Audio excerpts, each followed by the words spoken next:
do the running man. I can make a poor man do the money dance. I just told the label that I need 100 bands. It's not a Game Boy, but I need it in advance.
Today.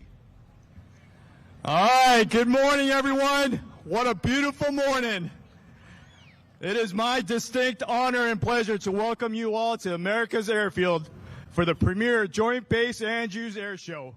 We are truly honored to open our gates to our communities. I am Colonel Juno, the commander of this amazing installation, and I've been calling the National Capital Region my home for over a decade of my career. And I can say the DMV area is one of the best places to be in the world. It isn't just the sites of our nation's capital or the rich histories of Maryland and Northern Virginia. It is all of you that make this area the best in the world. This is our chance to thank you for your support, for your communities, and for your partnership. We couldn't accomplish what we do in our missions without you. This year's theme,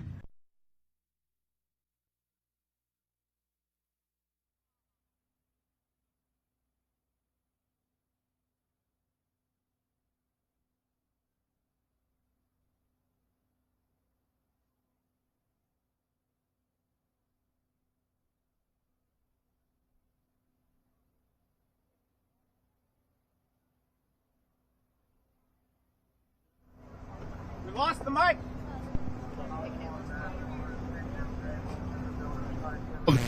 But we know we stand on the shoulders of giants, and so we honor those that came before us. From the birth of flight at Kitty Hawk to the hypersonic speeds of tomorrow's aircraft, we are excited to share our past, present, and future with you all. While you enjoy the aerial precisions of the Thunderbirds and the wonders of virtual reality, don't forget what moves the seal. It's our people. The Air Show is a testament to the dedication, skill, and unwavering commitment of our service members from every branch.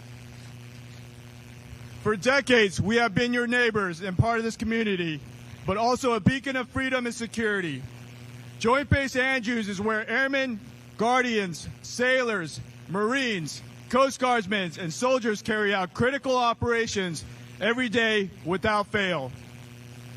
Joint Base Andrews has evolved a lot from its humble beginnings, from the muddy fields and wooden buildings of the 1940s, supporting the P-47 Thunderbolt and the F-80 Shooting Star, to a modern airfield accomplishing internationally significant missions.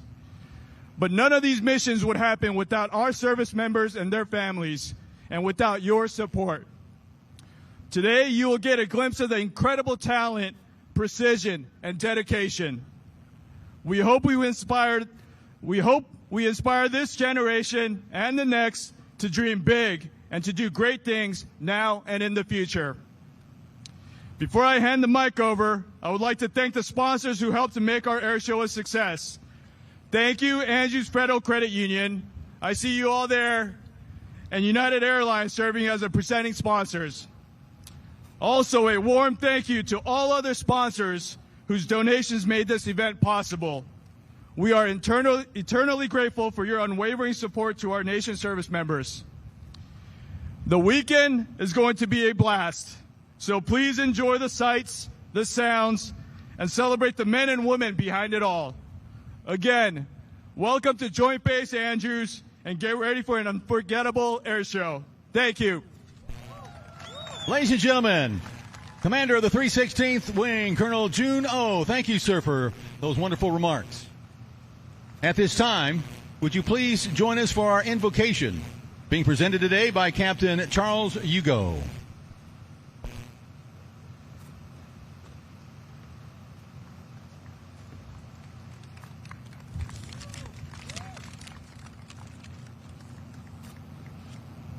If you may join me in prayer in your own traditions.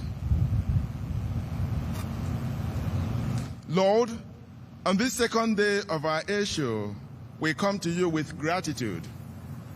Gratitude for the success of the events of yesterday, gratitude for good weather, and gratitude for all those who invested many, many hours and resources to make this couple of days a reality.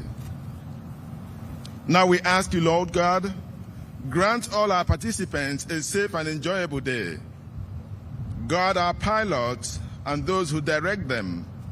Give them clear minds and careful hearts, that today might be a day filled with joy, filled with fun, and filled with safety.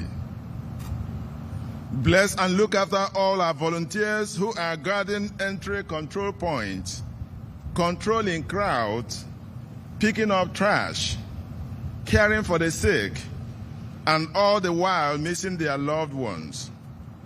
Bless them with a sense of purpose and our thanks. Finally, Lord, gather our men and women who sacrifice each day to ensure that our world knows peace. And after today's fun activities, take each of us to our different destinations safely. All these things we ask in your holy name. Amen. Thank you, Captain Charles Hugo. All right, ladies and gentlemen, again, we're just moments away from jumpers exiting high overhead, members of your United States Army Golden Knights. First jump will be a single jumper that'll be coming down. They'll be displaying the American flag.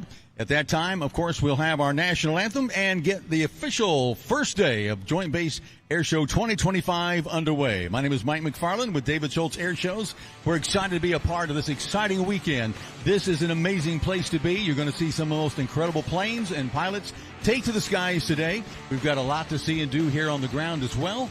Again, we want to encourage everyone, please take care of yourself out here today. Get yourself something to drink, eat, stay well hydrated.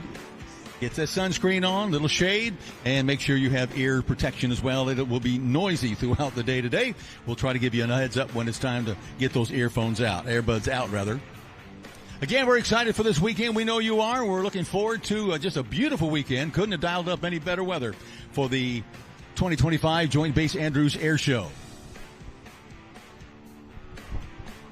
Again, our jumpers will be exiting the aircraft at literally a mile above our heads, screaming towards the earth at about 120 miles an hour. Our target is the black and gold banner you see waving at AIRSHOW Center right out in front of the Thunderbirds. That is the target for our jumpers this morning. Anybody excited for an air show? Been a little while. It's great to be back. We're excited for this weekend. This is going to be an amazing weekend. Again, some of the best pilots, some of the most amazing aircraft. And again, all the history you'll see in the air today is going to be absolutely fascinating. You're going to take a lot of pictures. We want to make sure you share it on Facebook, Instagram, all those great social medias. Let them know, hey, this is the place to be this weekend. Joint Base Andrews.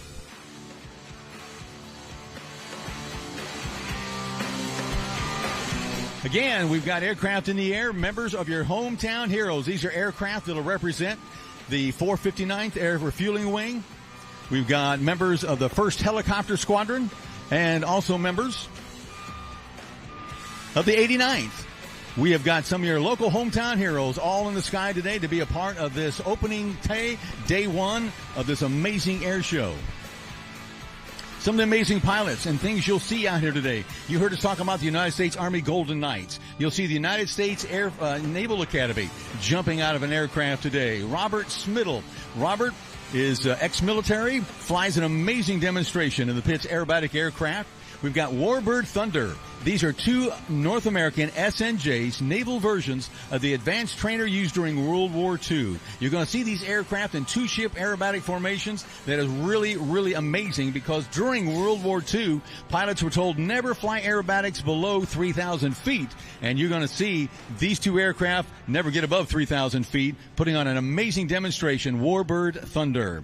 We'll get more World War II aircraft into the skies, the C-47 Skytrain. This aircraft was listed as one of the main reasons by General Eisenhower that we won World War II. Of the 7 things he listed, this aircraft was number 2 on that list as to why we won World War II. So again, you're going to see this aircraft. You're going to see the iconic P-40 Warhawk, made famous, of course, by the American Volunteer Group, better known as the Flying Tigers. They're going to be flying today. You're going to see this iconic aircraft in the sky, probably one of the most recognizable look of an aircraft from World War II with the tiger shark mouth on the front of the aircraft. Again, more great history. The United States FA-18F Super Hornet demonstration. This is an amazing aircraft. Again, if you watch Top Gun Maverick, you watch this aircraft, this was the type of aircraft you saw in the movie. You're going to get a chance to see an incredible demonstration by the Super Hornet. Wing Walker Sam. Samantha's going to be up there with her husband, Mike. This is a husband and wife team. He actually lets his wife get on top of the aircraft and wing walk. It's an amazing thing to see. It takes us back to the early days of aviation. Back in the 1920s and 30s, you're going to get a chance to see Mike and Sam perform for us today as she gets up on top of the wing and stands there, holds on, and goes through all these aerobatic maneuvers on the outside of the plane. It's absolutely fun to watch. We'll get more history in the sky. The B-25J Panchito, one of those beautifully restored Mitchell bombers from World War II. You're going to see this aircraft in the sky. It's amazing to think that 16 of these aircraft, land-based medium bombers, were put on an aircraft carrier, the USS Hornet, and taken over to bomb Japan just 4 months after December 7th, 1941. It was one of the most incredible missions ever put together. Even though it didn't do a lot of damage to the Japanese as far as bombs, what it did is give us a big morale boost and also made the Japanese keep fighter squadrons in Japan to defend the homeland. They had never been attacked before in their own homeland. It was the first time it ever happened, and the aircraft you see flying here today represents those aircraft that took part in that incredible mission in April of 1942. Aaron Deleu, flying the extra 330 rather. This aircraft, again, is an amazing high-performance aerobatic aircraft made with light composite material. You'll see things this aircraft will do that you would never dream you'd see an aircraft be able to do. Because of the new lightweight materials, the thrust-to-weight ratio on our aerobatic aircraft are absolutely amazing. And the aircraft can perform aerobatics that really only RC aircraft could ever do. It's wild to watch. You'll not want to miss a single moment of watching Aaron as he gets into the skies in the extra 330. More military hardware takes to the sky in the United States Air Force C-17A Globemaster III. This is a workhorse aircraft that can literally get supplies and personnel into almost any location around the world. It is an incredible aircraft, and the demonstration you'll see will prove just how versatile this aircraft really is. R.J. Gritter in the decathlon. The decathlon is an aircraft that's legendary in the world of aerobatics because it has trained so many pilots to learn how to do aerobatics. That's primarily what the aircraft was designed to do. It can also be used for sport aviation and a lot of fun to fly anyway, but it's an aircraft that really is one of the first stepping stones that an aerobatic pilot would take to learn the art of aerobatics. He's going to put on an amazing demonstration in this aircraft that is really fun to watch because he does it with half the horsepower that everybody else does. So RJ with us this weekend in the decathlon, an amazing demonstration. Great to have him here. We have the T-33 ace maker, Aaron Collier, is with us this weekend. The T-33 is the very first jet trainer ever used by the United States Air Force. It was designed after the P-80 Shooting Star, and it was one of the first operational jets. But of course, at that time, we had no jet trainers. Everything was piston powered, had a propeller in front of it. So what we had to do was come up, obviously, with jet training aircraft. And the T-33 was developed from the P-80 Shooting Star, the fighter version, by stretching the fuselage about 3 feet, adding that extra seat, and she became a legendary trainer. As a matter of fact, one of the most used jet trainers in the world. So what a great another piece of history we'll see as the T-33 will take to the skies. Mike Gullion in the EA-330, again, another extra aircraft. Mike has been flying air shows for over 25 years. He is a master in the world of aerobatics. Again, watching and doing things that we just can't fathom.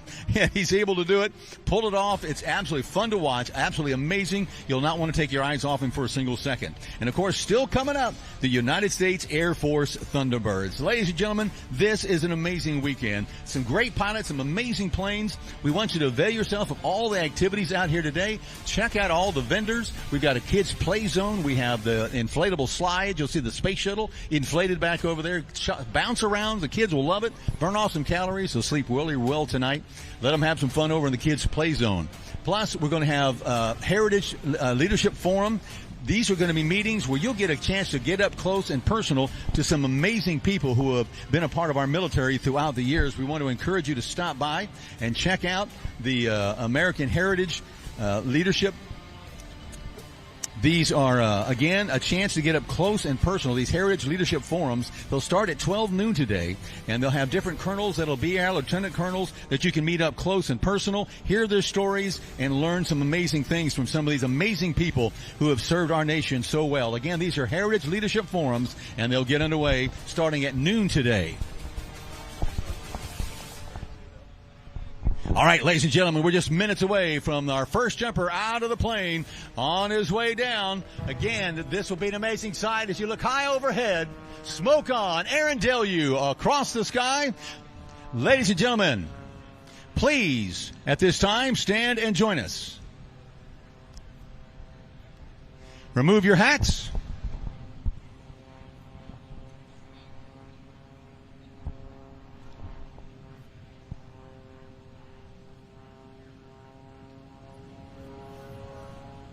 What an amazing sight. Ladies and gentlemen, at this time, please join us for our national anthem. Can you see by the dawn's early light what so proudly we hailed at the twilight's last gleaming, whose broad stripes and bright stars through the perilous fight o'er the ramparts we watched were so gallantly streaming, and the rocket's red glare, the bombs bursting in air, gave proof through the night that our flag was still there. Oh, say does that star-spangled banner yet wave o'er the land of the brave and the home of the brave?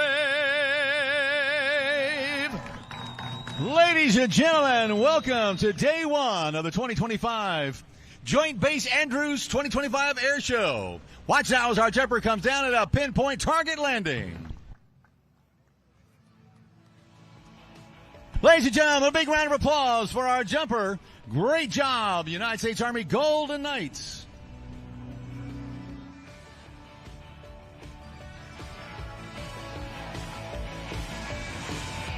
Come on, give it up. Andrews, he can hear you up there.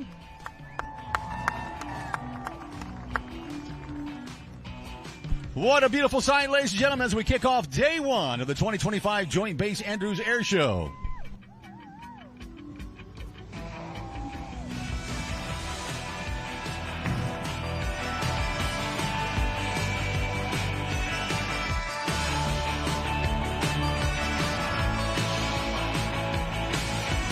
As you heard me mention earlier, an incredible lineup of planes and pilots this weekend. It's going to be an amazing day. The sky is beautiful, crystal clear. This is what we call severe clear day. Couldn't have dialed up a better weekend for this weekend's air show. We're so excited you're here. We know you're ready for some fun and excitement as the sky will soon be filled with aircraft, again, dating from World War II all the way up to our modern military aircraft of today. Again, we want to remind you, take care of yourself. Be good to you. You're the only you out there. So make sure you drink plenty of fluids. Get your earbuds. Make sure you protect your ears, protect your body. Drink sunscreen. Get something, cover if you need it. We do have first aid available on the ramp area if you need to. But if you take care of yourself, hopefully, you won't have to avail yourself of that. We've got so much to see and do. We're excited. We're glad you're here. And let's keep an eye to the sky.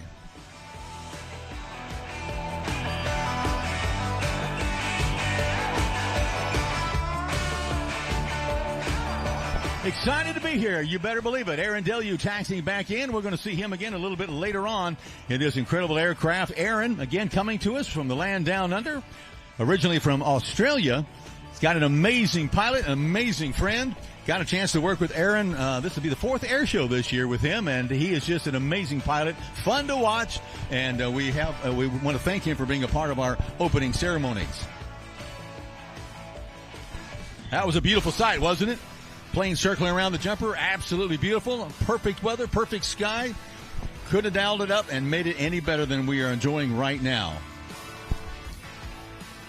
Again, we want to encourage you to stop by, see some of the amazing aircraft on static display. We have a number of them that are open. You can get in the C-5 Galaxy, the C-130, the KC-135, the KC-46, one of our newest air tankers with us this weekend. Take a look on the inside of these amazing aircraft.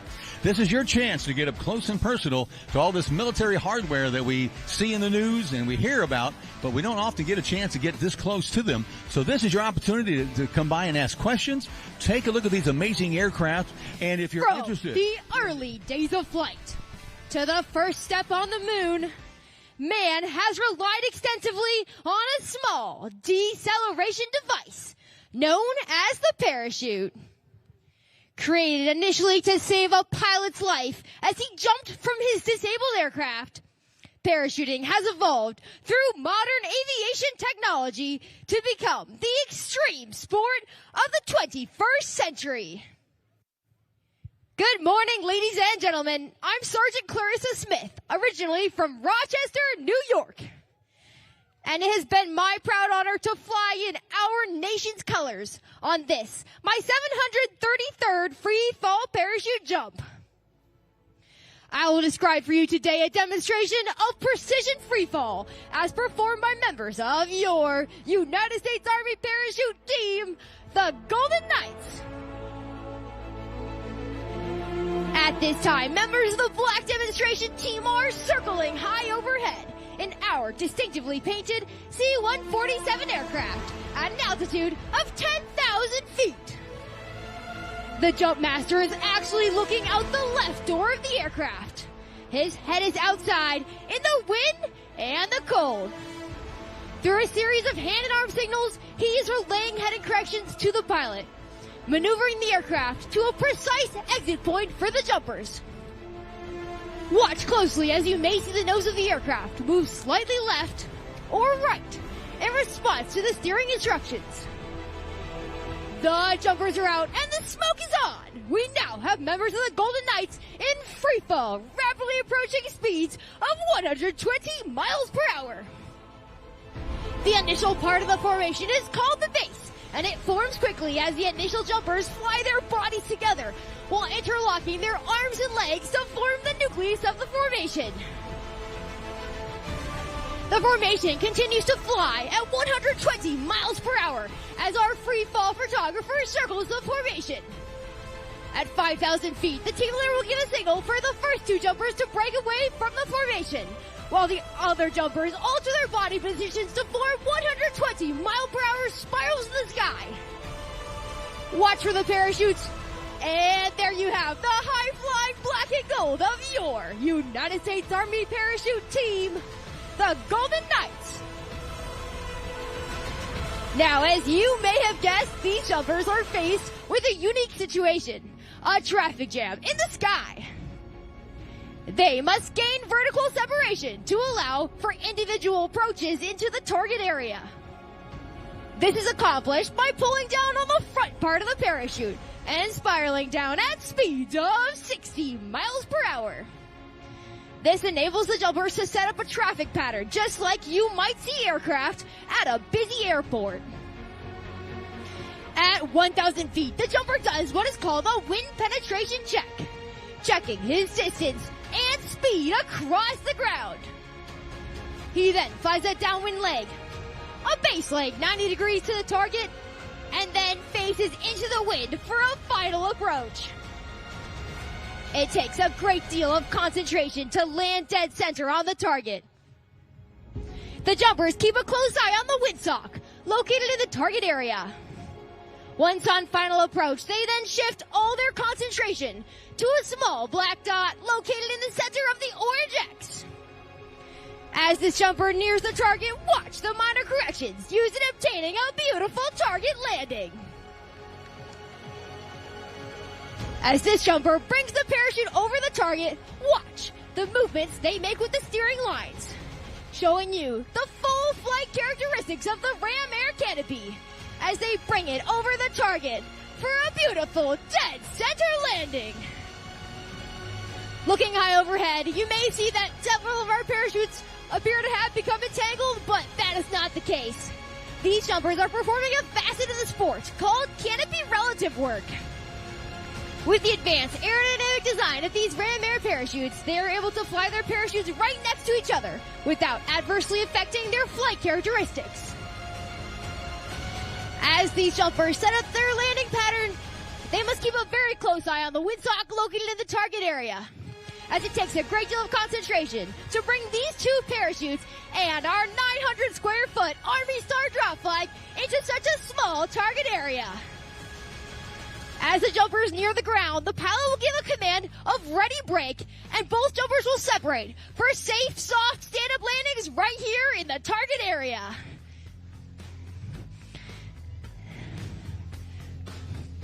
Ladies and gentlemen, this concludes our first performance for the day. And on behalf of the entire team, I would like to thank each and every one of you for being such a warm and receptive airborne audience. In closing, I leave you with this final thought. In the future, may all your days be prosperous and your nights golden! Ladies and gentlemen, give it up for your United States Army Golden Knights. That was absolutely amazing. That was a good recovery, by the way. That was a nice stop, drop, and roll. Good job. They did a great job with that. All right, ladies and gentlemen, what you think? That was absolutely amazing. We're going to see more of the Golden Knights a little bit later on this afternoon.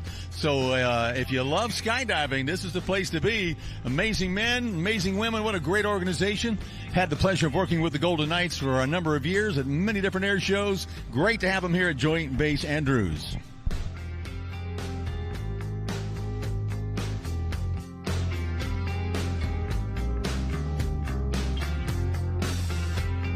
All right, ladies and gentlemen, we're underway. We're rocking and rolling. And in just a few moments, some of your hometown heroes will be making their way across the skies.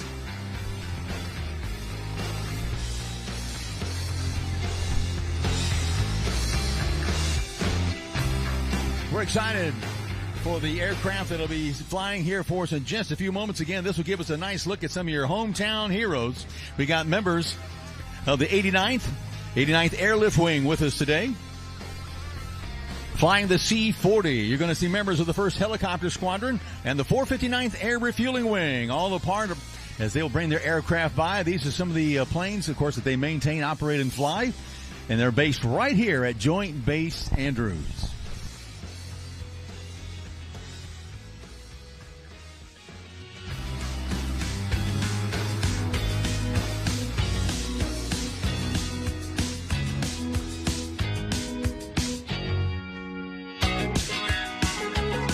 Today, more than 1,500 Sam Fox Airmen are committed to a mission of delivering diplomacy, safe, comfortable, reliable, connected, and protected. It's 3 groups managing billions of dollars in assets, execute thousands of missions, and fly countless hours worldwide. Each year, the 89th supports over 30,000 passengers and moves more than 9,000 tons of cargo, ensuring American leadership can engage anywhere, anytime.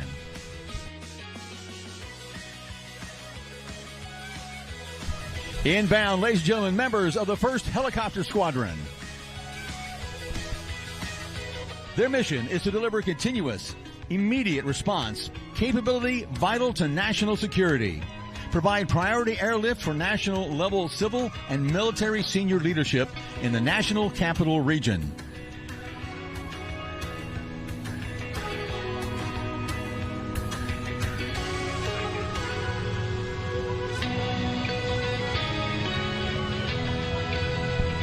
They support Joint Force Headquarters, NCR Task Defense to Civil Authority, Search and Rescue, and Medical Evacuation. The 1st Helicopter Squadron goes back to August of 1955. They were called the 1401 1st Helicopter Flight, established as presidential support. In July of 1957, President Eisenhower became the first president to fly in a helicopter. In July of 1970, the unit was renamed the 1st Helicopter Squadron. In September of 1980, they reached 100,000 flight hours accident-free, a mark becoming the 1st helicopter squadron ever to do so. And in July of 2025, the squadron celebrated 56 years of excellence. Ladies and gentlemen, the 1st Helicopter Squadron.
Ladies and gentlemen, from right here at Joint Base Andrew, America's airfield, please welcome the men and women of the 89th Airlift Wing, proudly representing Air Mobility Command as the Air Force's premier special air mission unit.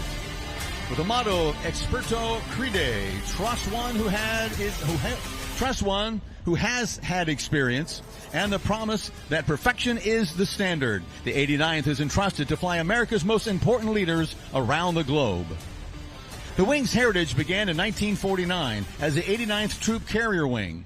Since taking on the Special Air Mission in 1966, the 89th has been the face of American air power in support of diplomacy, delivering leadership safely, securely, and reliable around the globe.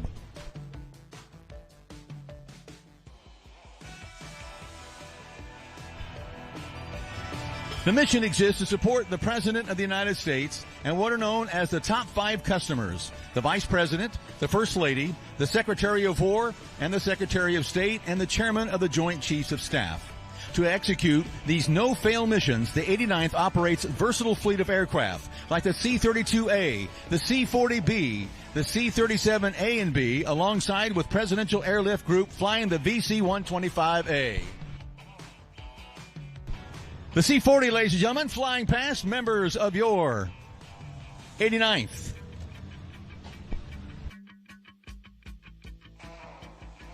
We hope you enjoy this brief flyby. Remember, from right here at Joint Base Andrews, the 89th Airlift Wing is the catalyst for American diplomacy, executing strategic and diplomatic raids, rapid global mobility operations anytime, anywhere.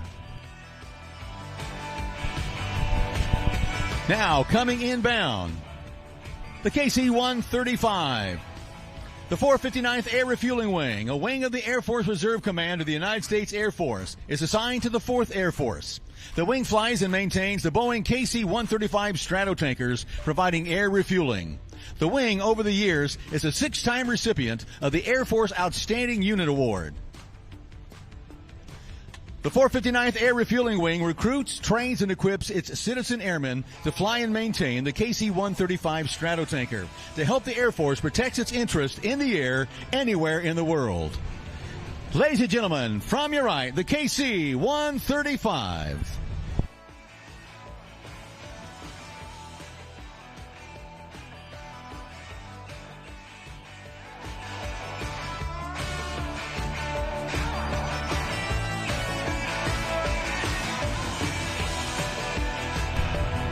Ladies and gentlemen, how about a round for applause for our hometown heroes, the 89th, the 1st Helicopter Squadron, and the 459th Air Refueling Wing. Your hometown heroes from Andrews Air Force Base.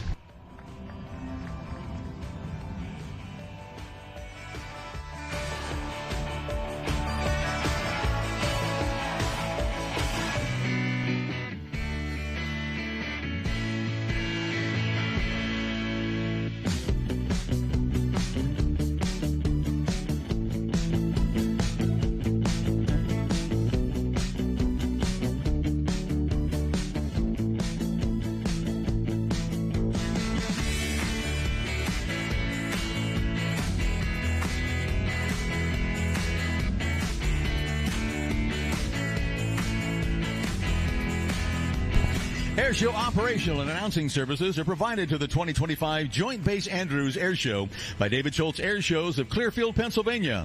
This event marks the 36th event of a busy 2025 airshow season that will see the company support over 50 aviation events all across the United States.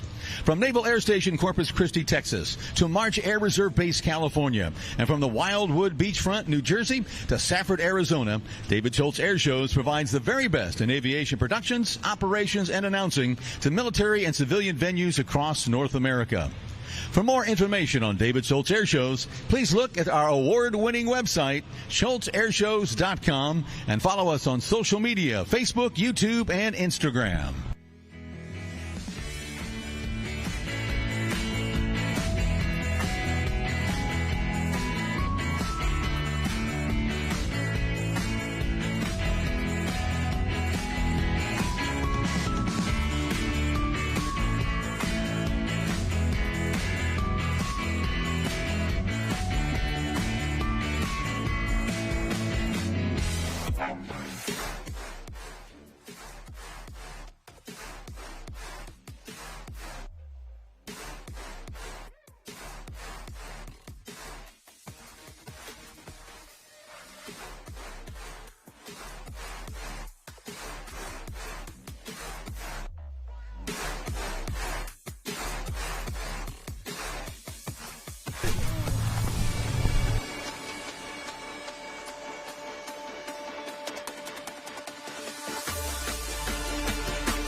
On the deck, ladies and gentlemen, the C-40.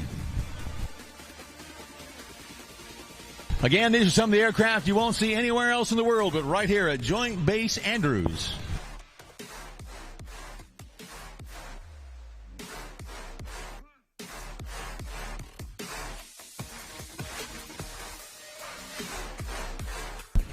Again, we want a big shout out to our sponsors of this weekend's air show. Again, no Bucks, no Buck Rogers. Thank you, Andrews Federal Credit Union. Thank you for your support for this weekend. Stop by their booth. They're located right here at Show Center. They got some goodies you can pick up. Need some shopping bags or something like that? Well, they got them. They got all sorts of good stuff over there. Stop by and tell them thank you for supporting this weekend's air show. That's Andrews Federal Credit Union. AFA, thank you for your support of this weekend's air show. AFA. United Airlines. I took United on my flight up here for this weekend. Thank you, United Airlines, for your support of the 2025 Joint Base Andrews Air Show. A big shout out to Vacation Village. Again, Vacation Village, one of our great sponsors. If you know or work with or deal with any of these companies, please tell them thank you for their support. I know they like to get the feedback from the public. Very, very important. We appreciate them so much. And we want to also say thank you to Verizon and AT&T for bringing out extra cellular towers to support this weekend's event. So again, thank you, Verizon and AT&T.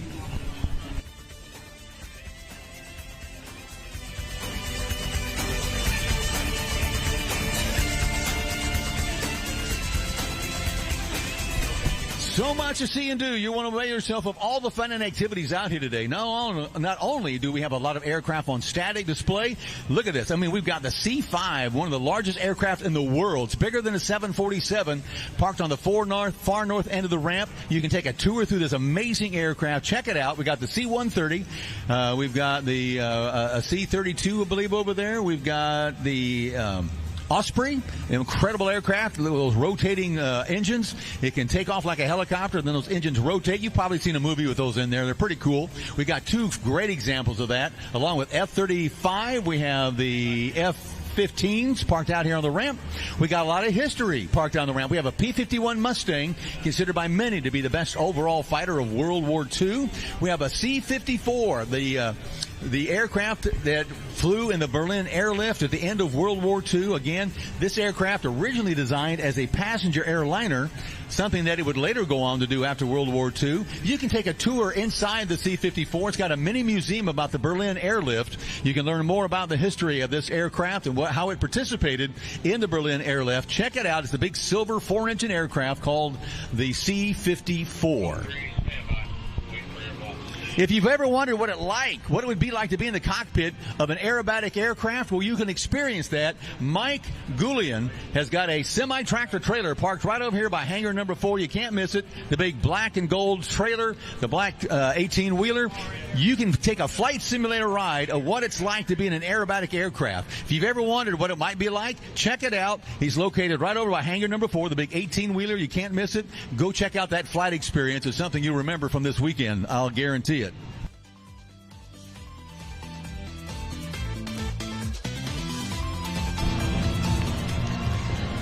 Coming up this afternoon, starting at 12 noon, we'll have the Heritage Leadership Forums. They'll be taking place in hangar number 2. This will be an excellent opportunity to meet some really amazing people who have been a part of our military, who have done so much.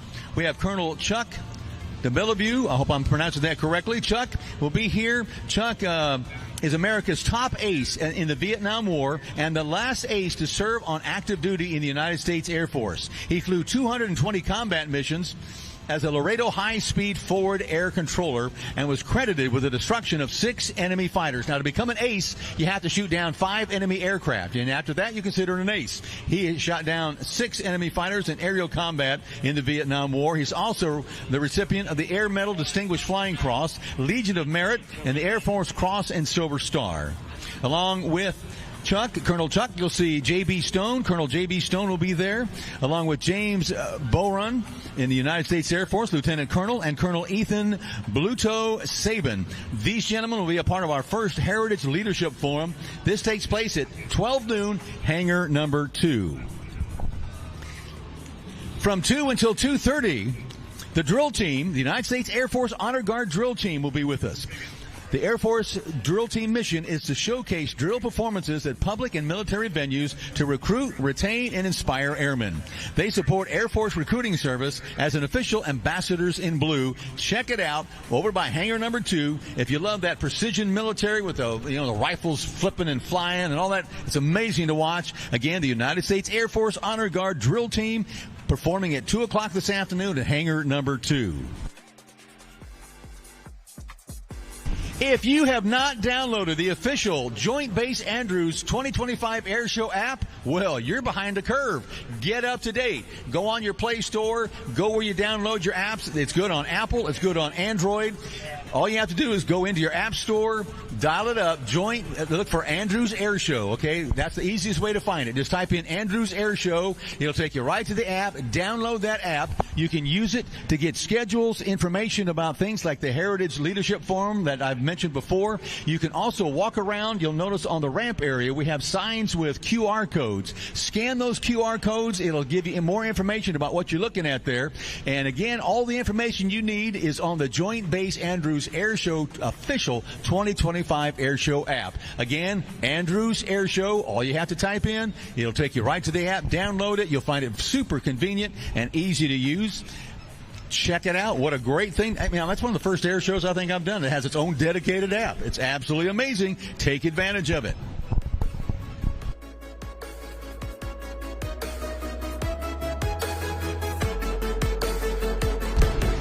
Also coming up at 2:30 this afternoon at hangar number 2, the United States Air Force Band Max Impact is going to be performing. Max Impact, stationed at Joint Base Anacostia Bowling in Washington, D.C., is one of 6 musical ensembles that form the United States Air Force Band. Featuring 6 active duty musicians, Max Impact regularly presents high-intensity performances throughout the nation and abroad. So check that out. Max Impact performing starting at 2:30 at hangar number 2.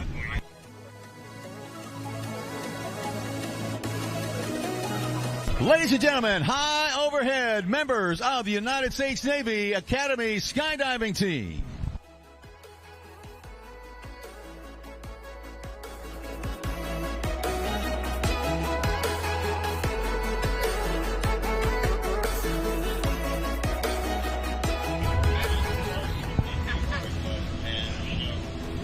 Great looking over the skies over Joint Base Andrews. Great to have the United States Navy Academy skydiving team with us this weekend. The interesting thing about these parachutes, by the way, they operate exactly the way the Wright brothers' first airplane operated. The Wright brothers' first aircraft that flew in 1903 didn't have ailerons. They would actually warp the wings, twist the wings to turn left or right. These parachutes operate with the same principle. They have control cables that the jumper can use to pull down either to the left or right to steer the direction of flight. What he does is when he pulls down on that control cable, it actually causes the left or right side of the parachute to stall, and that allows him to turn in that direction. So they're fully capable of controlling the direction of flight, and if you keep an eye on them, ladies and gentlemen, as they come down, they'll actually fly a pattern similar to an aircraft. You can get a base, downwind, and final, and as they get close to the ground, watch as they'll pull down on both control cables at the same time. What this causes to happen is for the parachute to stall out, just like an aircraft does right before it touches the ground. This allows the jumper to land on a hard surface and a nice soft landing. Watch now as he gets close to the ground. Watch now, he'll shoot for that target right in front of the Thunderbirds. Again, there's a pull on the right cable, comes down on final. Watch now, pull downs on both control cables at the same time. And there you have a nice soft 2-point landing, ladies and gentlemen.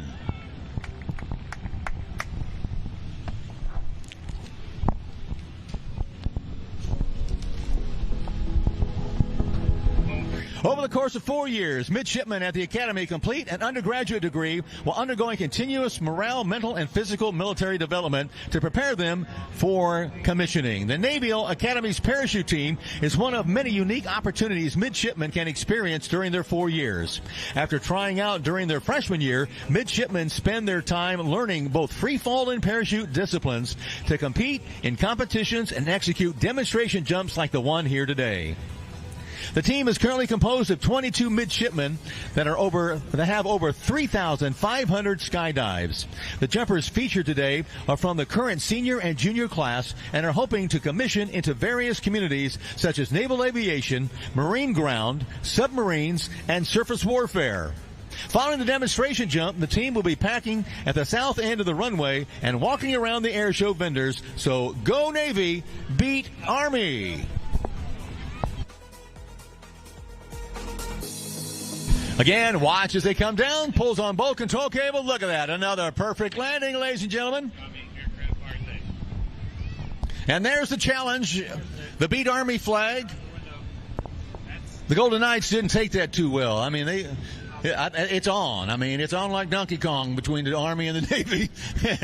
And when they saw that beat Army flag, they kind of took that personal. But that's okay. Little friendly competition as our jumpers now make their way towards the target landing. Look at this. Pulls down on both tables. The parachute stalls out. And another nice, perfect landing. Ladies and gentlemen.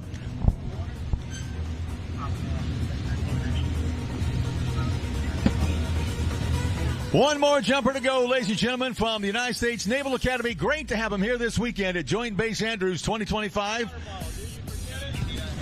Ladies and gentlemen, let's give a big round of applause to your United States Naval Academy skydiving team.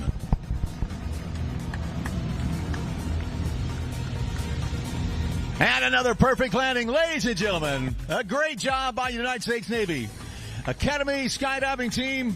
Perfect landings, perfect execution.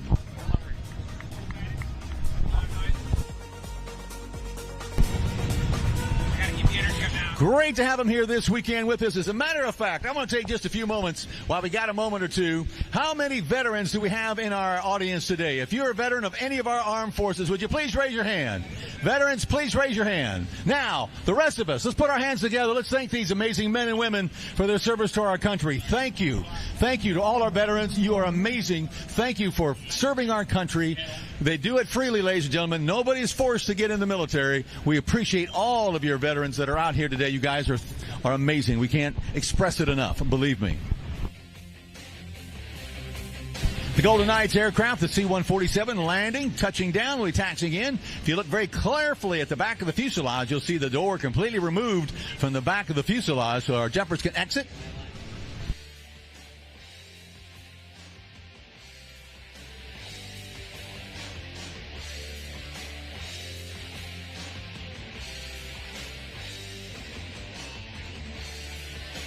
We are just getting things warmed up at the 2025 Joint Base Andrews Air Show.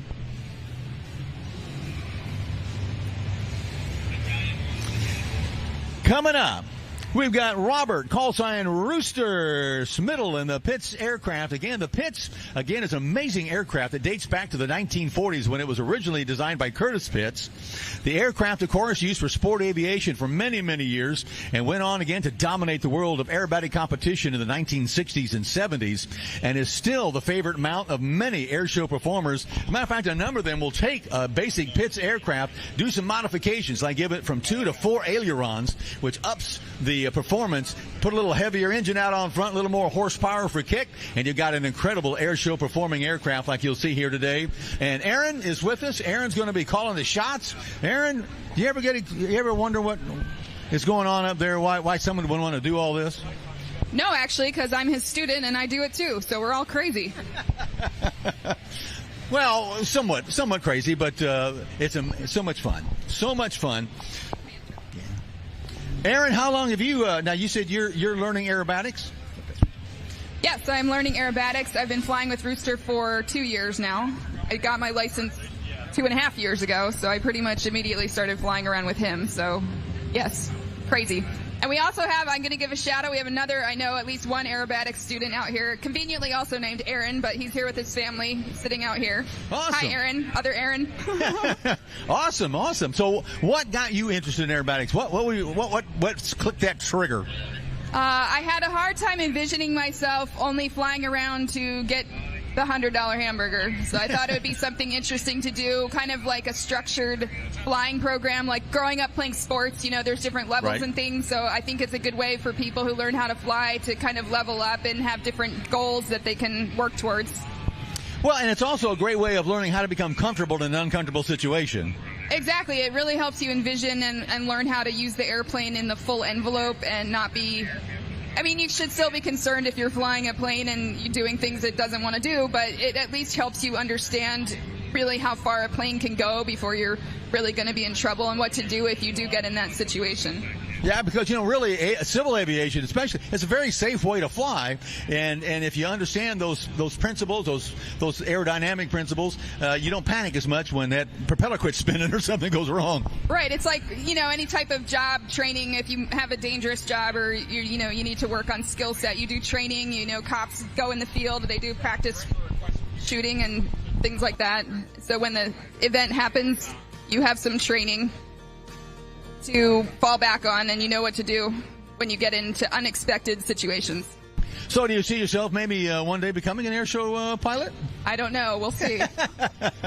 Well, I guess I'm crazy enough. We'll see what happens. Well, Rooster does. I've seen Rooster before, and of course his videos are online. Some of the stuff he does in that pits is really amazing. I mean, I've not seen a lot of other pits people do some of that type of aerobatics. He's really fun to watch. Yes, the plane you'll see him fly is rated to +6 and -3 Gs, and Rooster really pushes the entire envelope of that airplane.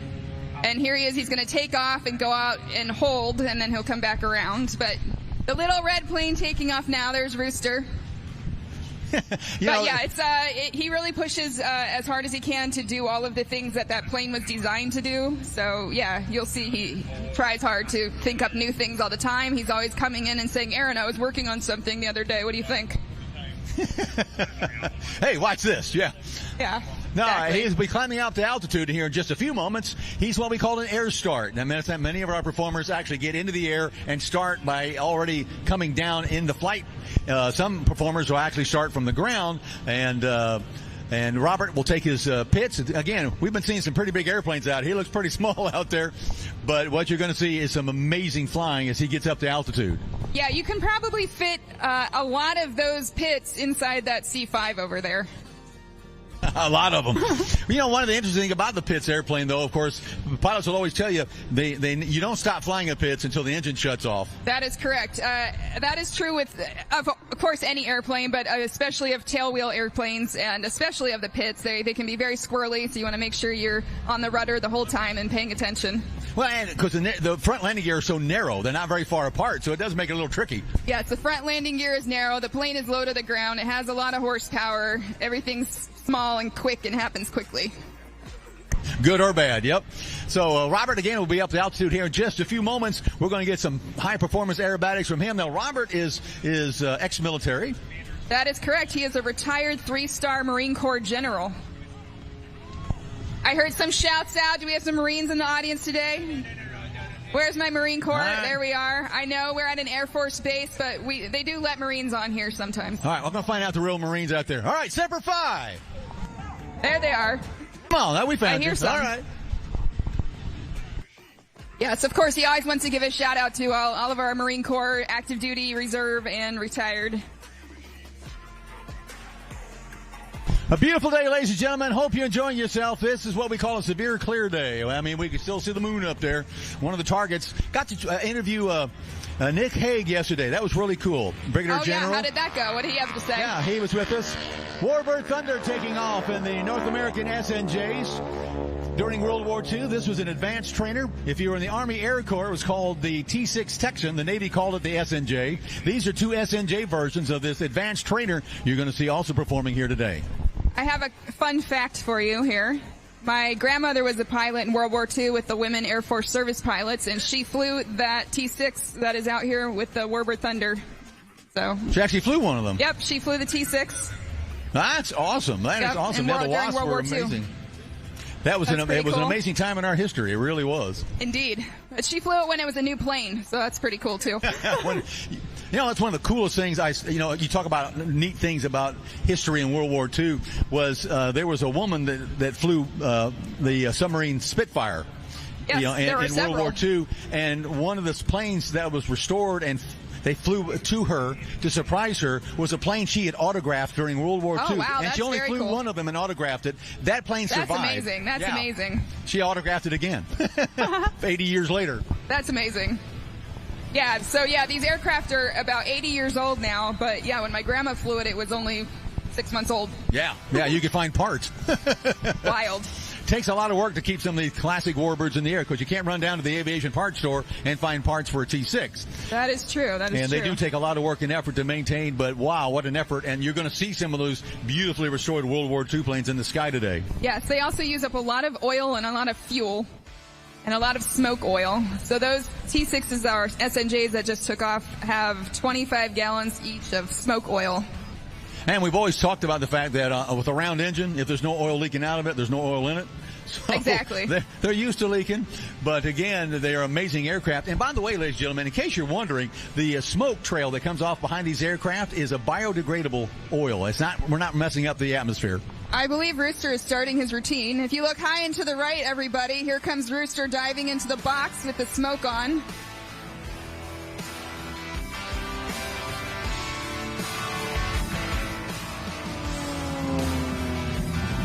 All right, he's going to start out the routine with a vertical roll into a hammerhead. You'll see him kick the rudder here as he loses altitude and power. He's going to come straight back down. He likes to watch the smoke here so he can see how the smoke is moving and adjust his routine accordingly. As you can imagine, these performers have a particular box of space they need to stay in. So if there's a lot of wind one way or the other, they need to adjust how they're flying. So he likes to do that at the beginning of the show.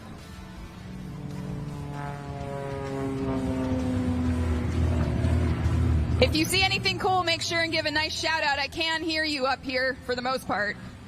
Rooster always likes to know Aaron, what did the crowd like? So if you do see something cool, make sure and give a shout out and I will report back to Rooster.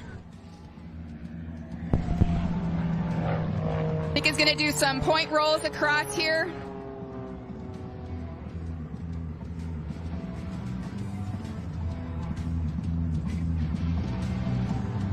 And a nice half Cuban, which is a 5/8 loop, and then he comes back upright.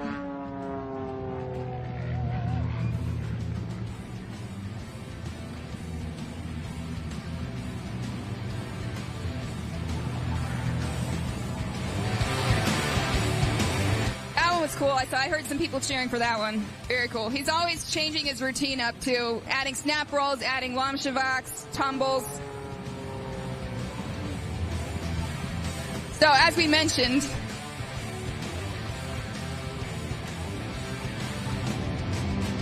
Bob has many titles, including professor, flight instructor, and general. But when it's air show time, you can call him Rooster.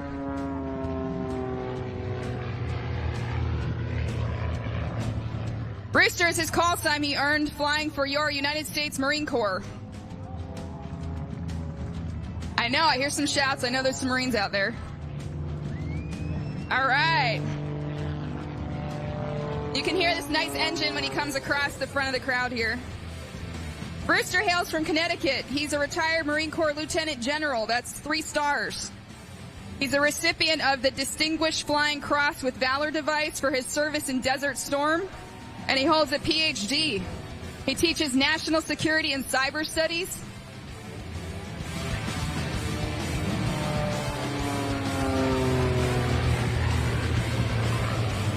He likes to say that the maneuvers he performs today are reminiscent of his time leading the largest Marine Corps strike on the first night of Operation Desert Storm.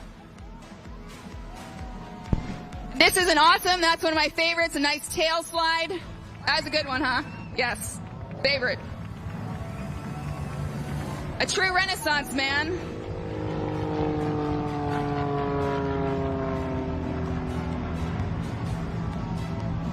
Rooster can just as easily converse about aviation as he can about French philosophy. And if you get him going on one of his favorite topics, he will keep talking. You know how those flag officers are.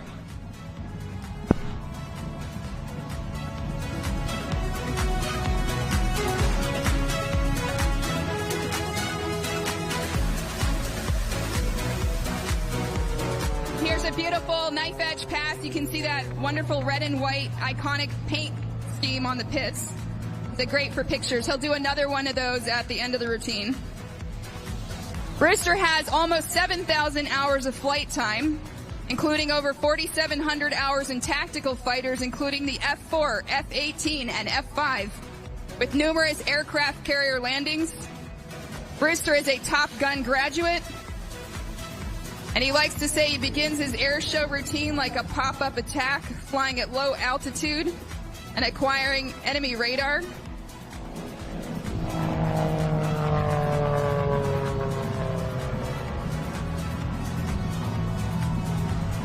If you've seen any of the Top Gun movies, then you know the kind of maneuvers that Rooster performed during actual combat. And this is the real rooster, not the movie rooster. That was a good one. I heard you guys cheering. I hear you. Don't worry. Yes, cheering. Yes, I love the excitement. You'll not be surprised to learn that Rooster enjoys racing cars and motorcycles in addition to airplanes. This is a man who really has a need for speed. He has raced in the Reno Air Races, and he's looking forward to possibly racing in the Roswell Air Races maybe next year. He raced in Reno in an S1D model Pitts, which is a single-seat version of the plane you're looking at here.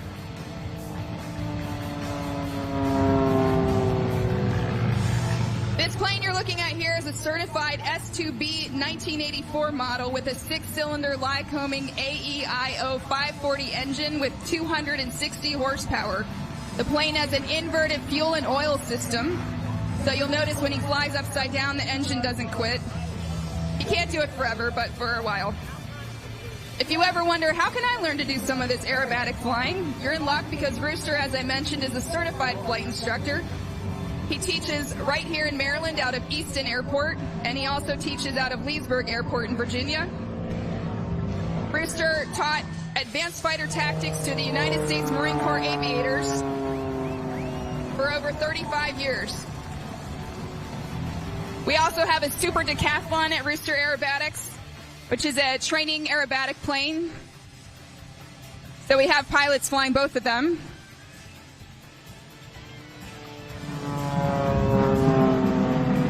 Flying air shows, training the next generation of aviators, and connecting with experienced pilots provides the opportunity for Rooster to give back to the world of aviation, which has meant so much in his life. If you want to follow along and share any pictures or videos you take today, please tag us at Rooster Aerobatics on Instagram. And if you want information about the school, you can also go on at Aerobatics on Instagram, at Rooster Aerobatics. We also have a website, roosteraerobatics.com. And there's a contact form on there. You can contact Rooster. He does PITS transition training, CFI spin training, aerobatic training, contest training.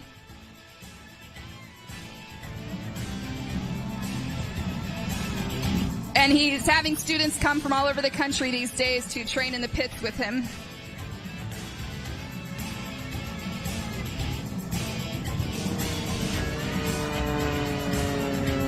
There's another beautiful knife edge pass there.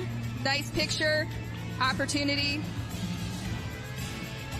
And again, please share any pictures or photos on Instagram. We love to have them, and I try to repost the ones I get. And I know we have some photographers out here today that have seen him before, and I appreciate you all being here and taking great photos. We love it. Obviously, it's hard to take pictures when you're in the show, so we appreciate it. And I want to say, of course, a shout out to, again, all of our Marine Corps active duty reserve veterans and all of our other branches, Coast Guard, Navy, Air Force, Guard, Navy, Air Force, Army, and our first responders, any veterans, active duty reserve.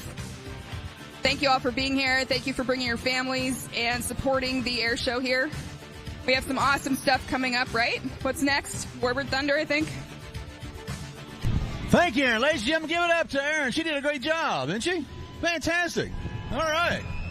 And who knows? Like I said, maybe we'll be talking about you up there. Huh? Maybe. We'll see. We'll give it a shot. I think I have a lot of training to do before that happens. a few more flight hours to go. A couple more flight hours. Yeah. All right, Aaron. Thank you.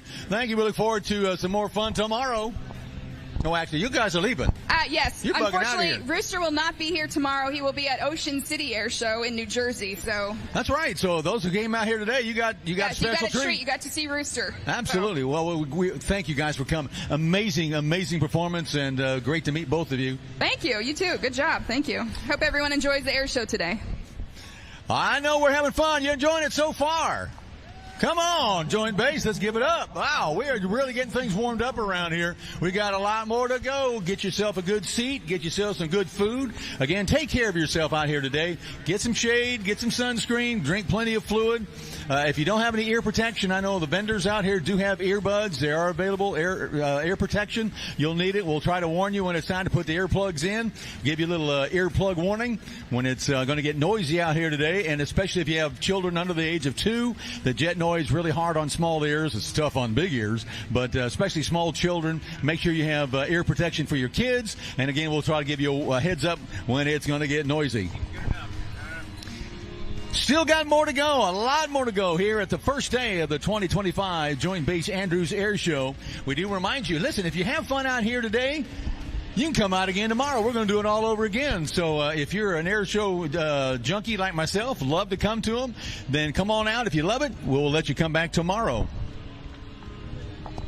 Still to come, Warbird Thunder and the SNJs. Again, advanced trainers in World War II. Now, you just saw an aircraft that's designed for aerobatics, the Pitts Special. Again, a plane that has just really been an amazing aircraft in the world of aerobatics and air shows for many, many years.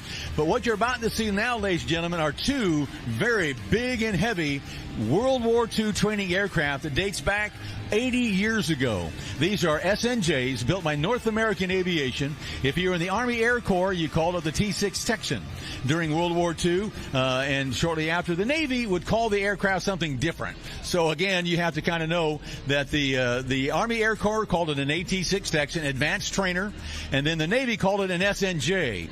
Now, these aircraft are or were built for the Navy, so they are actual SNJ aircraft built for the Navy during World War II.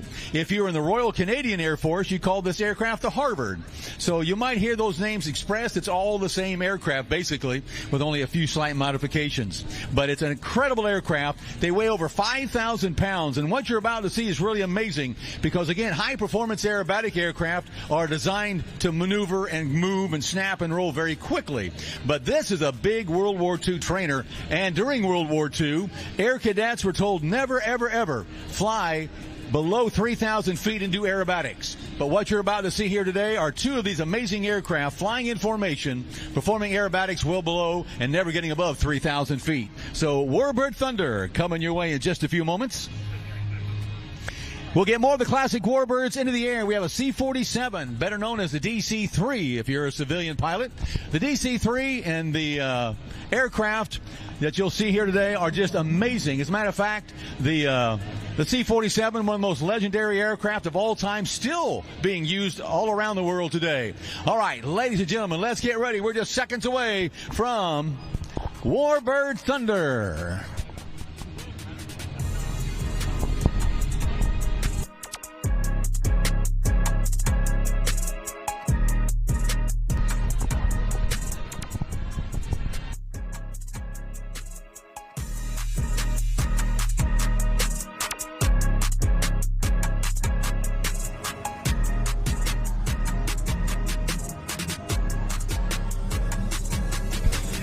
Entering from your right is Warbird Thunder Air Shows. These are two World War II era ex-Navy advanced training aircraft designated as SNJs. The demonstration features classic aerobatic military training maneuvers while showcasing the precision, beauty, and grace of formation aerobatics.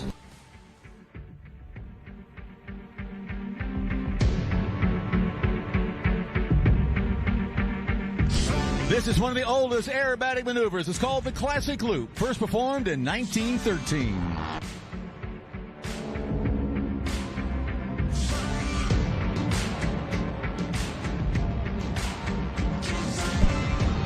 Formation flying is a skilled art demanding discipline and trust. Formation is designed to allow a group of aircraft to operate in proximity to one another with a high degree of safety. In order to deconflict and have that safety, the aircraft join on or flying off one another must have separation in three different axes: lateral separation, vertical separation, and horizontal separation. So the aircraft flying formation, another must spread out laterally, step down vertically, and fly slightly behind the lead aircraft at a 30 to 45 degree angle. For most of the performance, Warbird Thunder has 3 to 4 feet separation.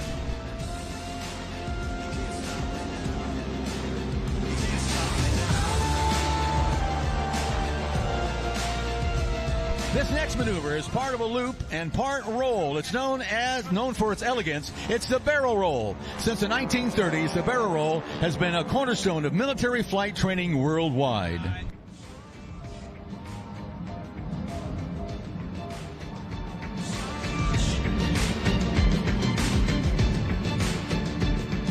In the 1940s, Navy and Marine Corps aviators had a few nicknames for the SNJ. It was called the Pilot Maker because of its role as a trainer, or sometimes Old Growler, due to the distinctive signature sound, but it was most often referred to as the Jaybird. These aircraft were manufactured by North American Aviation in Inglewood, California, and are designed as an SNJ because they were Navy aircraft. The Army Air Corps and later the Air Force had a version designated as the T-6, and again the Canadians called it the Harvard. There were over 15,500 of these aircraft produced, and they are commonly referred to as Texans. Most military pilots of the greatest generation received their advanced training in a Texan, and without a doubt, this aircraft played a major role in training all of our pilots for both World War II and the Korean conflict.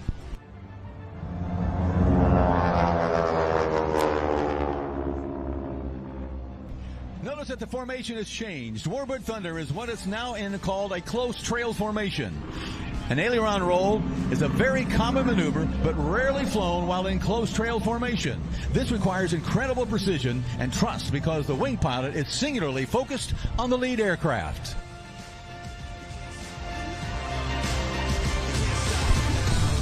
The United States phased the Texan out of military service in the mid-1950s, but service continued for decades in developing countries. The Texan served at least 63 nations worldwide. It was usually a training role and occasionally as a light attack aircraft or even as a fighter. The last Texan was retired in 1995 from the South African Air Force. An incredible 60 years of military service.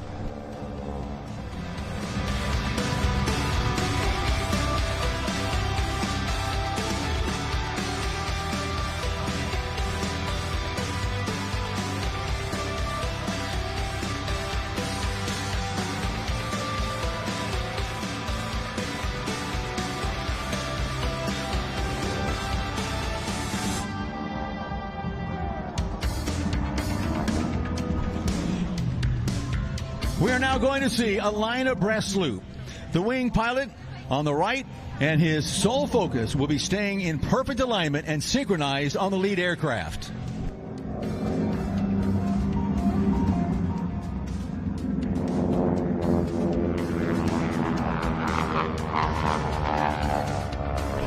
This takes a lot of amazing coordination and focus, ladies and gentlemen, and both these aircraft are side by side.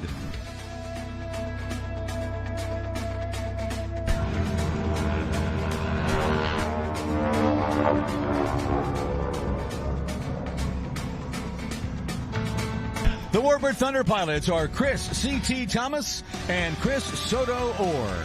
C.T. is the lead aircraft and resides in Virginia Beach with his wife.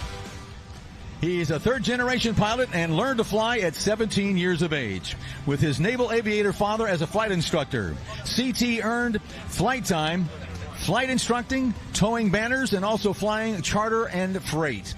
He's flown for well over 110 models of different aircraft and has been flying for over 37 years. The number 2 pilot, known as the wing pilot, is Buck Eberhardt. He resides with his wife in Miami. Buck started flying in sailplanes at 14 and powered aircraft when he was just 17 years old. After graduating from Daniel Webster College, Buick served in the United States Navy for 20 years as an F-14 Tomcat and an A-4 Skyhawk pilot. Buick has been an airshow performer in the MiG-17, the A-4 Skyhawk, and the L-39. Both CT and Soto are both airline captains for a major airline. This next maneuver is dedicated to the men and women of our military and to the family members that have sacrificed and support them.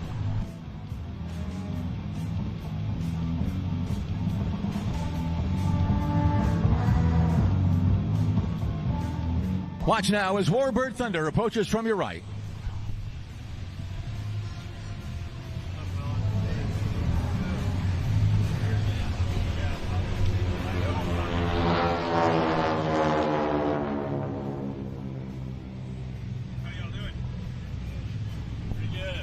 Again, this maneuver is dedicated to the men and women of our military and to the family members that sacrifice and support them. A big heart in the sky.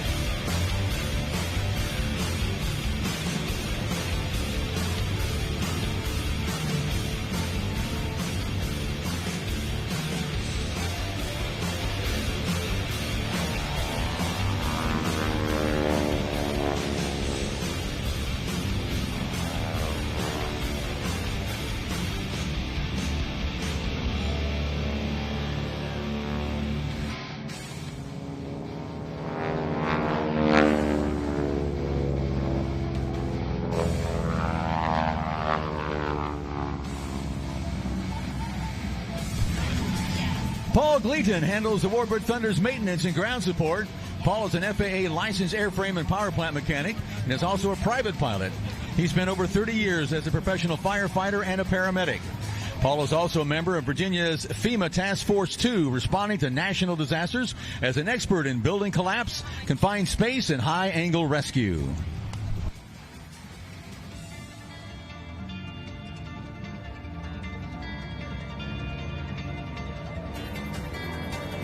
The Texan is both rugged and durable. These SNJs, made in 1942 and 1943, respectively, are over 80 years old and are equipped with front and rear cockpits with full pilot controls in both seats.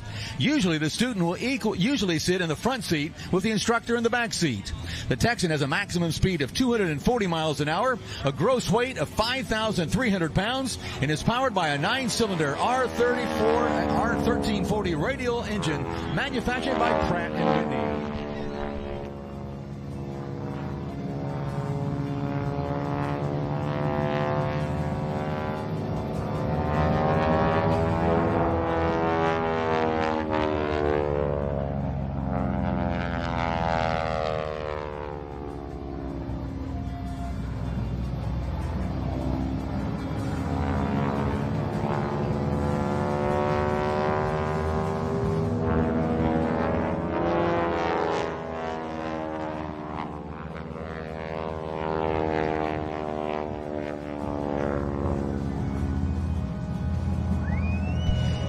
The engine is almost more significant than the aircraft. The Pratt & Whitney WAPS series design was considered revolutionary and has received an Historic Engineering Landmark Award from the American Society of Mechanical Engineers.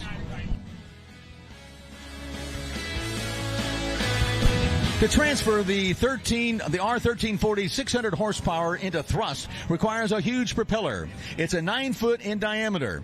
The occasional bark you hear are the propeller tips approaching supersonic speeds and occasionally actually breaking the sound barrier. That's that unique loud sound you hear as the aircraft passes by.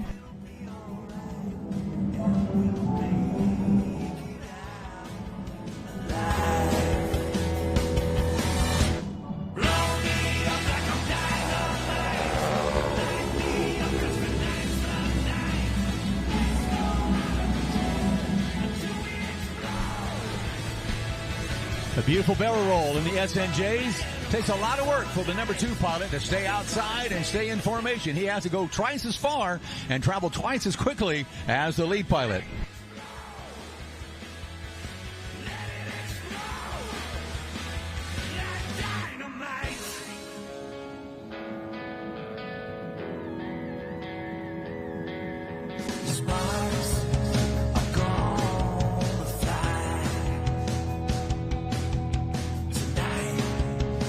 Warbird Thunder Air Shows appreciates your support on social media, where you can view great pictures, watch exciting in-flight video, and often see behind the scenes of what it takes to make an air show team fly. You can find them on Facebook, Instagram, TikTok, or on their website at warbirdthunder.com.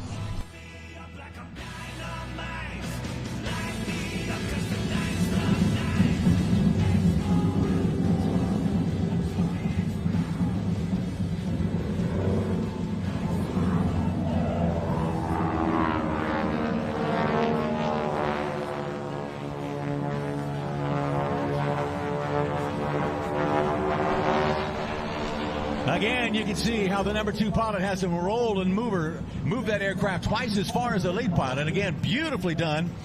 Warbird Thunder putting on an incredible exhibition in these incredible aircraft from World War II, the SNJ. Again, be sure to find them on Facebook, Instagram, TikTok, and on their website, warbirdthunder.com.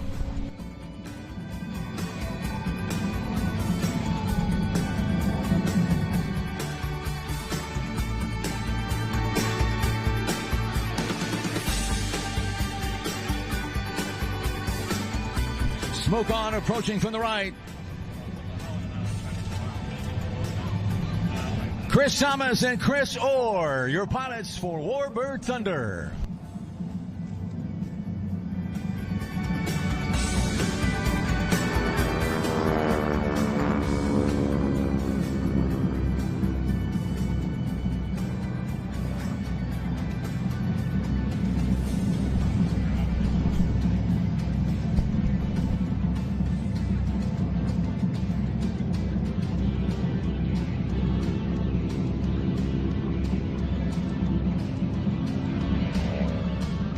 Ladies and gentlemen, what did you think of that little piece of history right there? Let's give it up. Warbird Thunder. Again, that's one of the things I love about an air show. It's called time traveling. Most people think time traveling is not possible, but an air show, well, we do it all the time. Taking you back 80 years to the SNJ. Amazing history you get to see this weekend from 80 years of military history dating back to World War II all the way up to our present modern military aircraft. It's one thing I love about every air show is that opportunity to see this amazing history in the sky. You know, museums are wonderful. Museums are great. I love them. We need museums. But there's nothing like watching these aircraft do what they were designed to do, and that's fly. And that's why we do it. We keep these aircraft in the air. It takes countless hours, literally hundreds of thousands of hours. Some of these aircraft parts have to be totally remanufactured, but so many men and women, dedicated organizations around the country work so hard to keep these aircraft in the air so that future generations can appreciate the sights and sounds of these amazing aircraft that won the freedom 80 years ago during World War II and afterwards. It's amazing, and our hats off to all the hard work that goes into keeping these amazing aircraft in the air.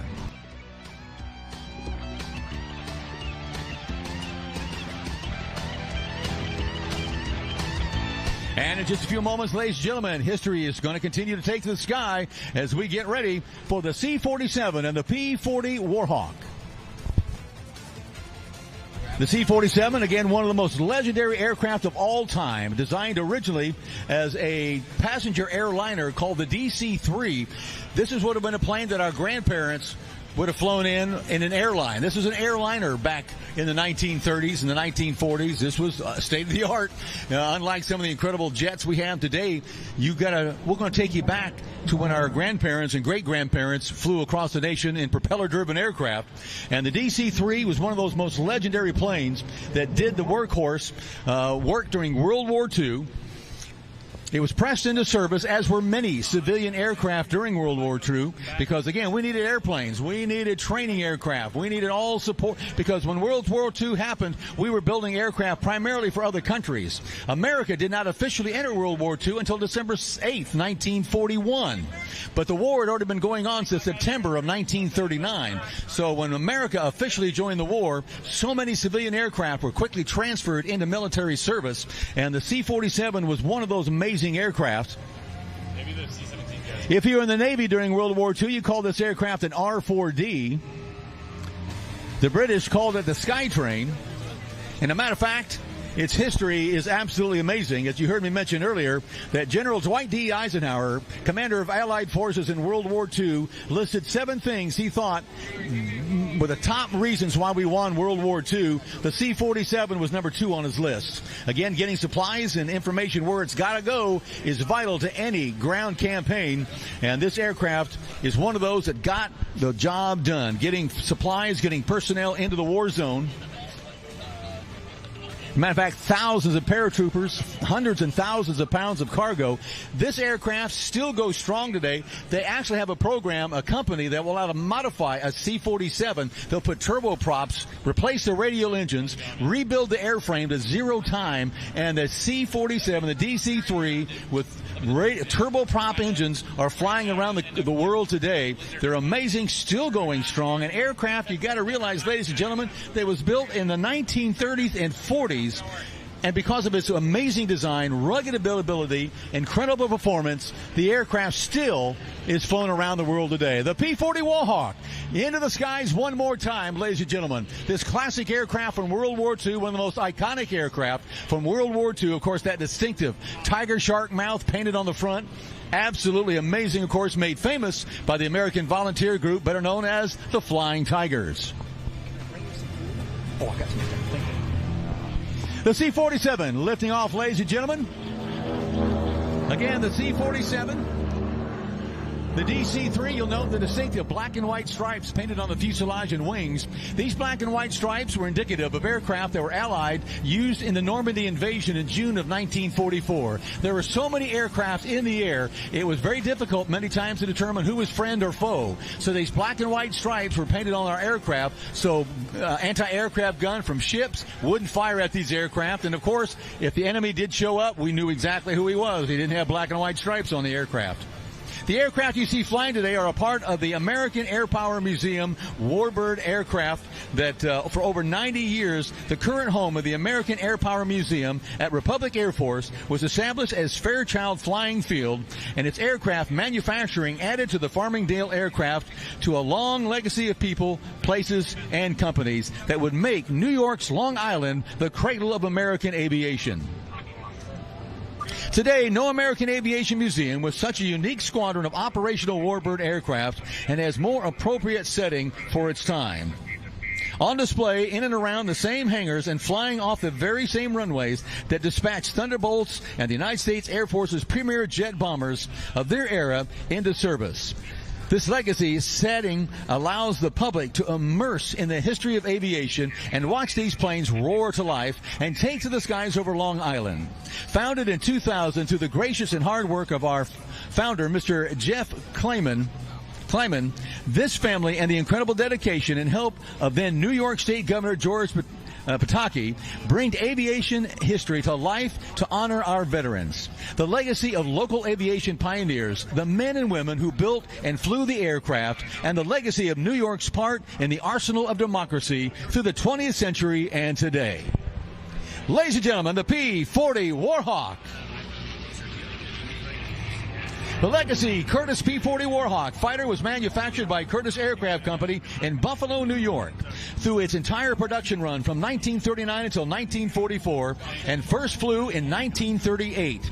An improvement on the Curtiss P-36, the P-40 was one of the first fighters to incorporate an inline liquid-cooled V-12 motor, which replaced the radial engine of most common fighter aircraft. From your right, the C-47.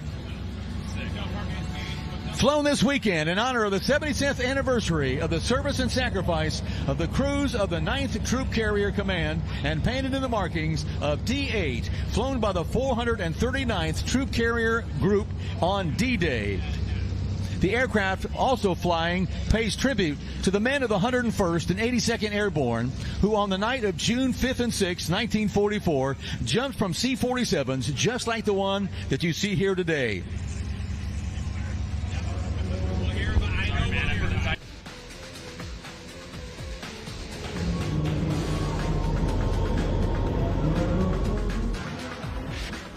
Once again, get your cameras ready. Ladies and gentlemen, it's approaching from the right, the P-40 Warhawk. The P-40 you see here today was delivered to the United States Army Air Force in 1943 as a P-40M and will be transferred to the Royal Canadian Air Force that same year. While the RCAF service, this P-40 was used as a Western Air Defense Sector aircraft. The distinct sound of that Allison engine on the P-40 Warhawk. Again, one of the few aircraft that actually fought from the beginning of World War II all the way to the end. All right, Air Force historians, out there who may or may not know, who was the first to put a shark mouth on the P-40? Brits in North Africa, but technically the Germans. You can't answer. You already know. You're from the museum. The museum doesn't count. Anybody up here know? Anybody know who? Not you either. You're from the museum too. You know. All right. Who knows who first put the shark mouth on the P-40? Wasn't the Flying Tigers, believe it or not. It was the British. The British did it in North Africa. Actually put the shark's mouth on there first. But of course, the P-40 Warhawk, the Flying Tigers made it famous. The C-47, once again, the distinctive black and white stripes. You can see them very clearly on this amazing aircraft. Again, the DC-3, the C-47.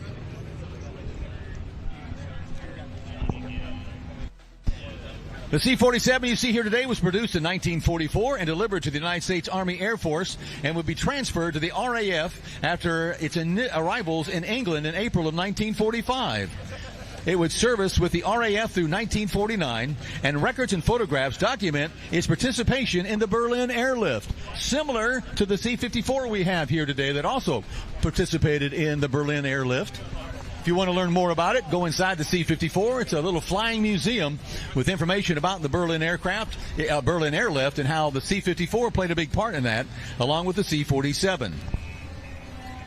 This aircraft would see combat in the 1950s during the Indochina War while in service with the French Air Force in Vietnam. It would eventually see its longest military service in the Israeli Air Force and was only retired finally in 1996, having a long record of military service. So again, what you're seeing here today is not only military history, but even aircraft history, as again, this aircraft, again, originally manufactured in 1944, stayed in military service until 1996. This aircraft was acquired by the American Airpower Museum in the early 2000s and has become a regular at AIRSHOW circuit. As a matter of fact, you can actually see this aircraft on several TV shows and movies, ABC's Pan Am, NBC's Blacklist, CBS's Bull and Madam Secretary. This aircraft has appeared on all those television shows. The aircraft is honored to have flown real-life Band of Brothers, the 101st Airborne veterans Bill and Forrest Gruth in 1904.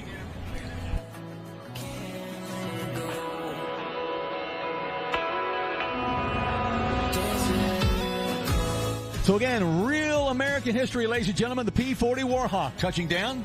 Again, made famous by the Flying Tigers. The P-40, again, was not an aircraft that had the great performance that was necessary to be a top-line fighter, but it was so rugged and loved by so many pilots, they continued to fly the P-40 again throughout World War II from the beginning till the end.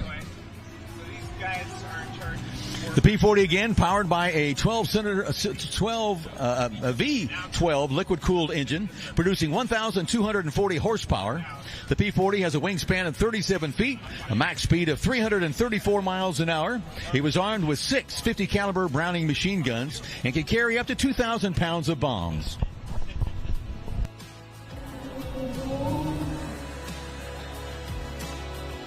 The P-40 first saw combat with the British squadrons in the deserts of North Africa during the combat starting in June of 1941. Made one of its biggest contributions in the Southeast against the Japanese in the South Pacific. The P-40 actually performed surprisingly well as a fighter. Based on wartime victory claims, over 200 Allied pilots became aces. That's shooting down at least 5 enemy aircraft. So over 200 Allied fighter pilots became aces in the P-40. Some became double aces. During the attack on Pearl Harbor, most of the P-40s were destroyed on the ground. However, a few managed to get into the air and shoot down several Japanese aircraft. The first confirmed victory by the United States Army Air Force unit over a German aircraft in World War II was achieved in August of 1942 by a P-40. The famous 99th Fighter Squadron, better known as the Tuskegee Airmen or the Red Tails, flew the P-40 for their first 8 months in the Mediterranean theater of operation.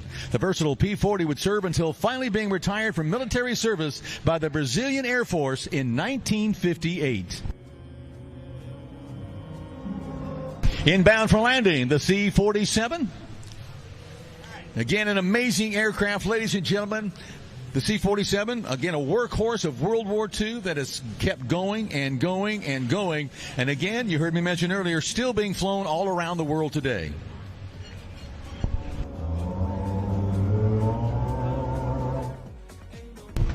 The history, the sights and sounds of World War II, ladies and gentlemen, it's just absolutely amazing to watch aircraft that were designed, built, flown 80 years ago, still going strong. As a matter of fact, a lot of these aircraft, if we put the guns back on them, the hard points, I guarantee you a lot of these aircraft could go back into combat and do exactly what they were designed to do 80 years ago. A big wave to the P-40 Warhawk up close. Check it out, ladies and gentlemen. Look at that beautiful piece of Army hardware. Again, during World War II, the Air Force was not a separate entity. It was a part of the Army, so that's why you hear it referred to as the Army Air Force or the Army Air Corps. The Air Force would become a separate branch of service in 1947. And interestingly enough, these aircraft, even though they were fighter aircraft, they had the letter designation P. Not F, but P. Now, the P stood for pursuit aircraft. That's the way these aircraft were originally designated. Not as fighters, but as pursuit aircraft. So that's why you get the designation P-40, P-48, P-38, P-47. What a beautiful aircraft, ladies and gentlemen. Up close, the P-40 Warhawk, painted up in markings of the Flying Tigers, later on becoming a part of the Army Air Corps after the attack on Pearl Harbor. All right, ladies and gentlemen, we're going to go up in time as we get ready to turn the airspace over to the United States Navy F-18 F Super Hornet demonstration. And by this way, this is your earplug warning alert. Earplug warning alert.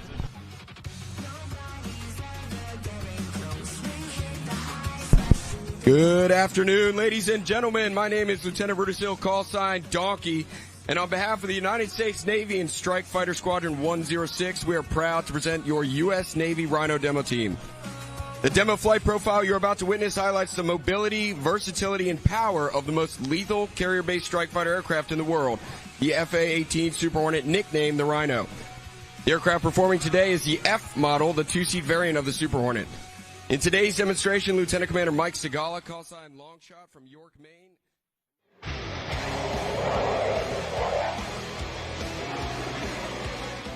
I'm Lieutenant Commander Mike Segala, call sign Longshot. I'm a member of the East Coast Rhino demo team, part of VFA 106 based out of NAS Oceana. We're here with 8 maintainers, 2 F-18 Super Hornets, and then 3 other aircrew, and we're excited to perform for you guys. Ladies and gentlemen, from the right, the Super Hornet high-speed pass.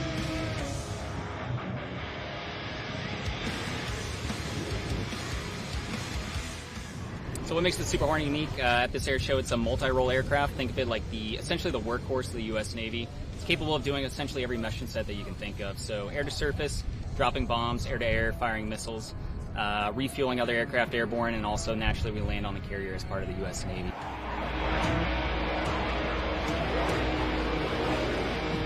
Ladies and gentlemen, from the left, the min radius turn.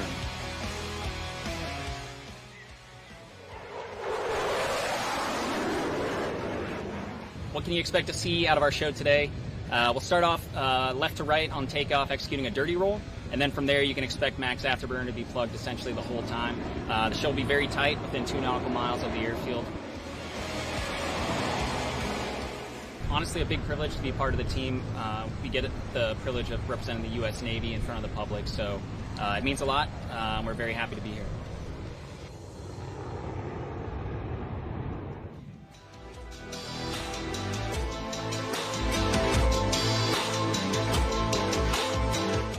Longshot and Scooter are now setting up for the flat pirouette, where they will demonstrate the Super Hornet's unique ability to operate at slow speeds and high angles of attack. Watch us execute a maximum performance loop away from the crowd, and then command the nose through over 540 degrees of turn, all while remaining parallel to the ground.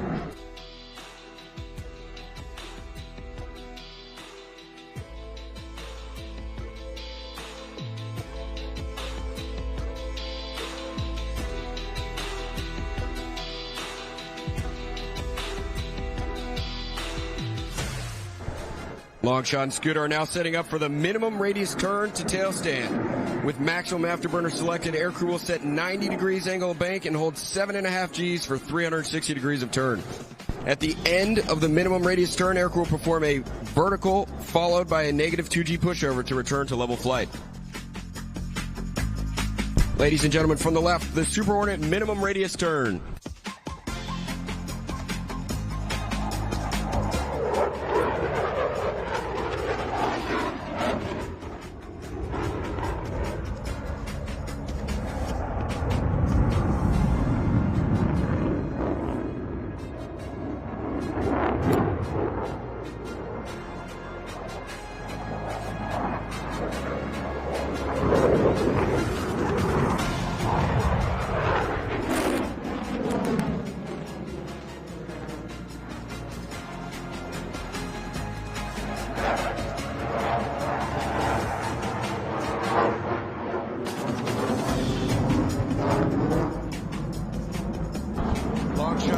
Are now setting up for the high-speed pass. During this maneuver, the Rhino will approach show center at 200 feet and nearly Mach 1, or just under 750 miles per hour. In the maximum afterburner, the F-18's two F-414 General Electric 400 engines combined to produce over 41,000 pounds of thrust, while burning 60,000 pounds of fuel per hour. As a result, you may notice compression vapor being produced around the aircraft, indicating it is approaching the speed of sound.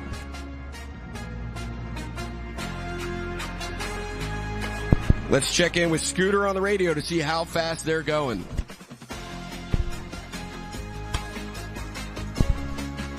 There's 0.95 indicator box, 630 knots over the ground. Go fast, Katie.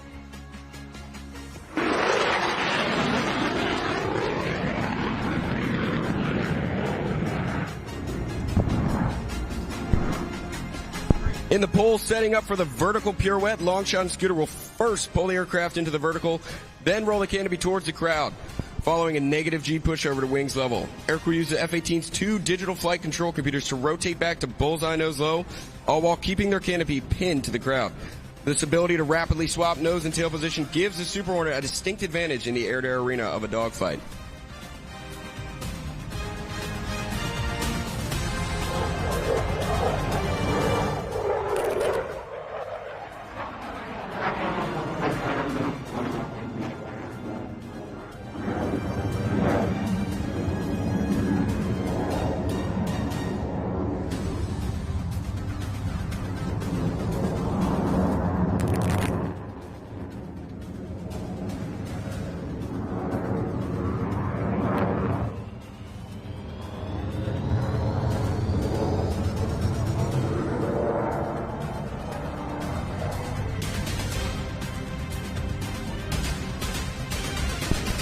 Longshot and Scooter are now setting up for the square loop.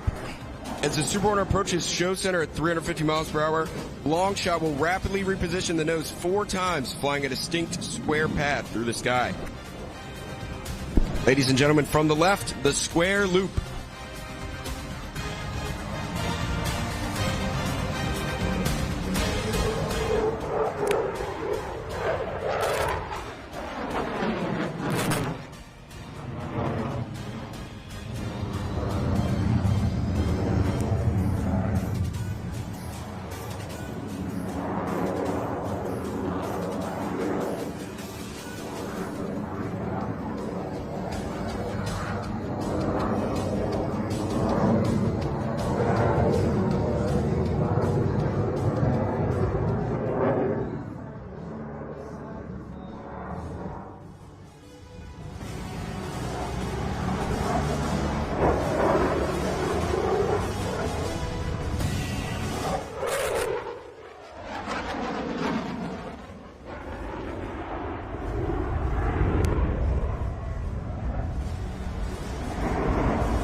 Setting up for the inverted whisper pass. Approaching show center at 500 feet, they will reduce the throttles to idle power and roll the aircraft inverted. As they come into focus, note just how quiet the aircraft becomes as it passes by at nearly 500 miles per hour.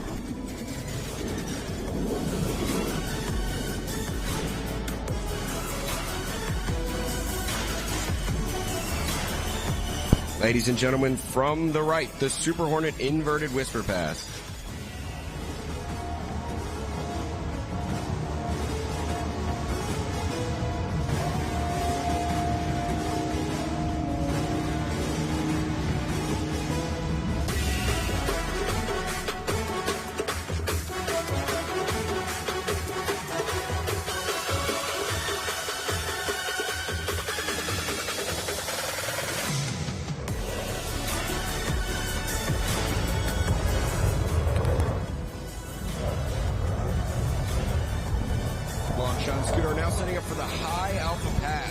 This maneuver will demonstrate the incredible slow-speed handling characteristics of the Super Hornet. Few other aircraft in the world can attempt to maneuver at such a slow speed and high angle of attack.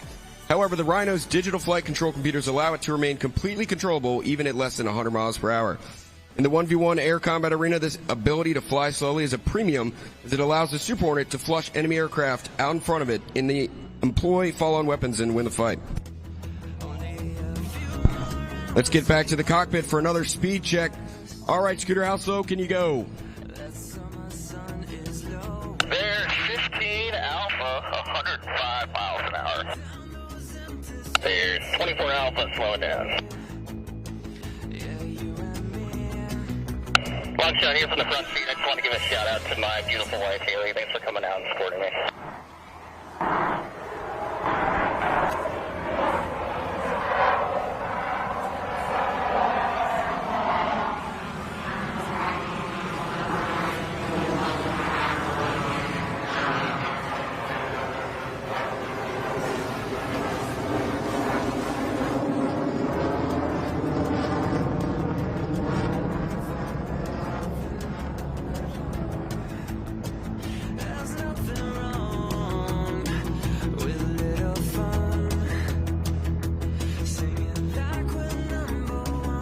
In the recovery, Longshot and Scooter will perform a pitch rate demonstration maneuver to showcase the Super Hornet's excellent pitch authority with a brake right 90, followed immediately by an outbound tuck under maneuver.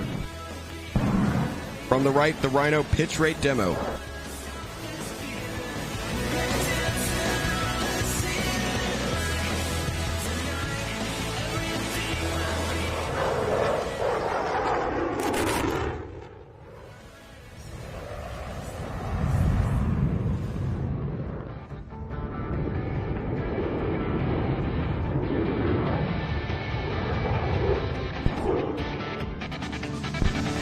The job of a naval aviator is not complete until their aircraft is back aboard its floating home.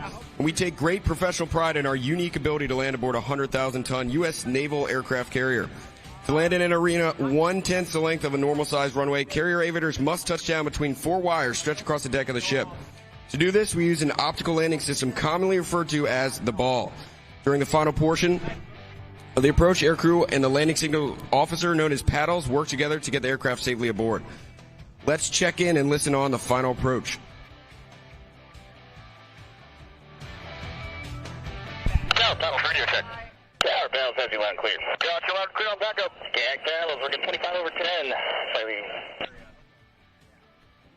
206, 3/4 ball, call the ball. 206 on the ball, 5-0. Roger, ball, mom, shaking her hips. Low power. You're on center line. Little Rachel line up. On glide slope. On center line. Just a little power now. Easy with it. Now back on bolter, bolter, bolter. Hook skip bolter.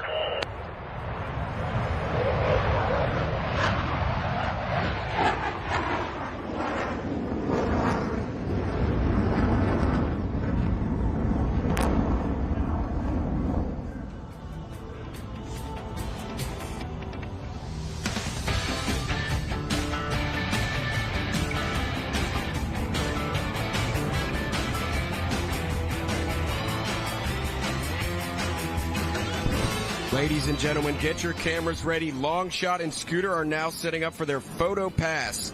The aircraft will pass show center in a 90-degree right angle of bank at 200 feet and in maximum afterburner.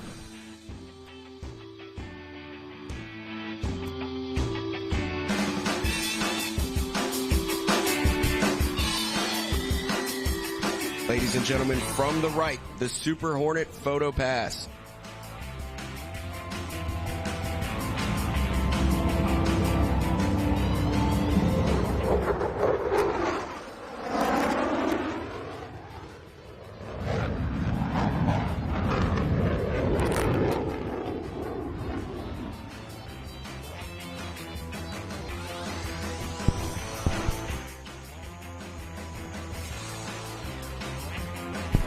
Ladies and gentlemen, the F-18 you saw here today is one of many used to train pilots and Wizzos at Strike Fighter Squadron 106, based at Naval Air Station Oceana, Virginia Beach, Virginia.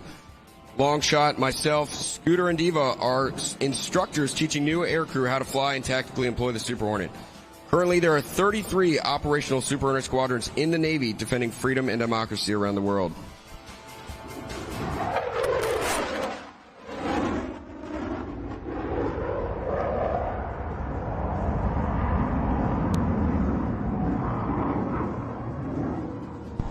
It takes many talented and dedicated young men and women to maintain, fix, and fly these aircraft. Help us thank the entire Rhino demo maintenance team and the maintenance professionals here at the show. There are ADC Pearson from Havre de Grace, Maryland. AME2 Rosa Day from Dallas, Texas. AT1 Brandon Delph from Germantown, Maryland. 82 Jacob DeJong from Lakewood, California. AT2 Asia Gray from Douglas, Georgia.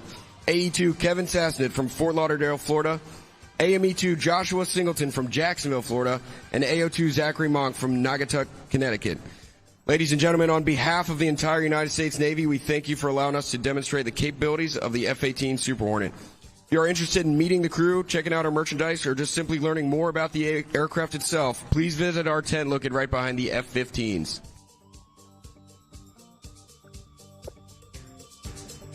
Ladies and gentlemen, how about a big round of applause? What'd you think of that? The United States Navy F-18F Super Hornet. Whoa! Was I kidding about the earbuds, or was I kidding? Take me serious next time. That's what my wife always tells me.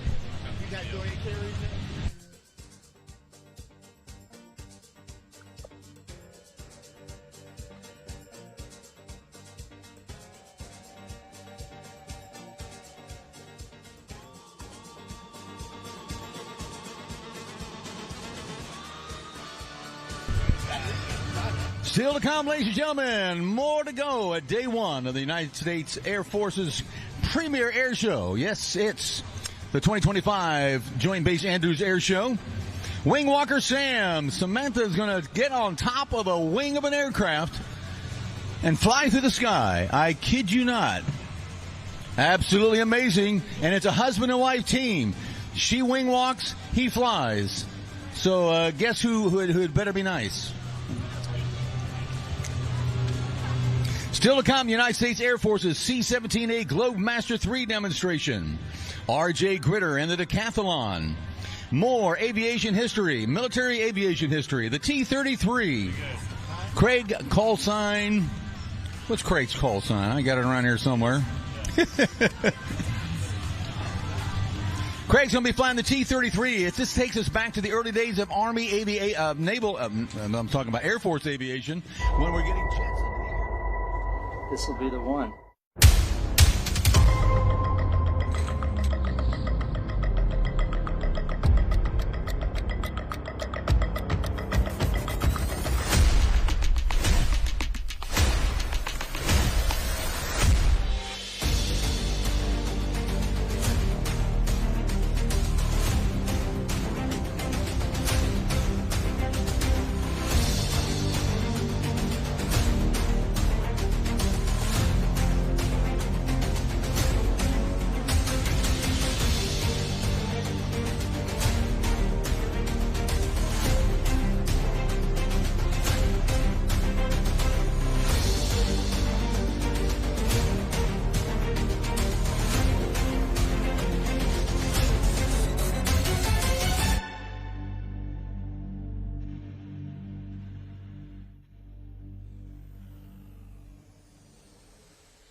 The Air Force is like a great boxer.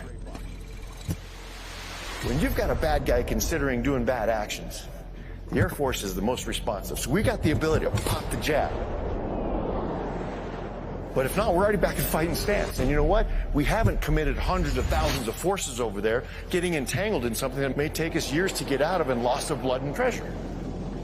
If it's fighting with a joint force, we take a lot of them there if they got to get fast. That's what your Air Force does.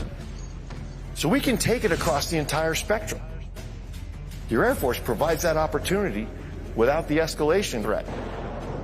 That's what air power does. And oh, by the way, if that didn't convince them, we got another jab, we got the hook, we got the uppercut, we got the right cross, and we got the frickin' haymaker. More options for the president. Everything from rapid response all the way to decisive victory. That is what air power, anytime, anywhere means. The one thing we can never lose sight of is the fact that Americans keep signing up saying they want to join the team. And the team that is the United States Air Force continues to be the best in the world. They show up every day. They do what they're asked. They do it with excellence. They do it in a way that makes us all proud. This is one Air Force. This is more Air Force. This is your Air Force.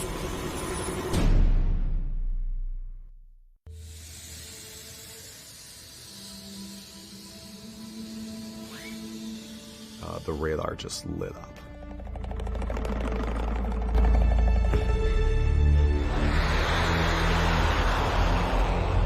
Standby, won't be able to talk to you. We're 1 minute to impact.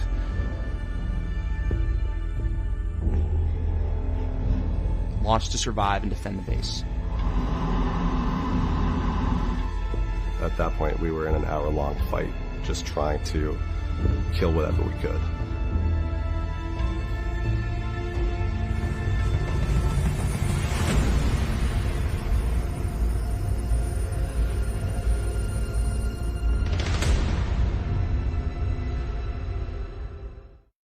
Get the green light to take off. So this is another normal night mission, just like any other. And we were out there for a couple hours with no real calm about anything having actually happened, so we thought, all right, maybe it's like off. Boards gets the first lock, and boy, he does exactly what he was taught and shot within about 20 seconds of getting that lock. All right, I'm going to do this, and I'm going to be the first one in my formation, and I'm by far the least experienced. I'm going to give someone else a chance to tell me not to before I do it. So I was like, hey, we're targeted. No one said anything. I was like, all right, we get a little closer. Yep, there goes the missile. All right, boys, here we go. That's a drone. And then the radar gets another and another. It fills. It's all attack drones. I would just say drone there, and then shoot, missile would come off the rail, drone destroyed, next. 8 engagements, and then it was like, wow, that happened fast. The ground is on fire right now. You could see every single one of the drones where they hit. And that just took about 45 minutes to shoot all of the missiles that we could off of that force ship before we had to come home out of missiles and try and get some more to go back up. 300 weapons were fired at a target man. 6 of them hit. No one died. This is way, way bigger than me just shooting missiles at drones. This is defense of our coalition partners. We got to be part of a thing that was meaningful and had an impact.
You say I'm a dreamer. I know what I want and what I got. Every step's getting sweeter.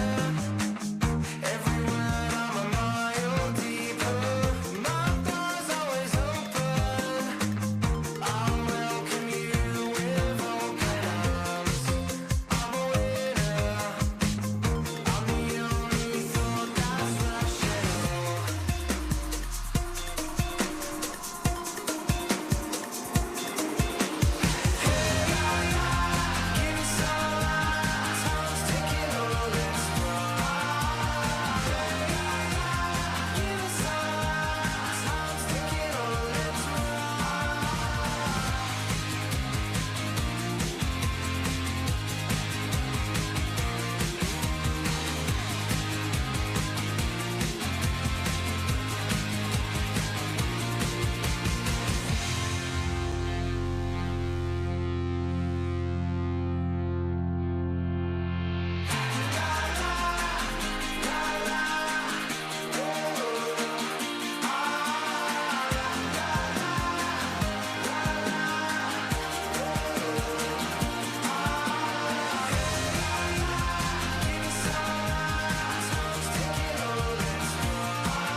I'm out of this world, I'm like a rocket.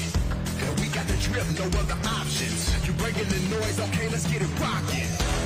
And turn the energy up. We got the juice and it spills on everything that we touch, yeah. And you can never be us. We not afraid of the pressure, cause we good in the clutch, yeah. We taking over the game. We on fire, call it Octane. I made it through all the pain, yeah. You gon' remember the name, yeah. Yeah.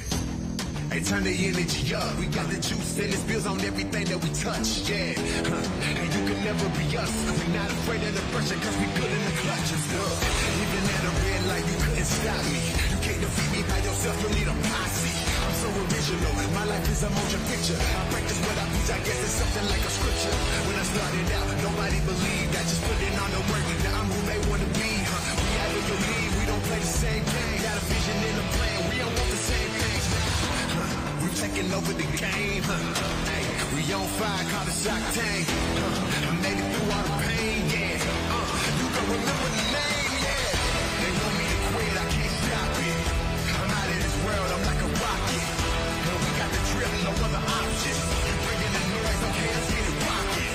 You already know that we get it poppin'. Every day we ballin', we just had to lock in. Stay in the lab, making a new concoction. You bringing the noise, okay, let's get it rockin'. They want me to quit, I can't stop it. I'm out of this world, I'm like a rocket. We got the drip, no other options. You bringing the noise, okay, let's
I'm Aaron Daly from Australia, and I'm about to tear up the sky. Are you ready?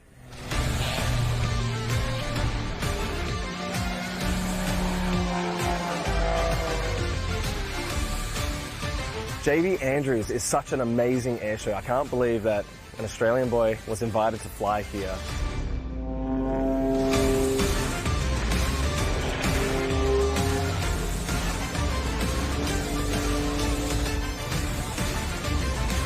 I never fly the same show twice. I have multiple different variations of shows, and I cater for the audience. And this is a special audience. We're talking Washington, D.C., the capital. So I've got a very special show planned.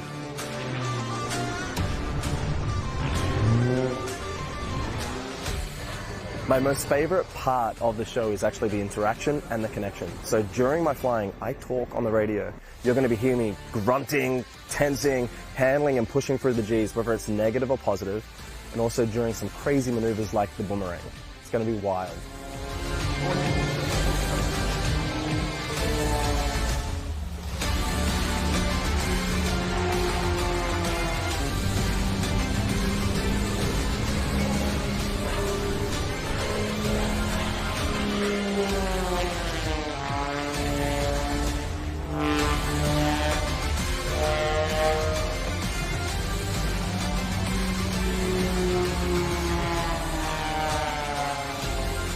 Such an honor and privilege to be flying in the capital of the US of A. Let's bring it.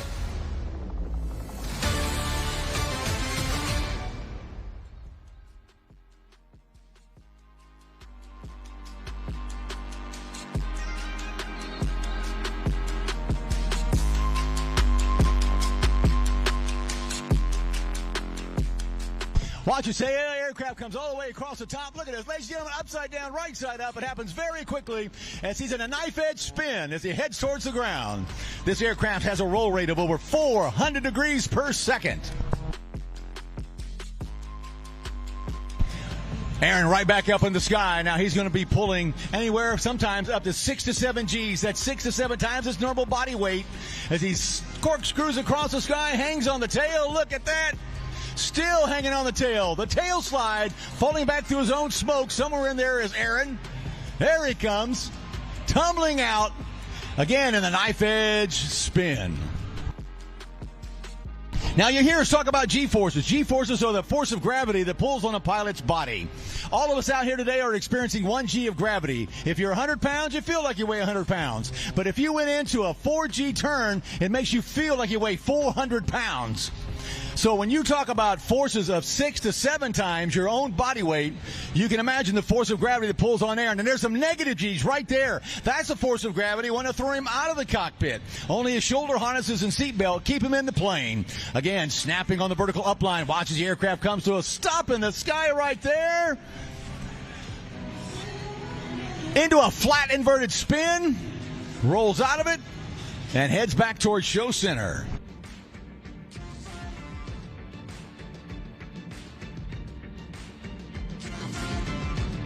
Again, there's that fast roll rate of the extra 330.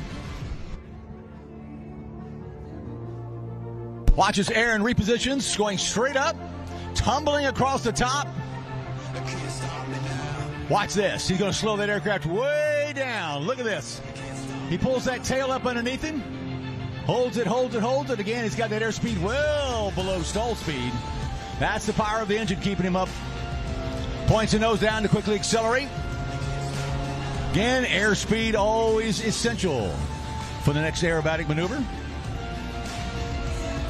Here we go. Going vertical now, going straight up. Slow rolls on the vertical upline. Now watches the aircraft again, just begins to slow way down.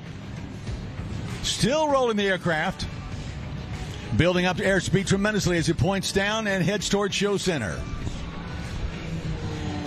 Again, there's that roll rate right into a knife edge climb.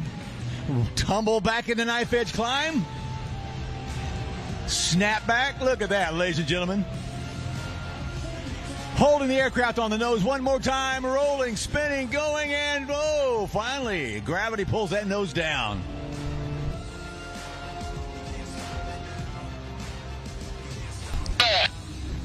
I'm doing good. All right, ladies and gentlemen, let's go live in the cockpit with Mr. Aaron Deleu. How you doing, sir? Hey, Mikey. Hey, Sadie. Andrews Air Force Base, Troy Base. My name's Aaron. I'm all the way from Australia. Can you hear me loud and clear? Yes, sir. Loud and clear. It's such an honor and a privilege to be able to perform here today at JB Andrews Air Show. Flying in Washington, Maryland, and Virginia. It's absolutely stunning. Meeting everyone here has been humbling. All the servicemen and women that work to protect the world. It's just absolutely phenomenal. So I just want to say a big thank you to all the veterans. My second heart is to the veterans and to all the people that dedicate their service to protect this fine country and the world. Hope you enjoy the second part. Let's rock it out. Let's do it, sir. We're ready for part 2. Catching my breath. Let's go. All right, ladies and gentlemen, keep an eye on this. Watch this as he comes down the 45. Let's snap that plane. 1, 2, 3, 4, 5.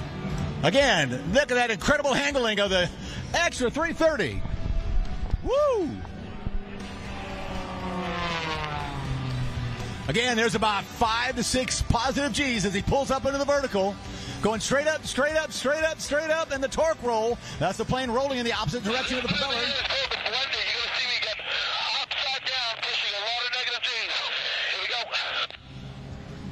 Again, negative G's is the force of gravity trying to throw him out of the cockpit as he goes in a flat, inverted spin. Recovers in the inverted.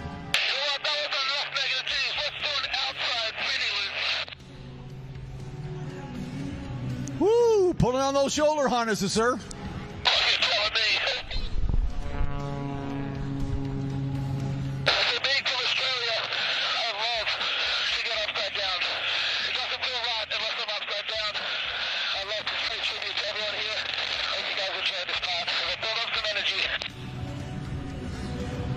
Now, one thing you got to remember, ladies and gentlemen, there's no air conditioner inside this aircraft. On a nice, hot, warm summer day like today, well, it can get pretty coasty inside that cockpit. Down on the deck.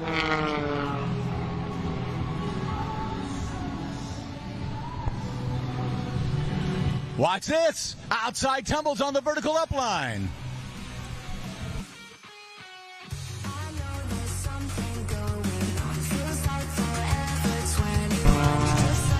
Straight back down.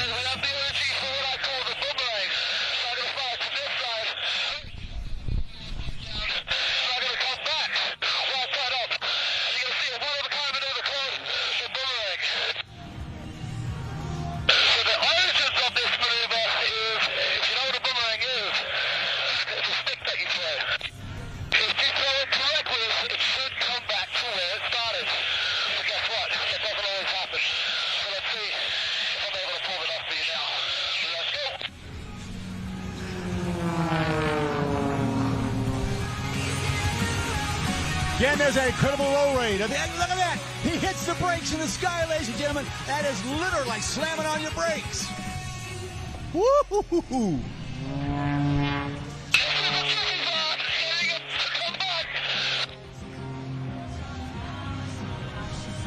Again, the incredible roll rate.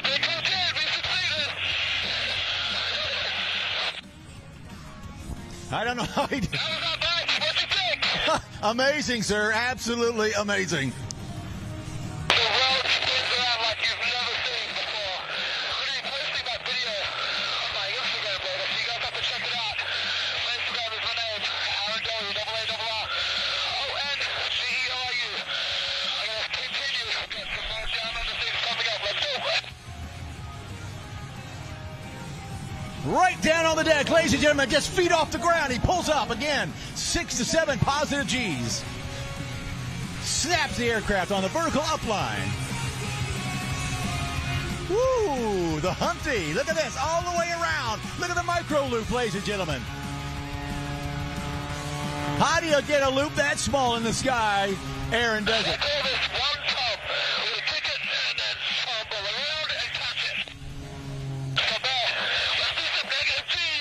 Oh, yes.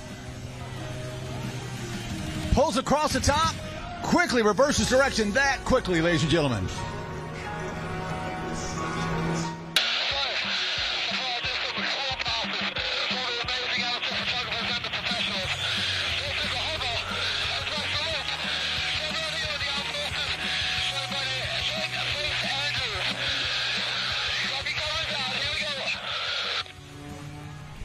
Watch this, ladies and gentlemen. Snaps the aircraft. Watches airspeed bleeds off, bleeds off, bleeds off, bleeds off, bleeds off. Right there, ladies and gentlemen, almost no forward airspeed whatsoever. He's turned that aircraft into a helicopter, just hanging in the sky. Look at that. Unbelievable.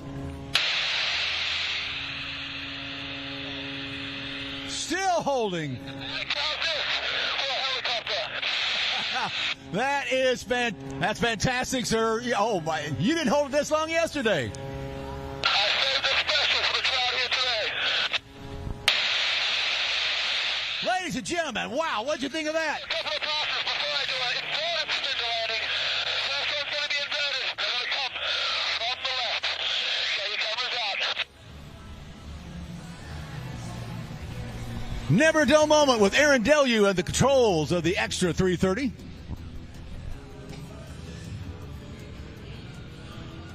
Here he comes from your right. Smoke on.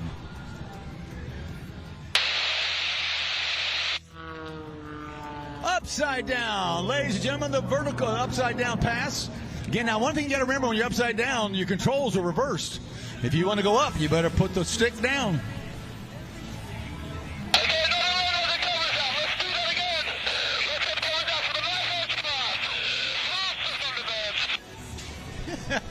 I think he's having too much fun up there today. What do you think?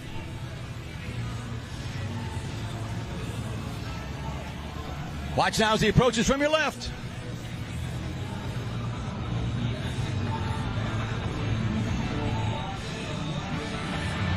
And the knife edge pass. Beautiful photo opportunity right there.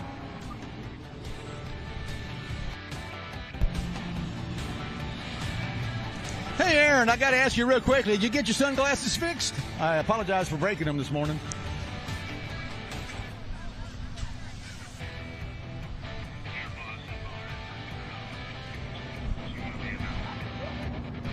Now watch this, ladies and gentlemen. He's setting up for landing right now. Well, wait a minute. You say he's going vertical. You know, he's setting up for landing. Watch this. He's going to take that aircraft across the top, point the nose down, going to go to a flat inverted spin again. This is probably the craziest landing you'll see any aircraft perform.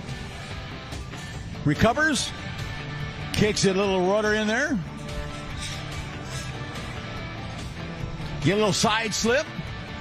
Brings the nose right back down and touches the ground. How's that for an approach to land?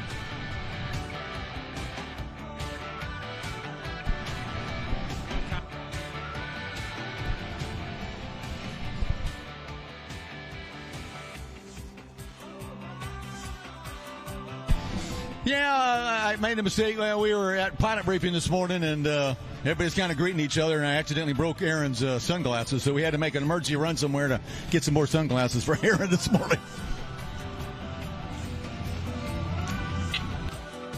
Ladies and gentlemen, what'd you think? A big round of applause, Mr. Aaron Deleu. Again, coming to us from Australia. Amazing job. So much fun to work with.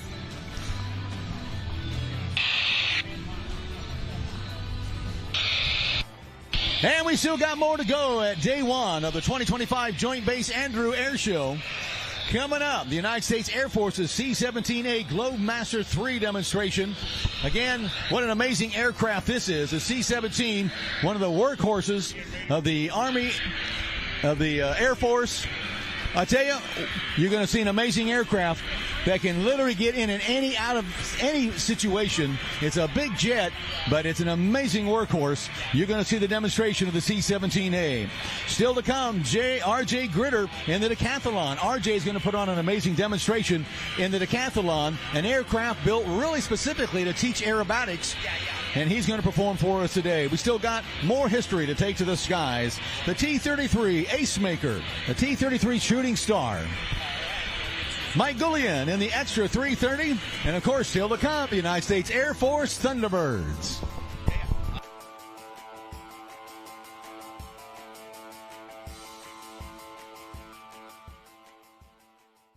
I'm excited for this year's air show to just bring my nephew to his first air show and just to see the fighters again. I love jets. I love planes. Super excited to see AirPower. With legacy in mind and how it fuels the future, my grandfather is the biggest aspirations that I have. He served 31 years in the Army National Guard. He would tell me on walks, hey, you're going to be an officer and you're either got the Air Force or the Navy. We grew up not from the best standpoint, financially, and I feel that the military has helped bring us out of that financial situation. So definitely my grandfather being the leader and being like the fuel to get us out of where we were. And I'm just excited to provide that foundation to my kids. This is the Joint Base Andrews Air Show, where legacy fuels the future. My great-grandfather served in the Army during World War I out in France. So when Germany cut the phone lines between the American forces and the French forces, he basically was constantly crossing German lines to connect the communication lines. Seeing like all of what he did during his time, like in fighting an actual war, like he did something, and like I'm doing something now, but like it's different, but it's similar.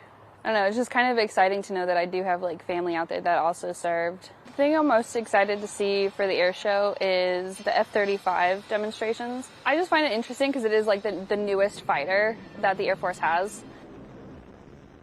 This is the Joint Base Andrews Air Show, where legacy fuels the future.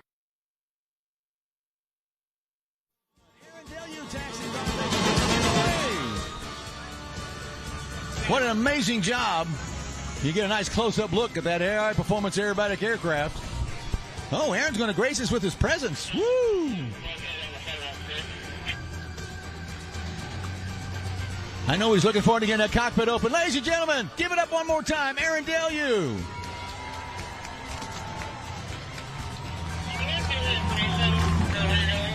And yes, he didn't misspell his name. It's A-A-R-O-O-N, okay? Oh, I like to kid him. Hey, it's Aaron. Yeah. Good to see you, sir. Great job. Great to have you here. Had the pleasure of working with Aaron literally all across the United States. We started out the year in Southern California and worked our way toward Corpus Christi, Texas. And now out here at Joint Base Andrews. We love it. And yes, he did get his sunglasses fixed. That's a good thing. I'm sorry, Aaron. Like I said, didn't mean to break his sunglasses earlier this morning. Hi, I'm Major Sierra Kelly with the C-17 East Coast Demo Team. So the C-17 is just awesome. It's like definitely just like the workhorse of Air Mobility Command, and we can go really long strategic airlift. We can fly into tactical objectives, stop on really short fields, airdrop, air refuel, air land. C-17 can pretty much do it all. It's the most exciting plane to fly because we go the farthest. We can be anywhere in about less than 24 hours. You can be anywhere in the world. As big as it is, it's still really maneuverable, really fun to fly, really tactical. So we'll do 45 degrees of bank. The best thing we do, I think, is our short field landing. We'll land in less than about 3,500 feet, and then we'll go straight into a backing. So we'll deploy our thrust reversers and start backing up, which is probably the crowd's favorite thing to watch. The camaraderie is awesome. It's great in an airlift squadron, and just any time we're taking a small team out on the road. Usually we're on the road with 5 or 6 people at a time, and you get really close to those people while you're on a mission, and everyone has a really important role, and everyone understands that the whole mission doesn't happen without every member of the team. So that's like probably the best part about working at an air show, is just getting to interact with the crowd and people who love airplanes and love seeing people fly. I mean, my favorite part is obviously talking to little kids and just hoping to inspire them to, maybe serve their country one day or be excited to fly.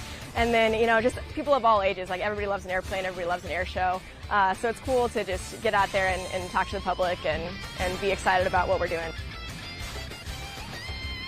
This is the first time that this crew specifically is getting to do the Andrews Air Show. We're really excited to be here in the nation's capital, and it's just going to be awesome. Put on a really great show. There's a great lineup. I'm excited to go watch as well as interact with all the other performers. So Andrews' hospitality team has been really great, and we're just really excited for some good weather and good shows this weekend.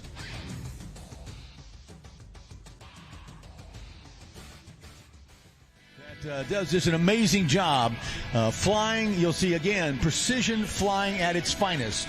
If you'd like to meet Mike and get a close-up look before he comes out here, You can see the big black semi-tractor trailer parked over here by the KC-135 and right next to hangar number 4. You can go by there and get a flight simulator of what it would be like to fly aerobatics. If you've ever wondered what it takes to be an aerobatic pilot, you need to stop by that. They have a flight simulator in that trailer of that semi-tractor trailer that you can get in, get a feel for what aerobatics would kind of be like. It's absolutely amazing. Check it out. You'll have a lot of fun, and you'll get a chance to meet Mike a little later on. He'll be back at that truck, and he can shake your hand, get an autograph, have some fun.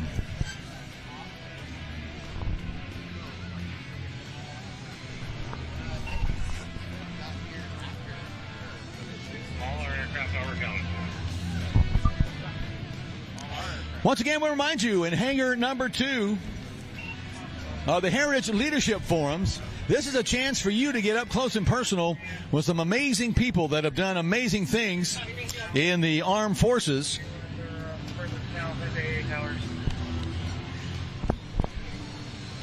We'll have another impact coming up, American Leadership Forum coming up at 2 o'clock this afternoon.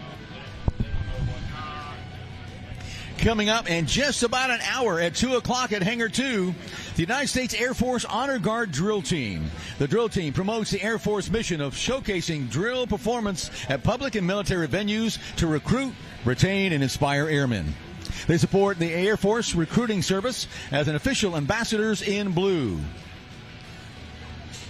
Again, that's at 2 o'clock, hangar number 2, the United States Air Force Honor Guard Drill Team. Fun to watch, amazing, amazing coordination. You want to check that out. And then coming up at 2:30 at hangar number 2, the United States Air Force Band, Max Impact, will be performing. Max Impact, stationed at Joint Base Anacostia Bowling in Washington, D.C., is one of 6 musical ensembles that form the United States Air Force Band. Featuring 6 active duty musicians, Max Impact regularly presents high-intensity performances throughout the United States and abroad. So check it out at 2:30, hangar number 2. If you love some rock and roll music, check out Max Impact. Again, that'll be at hangar number 2 at 2:30 this afternoon.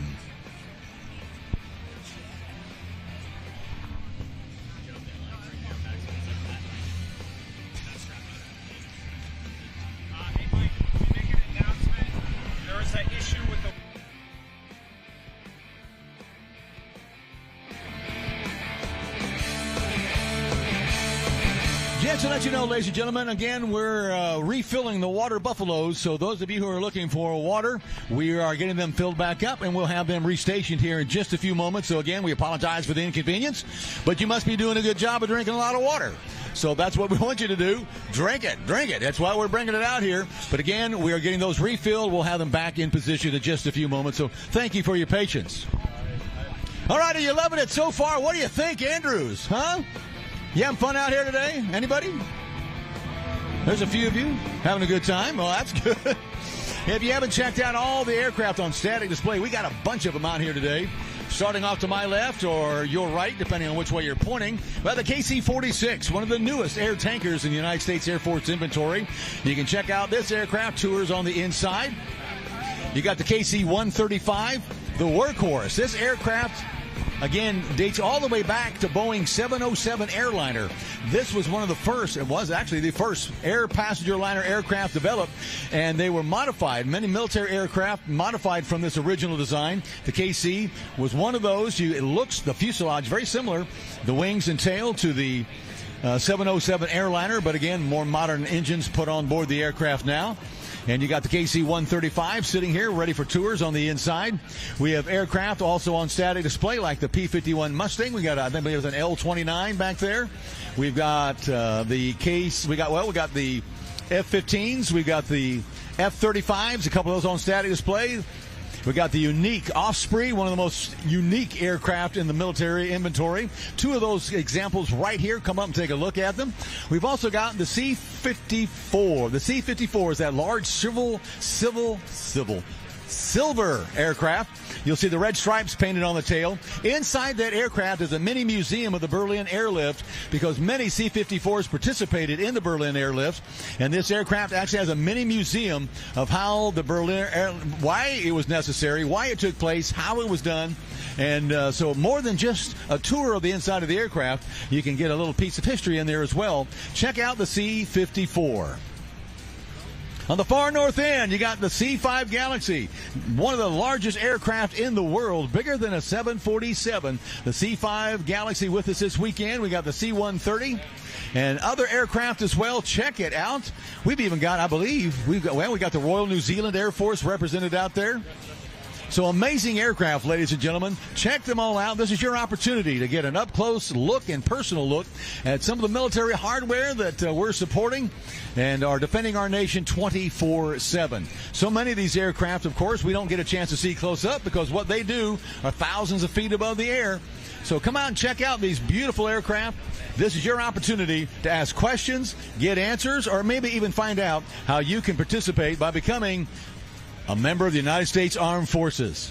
As a matter of fact, right before the Thunderbirds fly today, we will actually have an enlistment ceremony that will take place right out here in front of the Thunderbirds, and you'll have the opportunity to welcome the newest members of the United States Armed Forces family right here at Joint Base Andrews. That'll take place right before the Thunderbirds fly later this afternoon. So again, if you're interested, there are a lot of military personnel located throughout. The thing I'm probably most excited for is it's my first time ever working for an air show, and it's also my first time ever being at an air show. So it'll definitely be something new. So how I connect to this year's theme of legacy is I have 5 family members in the military, including myself. I have 2 sisters in the Army, I have 2 cousins in the Navy, and I have 1 cousin in the Air Force. We're all like the first generation of our family to join the military. They did have a big influence in me joining because they told me about the opportunities that the military gives me and the opportunities they give a lot of people. Without that advice, probably wouldn't know what I'd be doing.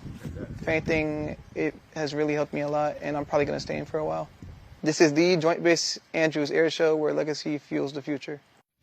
And just in case you're wondering, that's the Secretary of State exiting on his way to the Middle East. Just to show you how busy this place is, as we have got diplomats coming in all the time, it seems like. We've already had J.D. Vance here. We've already had the president here this weekend. We've had Hegseth, Secretary of War, was here yesterday. As a matter of fact, he came and watched the Thunderbirds fly yesterday. And now I believe that's Secretary of State Rubio taking off.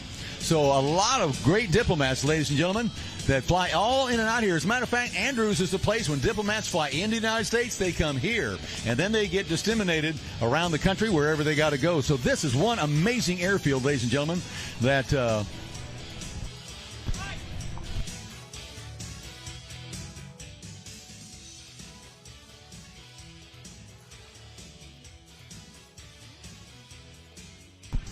all right, ladies and gentlemen, we're just moments away from the C-17 Globemaster 3 demonstration.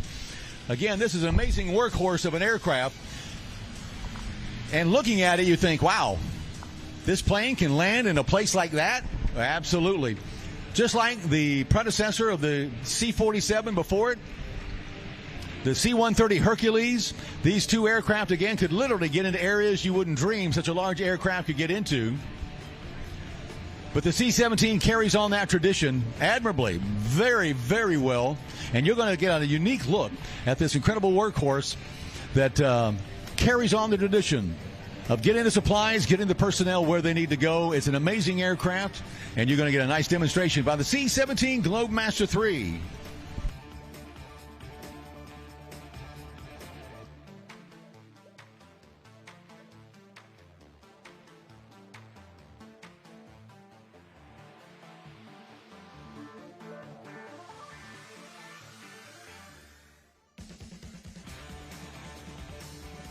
All right, ladies and gentlemen, it's my pleasure at this time to turn it over to the United States Air Force C-17A Globemaster 3 demonstration.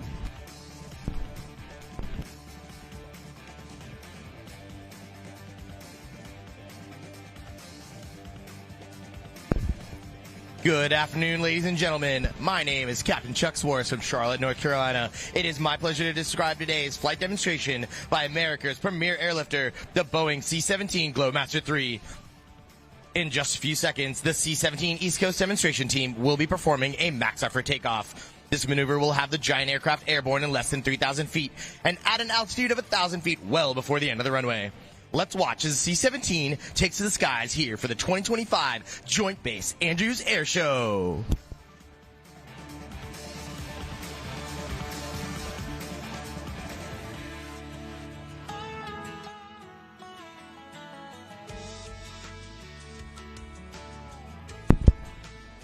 Our crew for today is Major Sierra Kelly from Colorado Springs, Colorado.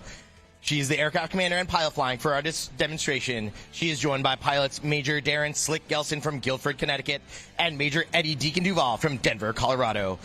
Our loadmaster for today's demonstration is Staff Sergeant Jackie Momolia from Milwaukee, Wisconsin.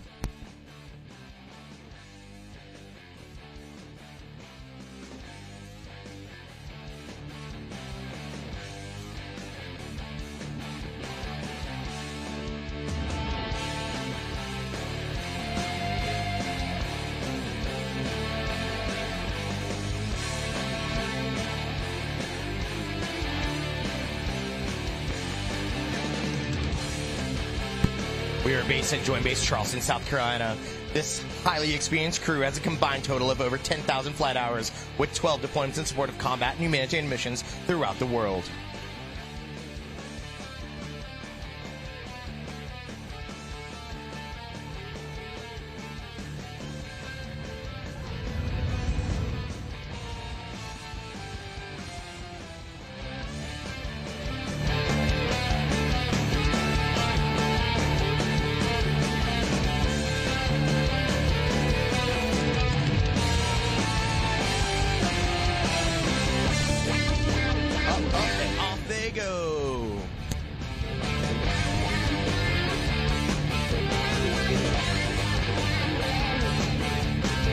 The C-17, affectionately known as the Moose, was responsible for airlifting the majority of over 120,000 evacuees from Afghanistan during Operations Allies Refuge. In addition to their combat deployments, members of the crew are uniquely qualified to conduct specialized night, low-level, and high-altitude operations in contested environments in support of the Chairman of the Joint Chiefs of Staff and President of the United States Special Operations Priority Missions. While the crew's maneuvering for their first pass, I'd like to share some facts with you about this amazing aircraft. The C-17 made its first flight in September of 1991. Since then, the aircraft has set over 30 world records, including payload to altitude, time to climb, and the longest airdrop mission in history.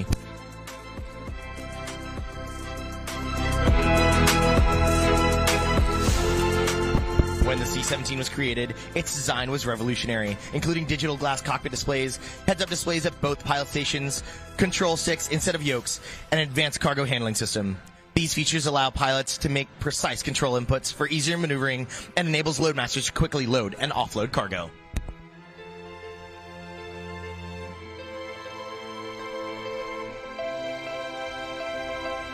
Those of us in the military could not do our jobs without the love and support of our family and friends. Here today are Sierra's dad in the audience, along with Major Slick Gelson's family and fans and friends of the rest of our Moose crew as well. If you see them out in the crowd, please give them a huge round of applause.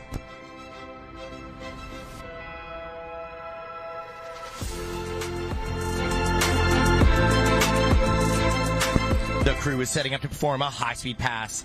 The massive engines of this jet allow it to accelerate very quickly. The aircraft is now accelerating to over 350 miles an hour, showing off its extremely powerful engines.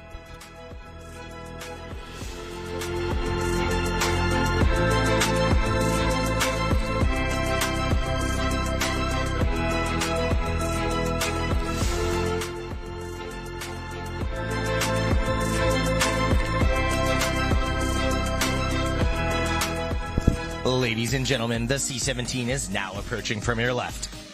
Even at high speeds, note how quiet it is passing by show center. This gives our operators a tactical advantage while flying low over hostile territory.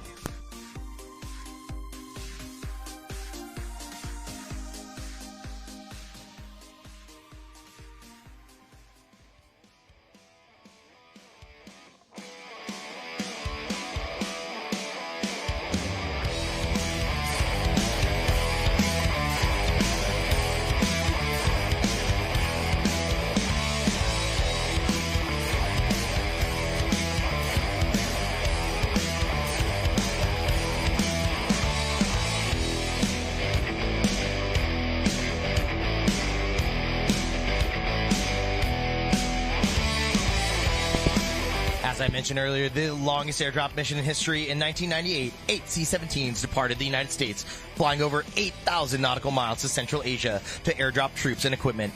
The mission lasted over 19 hours and delivered critical supplies and troops to the region.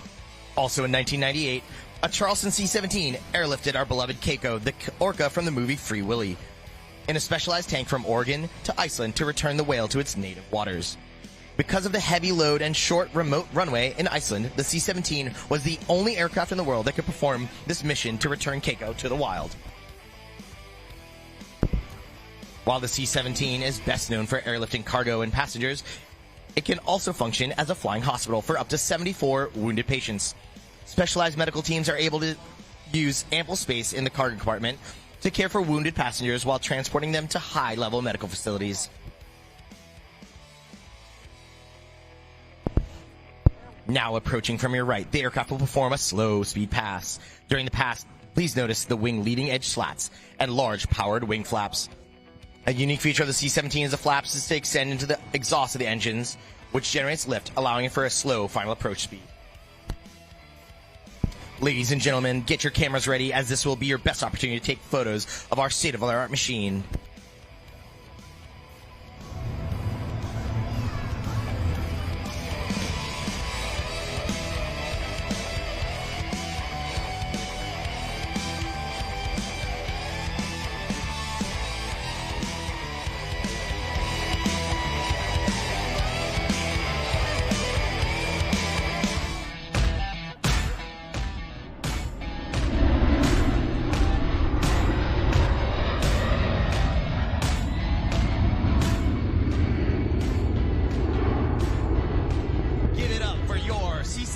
East Coast demo team.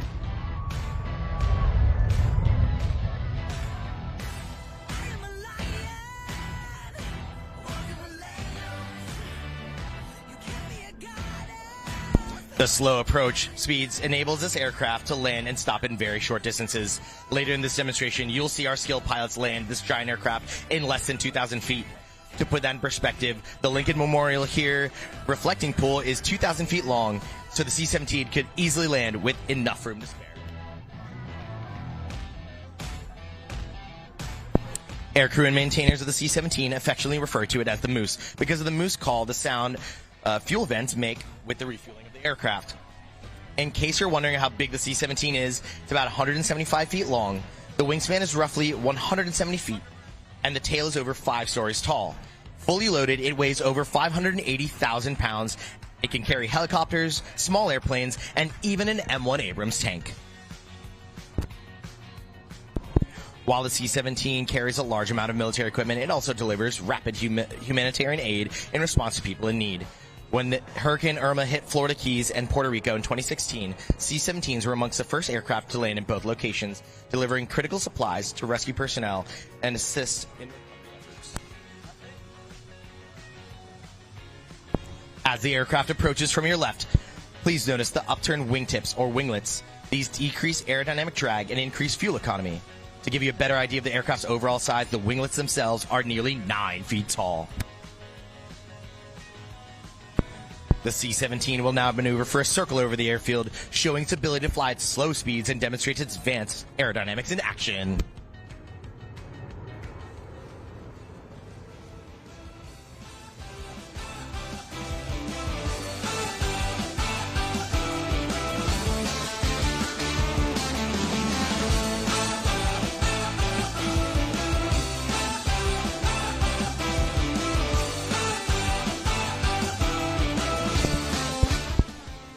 Those of us in the Air Force could not do what we do without our maintainers, our flying crew chiefs for this weekend, our Senior Airman Traylon Jeribo and Senior Airman William Salas. Please give them a huge round of applause.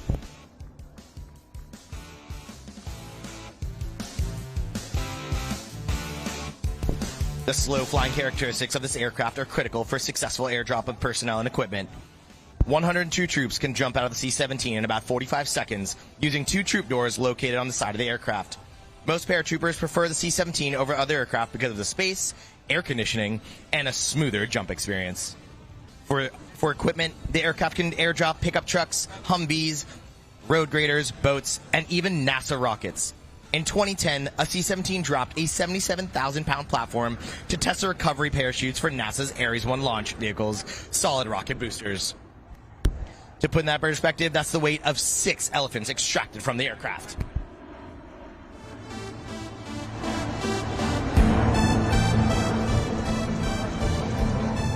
As you can see, the C-17 is extremely maneuverable at both high and low speeds, making it easy to operate in any tactical situation. The C-17 is also unique in the fact that we are the only aircraft in the world to be able to deploy thrust reversers in flight, allowing us to achieve 15 to 20,000 feet per minute descent rates or rapidly slow in level flight. Some more interesting facts about the C-17 Globemaster III. The aircraft can fly anywhere in the world non-stop using its air-to-air refueling capability. Air Force personnel routinely fly 24-hour missions with only a single crew. The most basic crew complement required to operate a C-17 is merely 2 pilots and 1 loadmaster. The heavy-duty landing gear allows it to land on surfaces such as cement, sand, dirt, and even ice. As a result of this, the C-17 has been in over 180 countries and every continent in the world since production began. All Air Force C-17 crew members are trained on the use of night vision goggles or NVGs, allowing them to operate while in unlit, austere locations around the globe. As the crew makes their final approach, the aircraft will be flying at just under 120 miles an hour. They are simulating arrival into a shortened airfield where hostile forces are present. This versatile tactic allows the C-17 to operate in over 6,000 more airfields worldwide than any commercial wide-body aircraft. After landing, the crew will demonstrate another unique feature of the aircraft, the ability to back up under its own power. This gives the aircraft increased maneuverability on the ground and the capability to operate at smaller unsupported fields. Let's watch as our jet performs a max effort landing.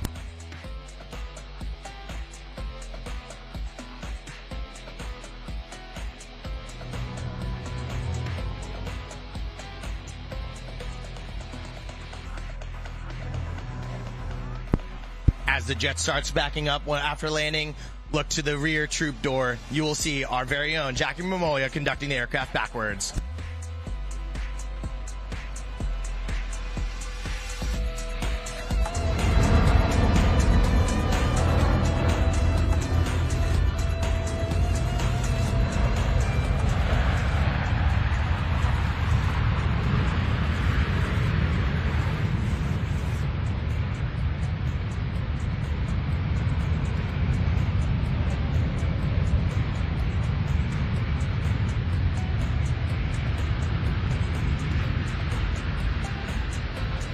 Wave out to Jackie Momoya. Say back it up. Give it up for your C-17 East Coast demo team.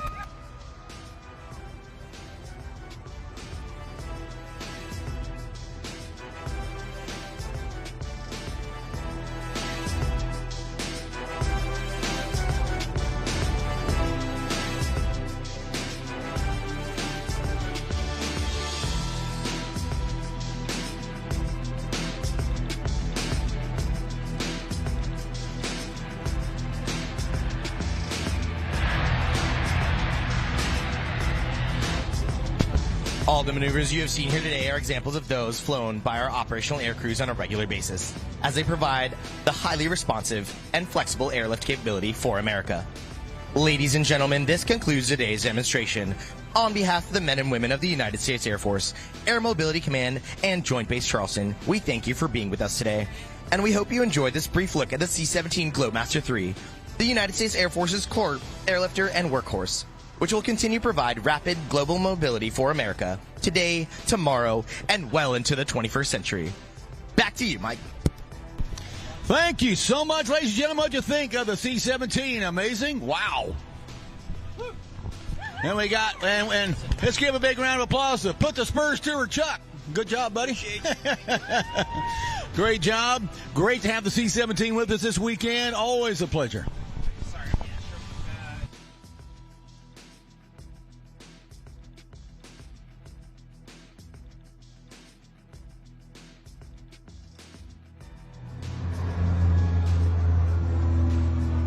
And there goes The C-147 on board members of your United States Army Golden Knights. You can see that rear door taken off the back side of the fuselage there. That's where the jumpers will be exiting at almost 2 miles above our heads, ladies and gentlemen. They're going to climb up to well over about over 10,000 feet easily. I think on a beautiful day like today, we can probably get up to 11 or 12 easily. Exiting the aircraft, falling towards the ground at 120 miles an hour. We'll get another parachute demonstration from the Golden Knights. Absolutely amazing. We want to let you know the United States Army Golden Knights, of course, our demonstration and competition parachute team representing the Army. Their mission is to connect the American people with the Army through parachute demonstrations, competitions, and other events. They're one of the 3 Department of Defense sanctioned aerial demonstration teams, along with the Navy's Blue Angels and the Air Force's Thunderbirds. The team is comprised of around 95 men and women, including parachute units, an aviation unit, and headquarters. Aspiring Golden Knights undergo a rigorous selection process, including a 6-week course with numerous free-fall jumps, technical training, and public speaking exercises. The Golden Knights were formed in 1959 and gained their name in 1962 for their winning record. They participated at air shows, sporting events, and other public events all across the country. They're based out of Fort Bragg, North Carolina. Great to have the Golden Knights with us again this weekend. C-17 back taxiing down the runway. As the Golden Knights get up to altitude, again, they're going to be at over 2 miles above our heads. When they exit that aircraft, they can fall as fast as 120 miles an hour. And the only way we're going to be able to spot them is when those smoke canisters are ignited. This will give us an indication of where they are, because when you're that far away at 2 miles, you look pretty small. Tough to pick a human being out at 2 miles. And the smoke trails, the smoke canisters help us identify them as they head towards the ground. Still to come, more history taking to the skies over Joint Base Andrews as Greg Collier will get in the cockpit of the T-33 he calls Ace Maker. This was a training jet used in the late 1940s and 50s, and as a matter of fact, one of the most widely used jet trainers in the world. And another great piece of history that we're getting a chance to take a close-up look at, the T-33 Shooting Star. Mike Gullion still to come in the Extra 330. Again, another high-performance aerobatic by an air show master. Mike with over 25 years of air show experience taking to the skies for us today. And then still to come, the United States Air Force Thunderbirds. But before the Thunderbirds, we're actually going to have an enlistment ceremony right out here in front of the Thunderbird aircraft. These will be the newest members of the United States military. They're going to be sworn in today by the Blue Angels, so something they will remember and their families for a very long time, getting sworn in by the Thunderbirds. Again, let's give a big shout out to our incredible sponsors of this weekend's air show, Andrews Federal Credit Union. We appreciate Andrews so much. They are great supporters of Andrews Air Force Base and the military personnel here. If you want to find out about their services, get signed up. They can give you all the information you need to be a part of the Andrews Federal Credit Union family. Stop by their tent located at Air Show Center. You'll see the large blue tent with those 3 white stripes on it, the Andrews logo. Stop by there, get the information you need. And they even got some free goodies over there, too. They're nice people. They don't bite. So Andrews Federal Credit Union, thank you for your support. We'd also like a big shout-out to AFA. AFA, a proud sponsor of this weekend's air show, along with United Airlines. I use them a lot. United Airlines, one of our great sponsors, along with Vacation Village. We thank you, Vacation Village, for your support of this weekend's air show. And again, a big shout out to Verizon and AT&T for bringing in some extra cellular towers to help support this weekend's air show, so we can all make those phone calls, get on the social media. Hope you're doing that, spreading the word, because we've got one more day to go. If you love it, if you're having fun out here today, why don't you come back again tomorrow? Or if you didn't get to make it out, some of your friends and family, send those pictures, send those videos, tell them they need to be out here. It's an amazing weekend and a way to, again, show your support for all the great folks out here at Andrews Air Force Base, one of the most incredible bases really in the nation, as it is very, very busy. And for the crews and the people and the staff that work out here, I mean, to put an air show on top of everything they're responsible for is absolutely amazing. My hat off to the team and to all the personnel out here who are doing an amazing job of putting this air show together. Takes a lot of work, a lot of coordination, and they have done an amazing job. Oh, so one of the 826 ground crew guys, remember those, like, Thunderbird meeting, those two? Airshow operational and announcing services are provided to the 2025 Joint Base Andrews Airshow by David Schultz Airshows of Clearfield, Pennsylvania.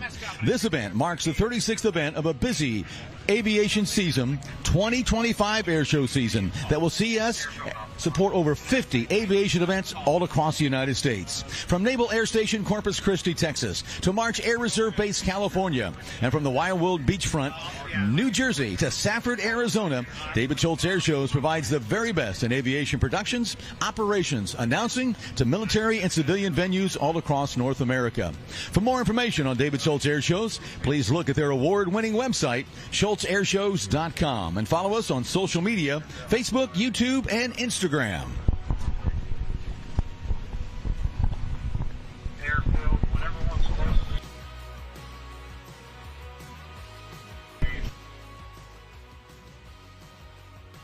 Don't forget, coming up at 2 o'clock over at Hangar 2, the United States Air Force Honor Guard drill team going to be performing for us today.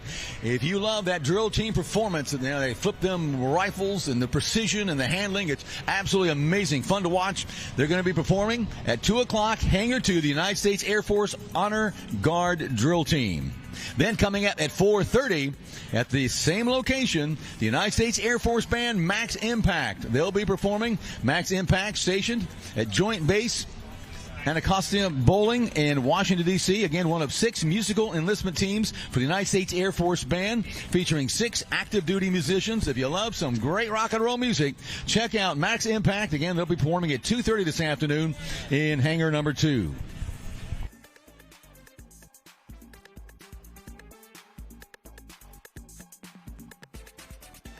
And we got good news. You need some water? Well, the water buffaloes are back in position.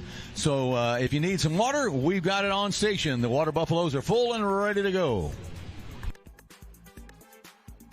Again, we want to encourage you, if you don't have any earbuds, I know we have some of the vendors out here do have earbuds available. Get that ear protection, especially if you have children under the age of 2. It's really noisy, as some of you were here earlier and got to see the FA-18. Gets pretty loud out here. And there's RJ taking off in the decathlon. RJ, a master of this aircraft. He really knows it inside and out. He'll put on an amazing performance for you, as you'll see this aircraft, again, performing at literally half the horsepower of any other aircraft flying out here today. He'll provide all the same type of maneuvers and thrill and fun, and you'll get a chance to watch RJ here in just a few moments. Climbing up the altitude, the United States Army Golden Knights. Again, they'll be 2 miles above our heads, falling down at 120 miles an hour.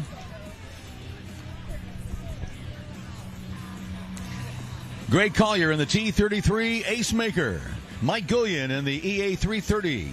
And the United States Air Force Thunderbirds. Still more fun to go here at the 2025 Joint Base Andrews Air Show.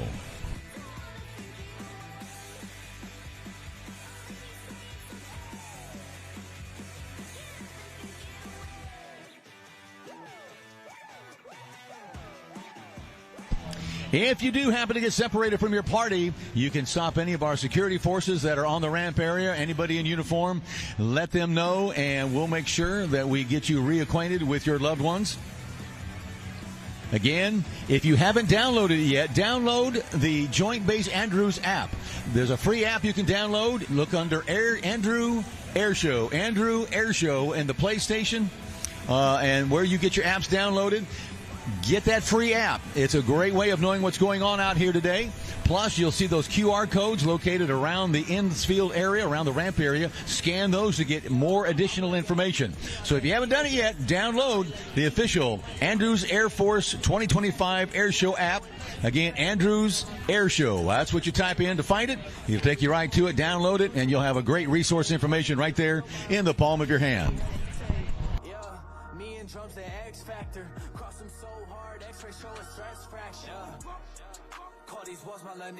They all falling down. These labels hear the first few words and pull their wallets out.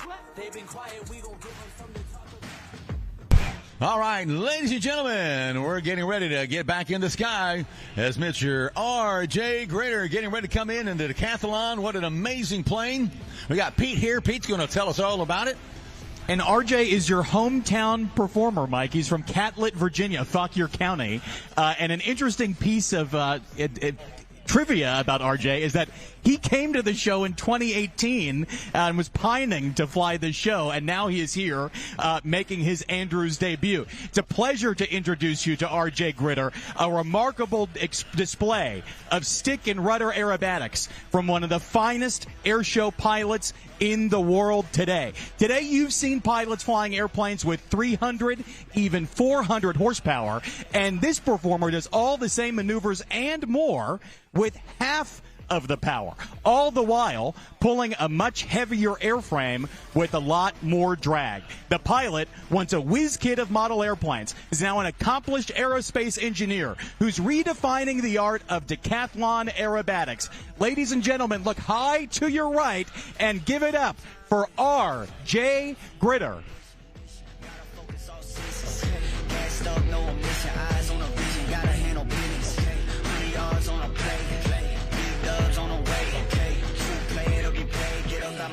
We are not the same. Down in the city, I'm back on the base. Gotta get to it, no pain is safe. Running the game, they running away. They running their mouth, you know they are fake. Pick a side, okay. Is you on for the ride? Okay. New kid on the block, next up on the rise.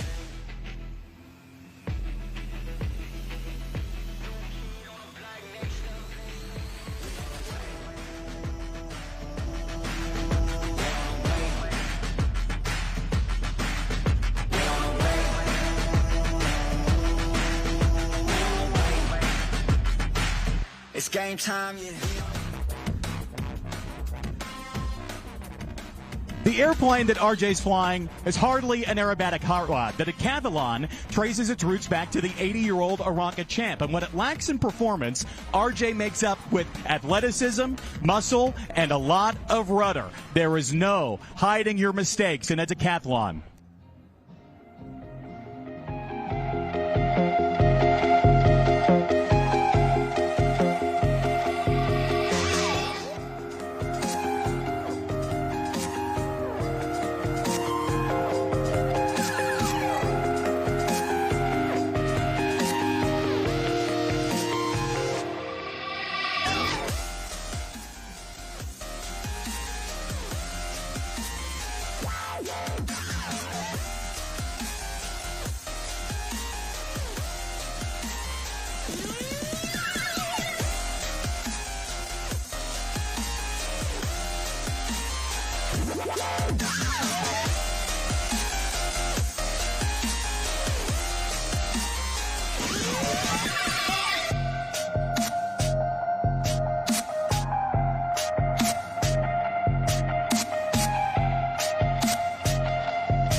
The knife edge spin. Let me tell you a little bit more about RJ, who developed a passion for aerobatics through radio control flying. He started competing at the age of 16 and even represented the U.S. on the world stage in indoor precision and freestyle championships. RC flying gave RJ the strong background for the unique brand of flying that you're watching right now.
months, RJ got his airplane, learned aerobatics, and made his air show debut, all in the span of just 1 year. You can't say he's not dedicated. And if you're interested in aerobatics and want to join this incredible community, join the International Aerobatic Club to connect with aerobatic pilots and enthusiasts. You can check it out at IAC.org.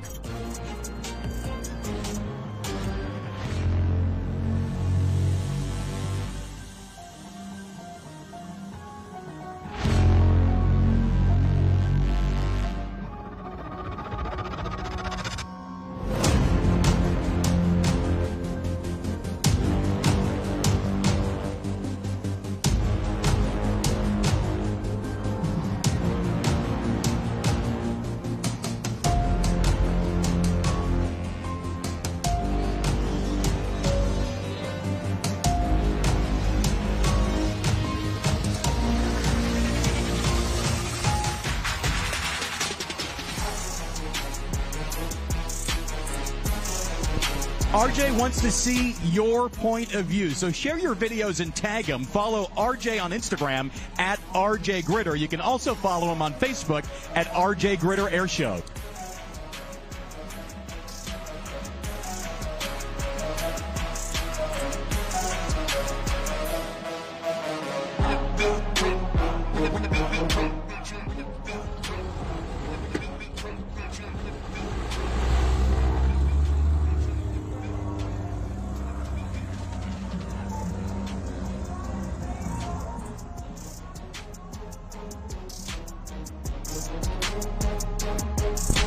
Special thanks to Garmin Aviation, proud sponsor of RJ Gritter Air Shows. From the Garmin Pilot app to his panel-mounted avionics to his smartwatch, Garmin guides RJ through the sky, providing the best guidance from show to show and helping him train to stay at the top of his game.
As he climbs for his final maneuver, RJ would also like to thank Horizon Hobby, TAC Aero, Tempest Aero Group, Hartzell Propeller, Goodyear, Whalen Aerospace Technologies, Air Knocker Aviation, Air Tech Coatings, Acme Aero, B&C Specialty Products, Aircraft Spruce, and Aeroline Design. The support of these industry leaders allows RJ to fly at the top of his game.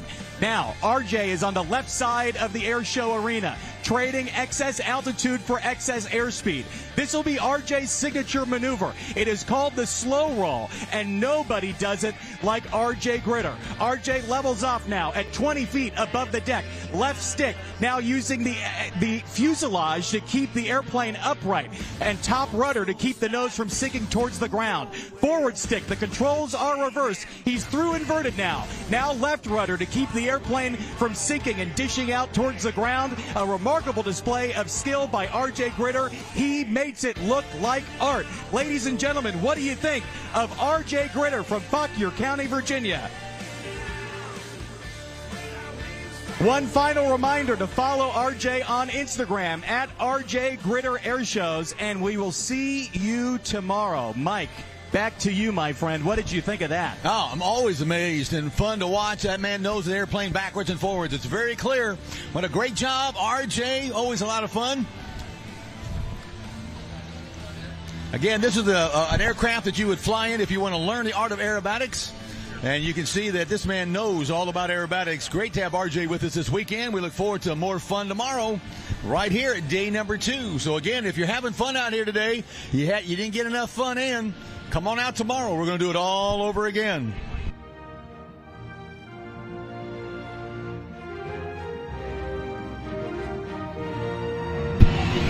All right, coming your way next, high overhead, somewhere at 10,000 feet. United States Army Golden Knights getting ready for their second performance of today. Always exciting to have the Golden Knights with us. They're going to put on an incredible demonstration for you, high above us, falling down at 120 miles an hour towards the ground.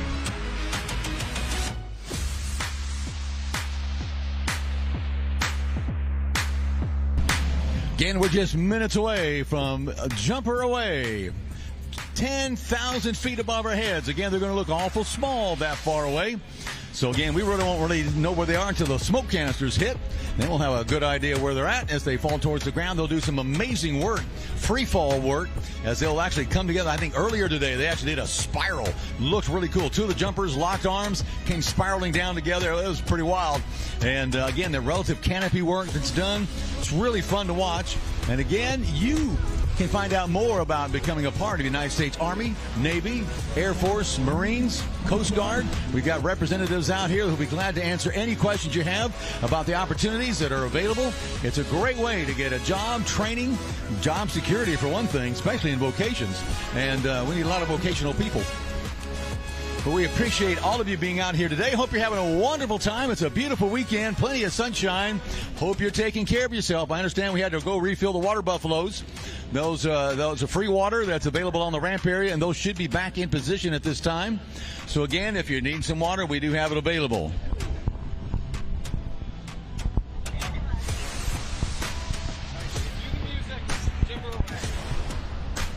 Ladies and gentlemen, look high overhead.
Ladies and gentlemen, let's welcome our jumper back down safely to the ground.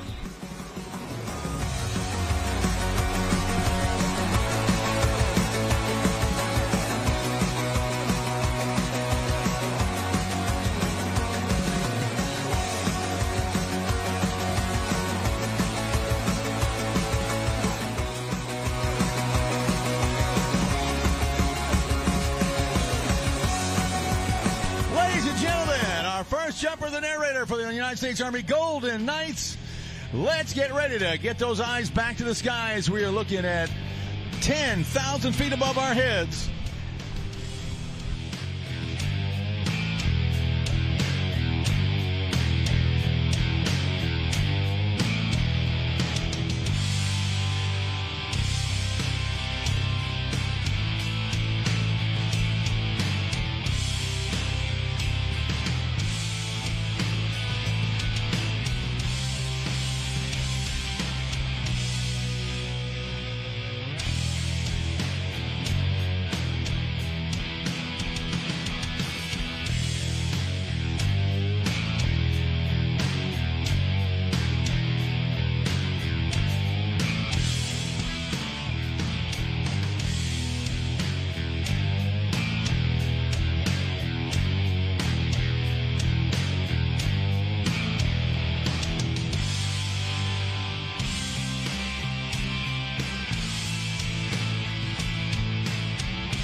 The American paratrooper, born of fire of World War II, more than 80 years ago, has since struck fear and terror in the hearts of those foolish enough to oppose them. Relentless in their skill and courage, not only in the air, but also on the ground.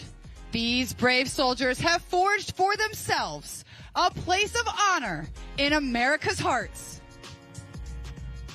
Good afternoon, ladies and gentlemen. I'm Sergeant Sloan Cannett, originally from Beverly Hills, Michigan. It has been my proud honor to fly in our national POW MIA flag on this, my 1,137th free fall parachute jump.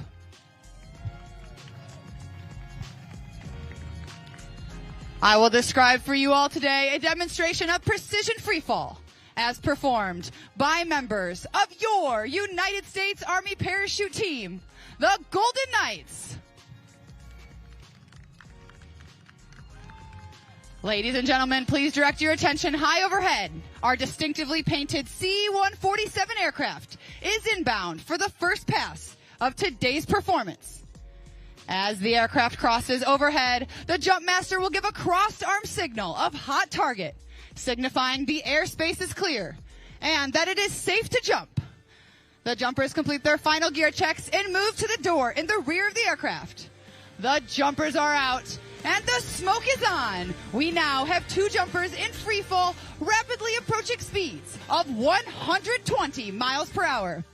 These jumpers fly their bodies apart to gain separation, using their hands, arms, legs, and shoulders as flight controls. The jumpers will now face each other and make contact. These jumpers are now forming 120 mile per hour spirals in the sky. Count with me as they make our helixes. 1, 2, 3, 4. And these jumpers will now separate and prepare to deploy their main parachutes. And there you have the high-flying black and gold of your United States Army parachute team, the Golden Knights. Mr. Charlie Hillard, former team leader of the Eagles aerobatics team, and parachute manufacturer Mr. Steve Snyder exchanged the first baton in 1958. It was then believed that two jumpers in free fall could not possibly make contact. The trail of smoke each jumper leaves in the sky is created by two M18 red smoke canisters, which emit a continuous stream of smoke for up to 90 seconds. The jumper attaches these to 1 foot with a specially designed bracket and then ties the activation pins to a lanyard. By pulling on this lanyard, he or she can ignite their smoke immediately upon exiting the aircraft while in free fall or under parachute.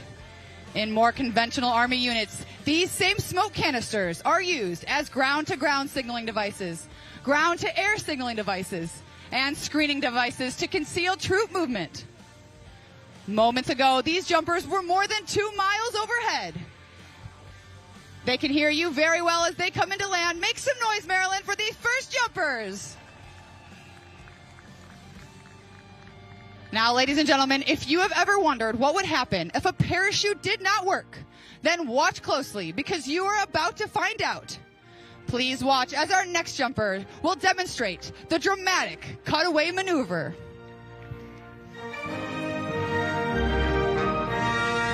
Our next jumper here has your Maryland state flag for you today. She is going to show you the full flight characteristics of the Ram Air parachute as she brings it over the target for an awesome target area landing.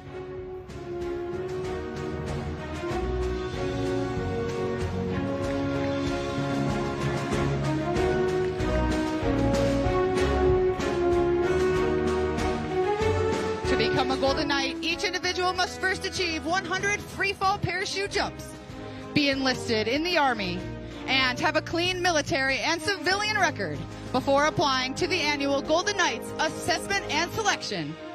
During assessment and selection, candidates are evaluated for 8 weeks on character traits including discipline, dedication, attention to detail, and teamwork. During this time, rigorous physical training is conducted and the jumpers execute an average of 10 free fall jumps per day. Ladies and gentlemen, please direct your attention high overhead. The jumper is out and has ignited his smoke as he glides to his opening point. This jumper is wearing 3 parachutes instead of the 2 that we normally wear. He will open his first parachute much higher than normal and intentionally cause it to malfunction. Please do not be alarmed when this first parachute begins to streamer. There is absolutely no danger to the jumper. This is our only solo maneuver, yet one of our most exciting. This is a perfectly good parachute and can be landed.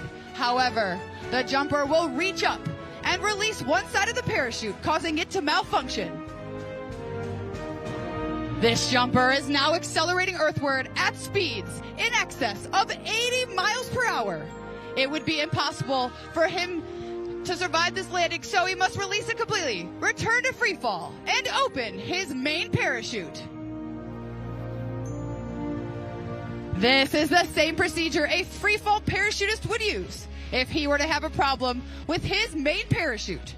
The reserve or the auxiliary parachute used by the Golden Knights is also a flexible wing glider, such as the one you see now. However, there are some differences.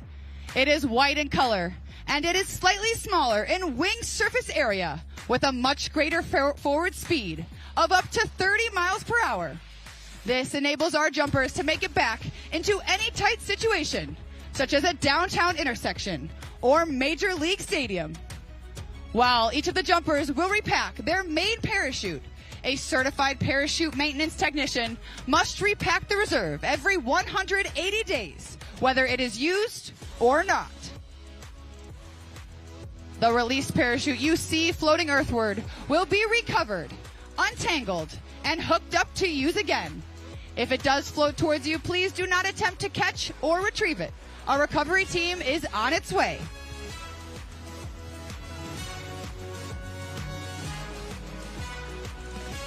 The parachutes used by the Golden Knights are flexible wing gliders, constructed of lightweight ripstop nylon. Our parachutes have an inherent forward airspeed of up to 22 miles per hour. To turn left, the jumper pulls down on the left steering line. To turn right, the jumper will simply pull down on the right steering line. And as jumpers near the ground, they pull down on both steering lines simultaneously for the safest and softest possible landing. Each year, our Golden Knights will fly south for the winter to conduct 2 months of intensive training in Homestead, Florida. They work on all maneuvers like the ones you see today to be able to give you this amazing show.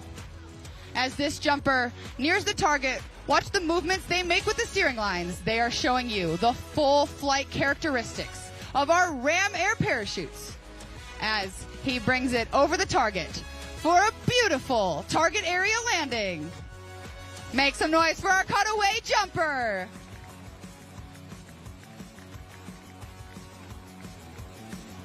In a matter of moments, the rest of the Golden Knights will exit the aircraft and form one of the many mass formations possible while in free fall.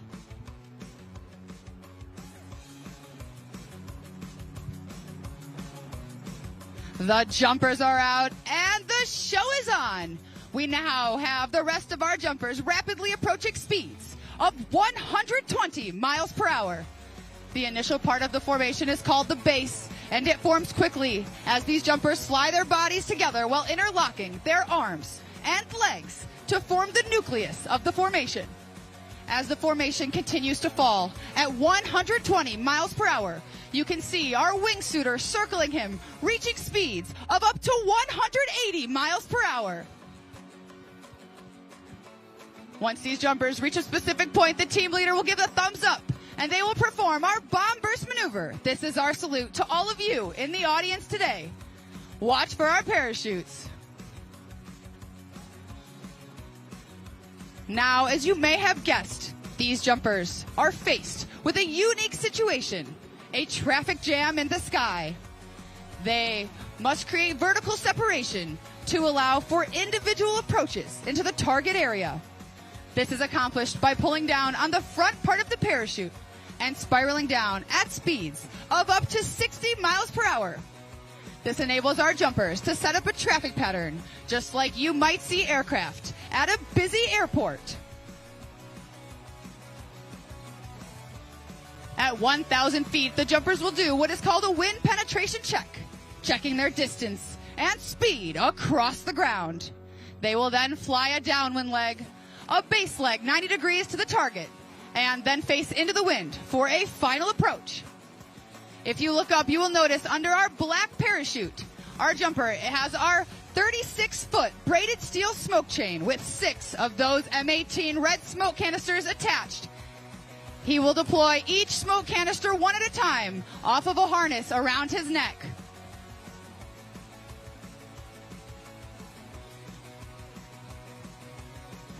It takes a great deal of concentration to be able to land dead center on our target. The jumpers will keep a close eye on the windsock located in the target area. And once on final approach, they will shift all their concentration to a small black dot located in the center of the orange X. This jumper is showing you how to use the steering toggles for a beautiful dead center landing. These jumpers train year-round on piloting their parachutes, but they always seem to fly better when they can hear the roar of a crowd. JB Andrews, make some noise for the rest of our jumpers coming in.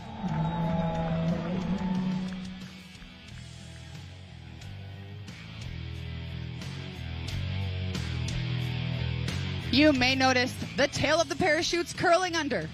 This slows the forward speed while reducing the jumper's rate of descent. The parachute has 7 openings in the front.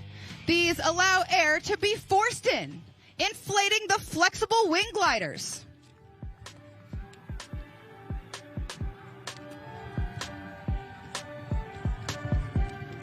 As our smoke jumper brings it in to show you how we land on our target.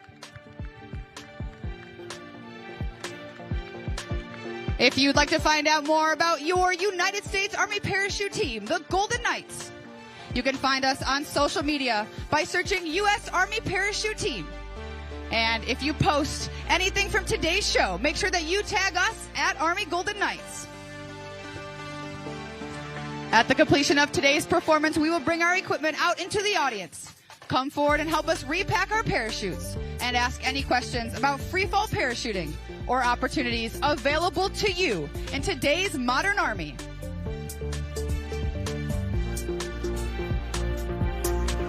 The United States Army Parachute Team was formed in 1959 at the home of the airborne, Fort Bragg, North Carolina. At that time, the team consisted of 19 original members. Each was selected to assist in the development of modern parachuting techniques, to provide world-class competition parachutists, and to perform live aerial demonstrations in support of Army public relations and recruiting. In 1961, we were designated the Army's official aerial demonstration unit, and 1 year later, we adopted our nickname, the Golden Knights. As the last of the jumpers removed their equipment and donned the distinctive maroon beret of today's modern paratrooper, I would like to introduce the jumpers. But first, performing the difficult duties of ground control. From Ripley, Oklahoma, he is an airborne mortarman with 137 freefall parachute jumps. Staff Sergeant Brendan Warden. And performing our incredible wingsuit maneuver from Medford, Oregon, he is an airborne communication specialist with 1,031 freefall parachute jumps. Staff Sergeant Kyle Mead.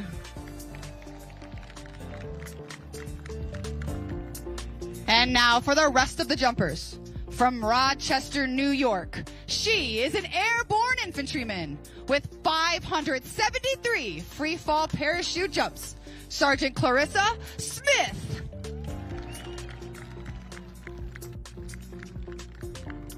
From San Antonio, Texas, he is an airborne parachute maintenance technician with 1,371 freefall parachute jumps. Sergeant First Class Brandon Guevara. From Peoria, Illinois, he is an airborne infantryman with 1,253 freefall parachute jumps. Sergeant Brandon Hexum. From Dansville, Indiana, he is an airborne infantryman with 2,735 freefall parachute jumps. Sergeant First Class Matt Garner. From Franklin, Wisconsin, he is an airborne mortarman with 2,035 freefall parachute jumps. Sergeant First Class Mikey Heath. And leading the Golden Knights in freefall, the team leader of the Black Demonstration Team. From Cedar Rapids, Iowa, he is an airborne signal intelligence voice interceptor with 7,036 freefall parachute jumps. Sergeant First Class Marcus Denniston. Ladies and gentlemen, it gives me great pleasure to present the Black Demonstration Team for the 2025 AIRSHOW season. All members of your United States Army Parachute Team, the Golden Knights.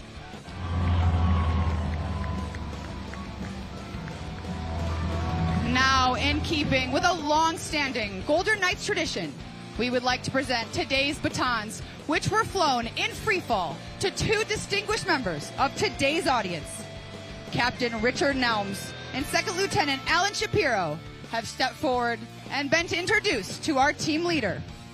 Both Captain Nelms and Lieutenant Shapiro are World War II veterans.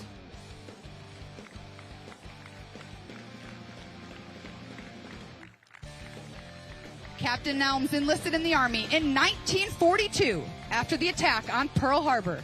He flew over 35 missions in the B-17 Flying Fortress. He received honors including the Distinguished Flying Cross, 5 air medals, the Presidential Unit Citation, and more. Captain Nelms is also 102 years old.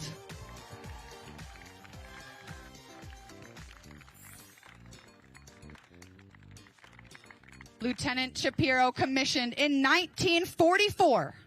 He piloted C-47s used to drop paratroopers behind enemy lines in Germany. He participated in the Battle of the Bulge. Both Captain Nelms and Lieutenant Shapiro were awarded the French Legion of Honor medals from the President of France.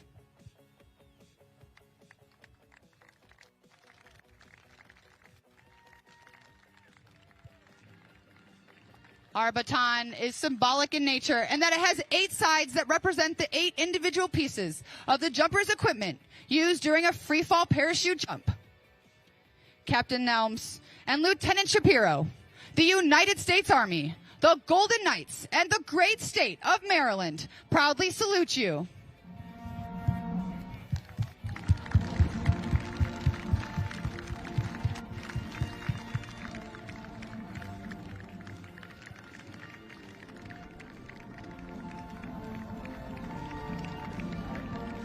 Ladies and gentlemen, this concludes our second performance for the day. And on behalf of the entire team, I would like to thank each and every one of you for being such a warm and receptive airborne audience.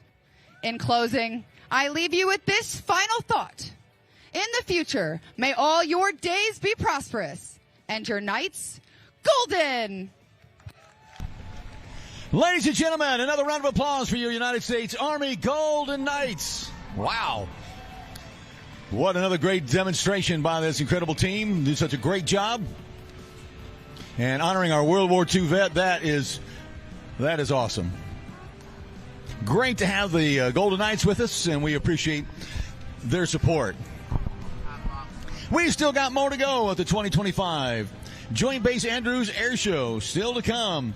The T-33 Acemaker, Greg Collier and the T-33, an aircraft, again, dating back to the 1940s when jets were beginning to make their place and make their way into the Army inventory, into the Air Force, and into the Navy.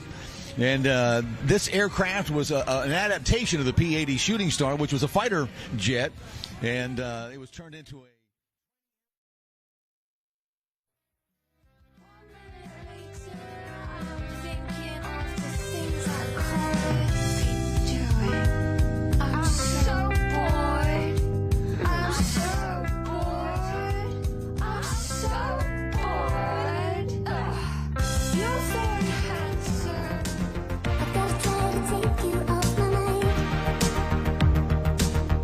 Space, but you keep on calling.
With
me.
United States or for Britain before the end of World War II. Only the Germans got jets into the war by flying the 262, the Me-262. Now, actually, to tell you the truth, there were a couple of these P-80s that were snuck over into the Mediterranean theater of operation.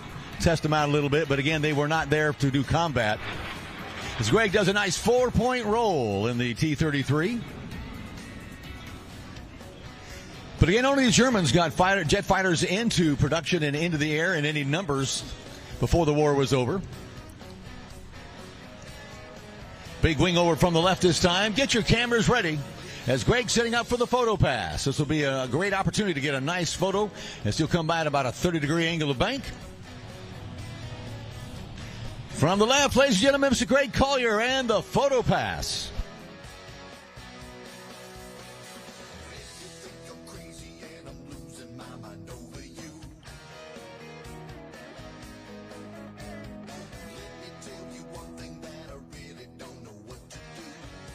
And, ladies and gentlemen, what'd you think of that? Mr. Greg Wired Collier putting on a great demonstration in the T-33. Again, just some of the fun of watching history take to the skies as, again, we've been able to see aircraft from World War II all the way up to our modern military aircraft of today. Just phenomenal. Great to have Greg with us this weekend in the T-33. And still to come, more fun as Mike Gullion in the EA330 getting ready to take to the skies. Again, more high-performance aerobatics. He's going to knock your shocks off. Don't take your eyes off him for a single minute. You'll miss it. It happens very quickly when Mike gets into the air. And still to come, we have the United States Air Force Thunderbirds. But before the Thunderbirds get into the skies and into the cockpit, we're going to have the unique opportunity to swear in some of the newest member of our military family as we have some future cadets getting ready to take the oath and become members of the armed forces.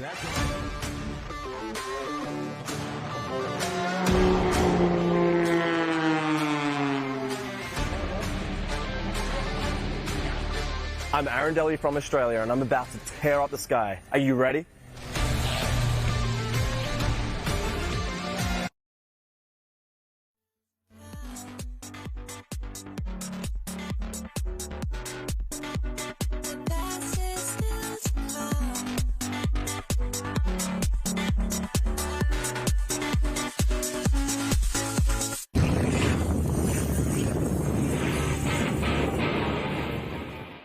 I'm Michael Gullion. I'm an airshow pilot, and I fly this awesome Extra 330. Airshow flying is my life. I actually learned to fly and solo in an airplane before I could drive a car legally. So I've been flying for more than 35 years, and I've been flying airshows for almost 30 years. People think about my airplane, they think about a Formula One car in the sky. One seat, all carbon fiber, tumbling end over end, backwards, 300 miles an hour, and it is an exercise and rock and roll show in the sky. I think what separates my air show from a lot of the others, whether it's a warbird or a military airplane, is the maneuverability of this airplane, right? The Extra 330, it is meant to fly the most extreme maneuvers and impress crowds all around the world, and that's the job that I have here this weekend. The cool thing for me is when somebody watches me, you can see the precision and the fine-tuning of all of the career that I've had, getting coached, being competitive, flying right on a razor's edge, yet making the airplane tumble end over end, backwards. So we're doing some of that crazy air show flying, but to an untrained audience, they can see that this person is in control of this airplane every single second it's in the air.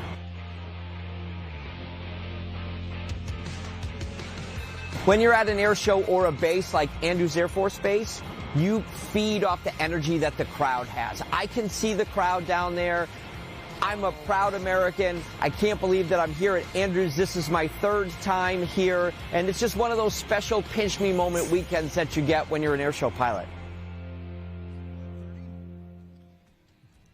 F-35s, F-15s, Osprey with us this weekend. A couple of examples of this incredible aircraft that can take off like a helicopter, rotate into flying mode. We have the C-54, an aircraft dating back to the late World War II. This aircraft participated in the Berlin airlift, and inside the aircraft is a mini museum about the Berlin airlift. So check it out. It's the C-54. It's a large silver aircraft with the red stripes on the tail. Got 4 engines out there on the propellers. You'll want to take a look at that great piece of history as well.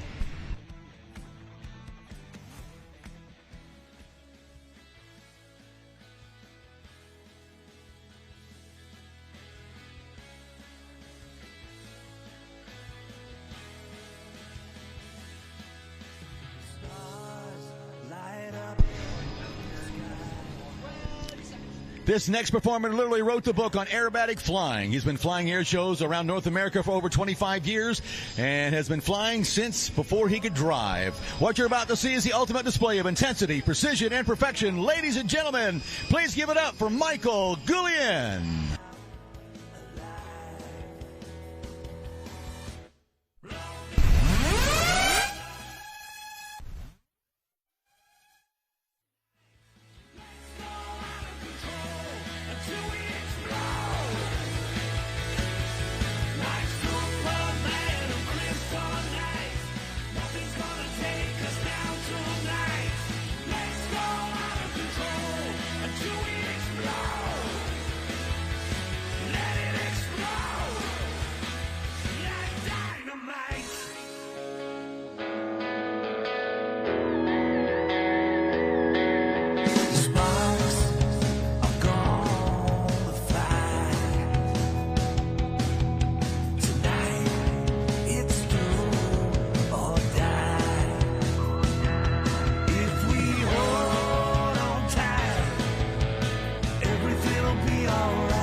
And again, Michael's been doing this for 25 years. What a professional. And great to have him here this weekend at the 2025 Joint Base Andrews Air Show. Hope you're having a great time out there. Still enjoying yourselves? Still good? We're still all right? All right, hanging in there. Nobody fainting, pointing, nobody falling out. All right, we don't have to carry anybody home tonight. That's why you got to take care of yourself. Hope you're drinking plenty of fluid, getting yourself something to eat or drink. No reason to go out of here hungry or thirsty. We've got plenty to drink. We got food. We got food vendors. We got it all going on out there. And still got a few more moments. Check out all the aircraft on static display. This is just an amazing day. We got RJ out there. RJ was signing autographs. You got 3 minutes for RJ up here at the fence signing autographs shamelessly. No, he's a great guy. Come up and meet him. He's up here at Show Center signing autographs. It has been an amazing day. If you love everything going on out here today and you want to have some more fun, come on out here tomorrow. We're going to do it one more time tomorrow afternoon. We do want to let you know the Air Show operational announcing services are provided to the 2025 Joint Base Andrews Air Show by David Schultz Air Shows of Clearfield, Pennsylvania. This event marks the 36th event of a busy 2025 Air Show season that will see the company support over 50 aviation events all across the United States. From Naval Air Station Corpus Christi, Texas, to Marsh Air Reserve Base, California, from Wildwood Beachfront, New Jersey, to Safford, Arizona, David Schultz provides the very best in aviation productions, operations, and announcing to military and civilian venues across North America. For more information, look at our award-winning website, SchultzAirShows.com. Mr. Michael Gillian out here in front of us, ladies and gentlemen. Give him a wave. All right, now, we need you to smile and wave as the first helicopter squadron's coming to take our picture from the left, from your right, rather. So let's all put on your best smile, straighten your shirt. Smile pretty. We want to see some gleaming whites out there. All right, here he comes. He's taking photographs of all of us out here. Woohoo! There he is. Hope you look good. yeah, me too. I'm doing what? Sorry, I guess it wasn't a full 3 minutes. All right, I hope you were smiling when the aircraft came by.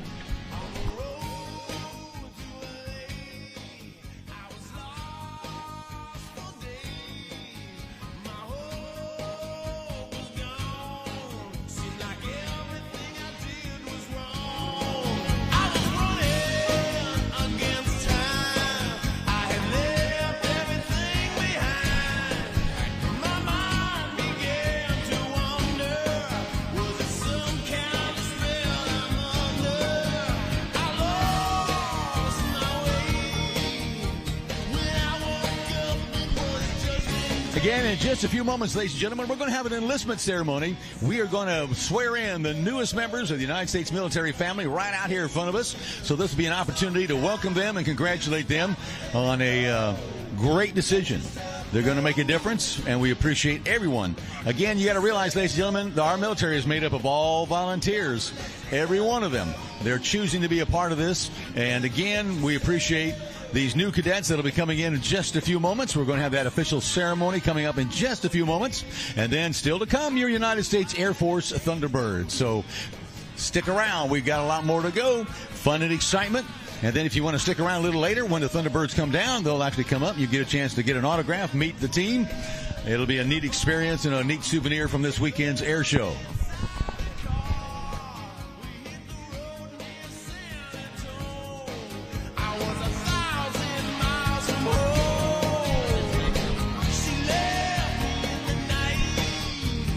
Again, we do remind everyone that the water buffaloes, the water tanks, are back in position. So if you need water, we do have that available. It's located all throughout the ramp area from Hangar 2, Hangar 3, and other areas located in the ramp area. So if you need some liquid, we got those available. They are back in operation.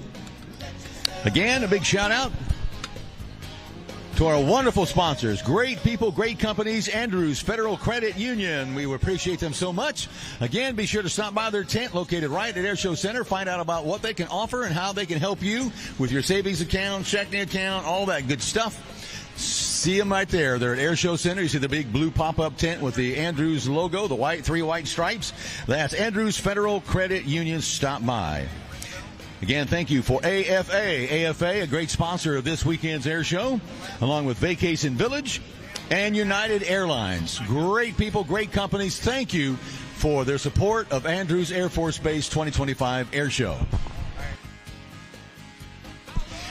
Ladies and gentlemen, at this time, it's my honor and privilege to turn control of the microphone and the airspace over to your United States Air Force Thunderbirds.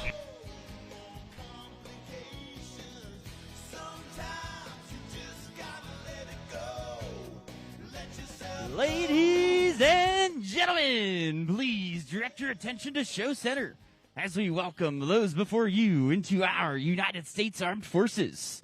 And now, our Public Affairs Officer, Thunderbird 12, Major Crystal Jimenez.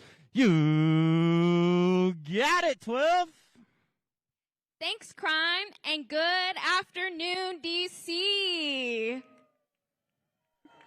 Thank you all for being with us here today at America's Airfield.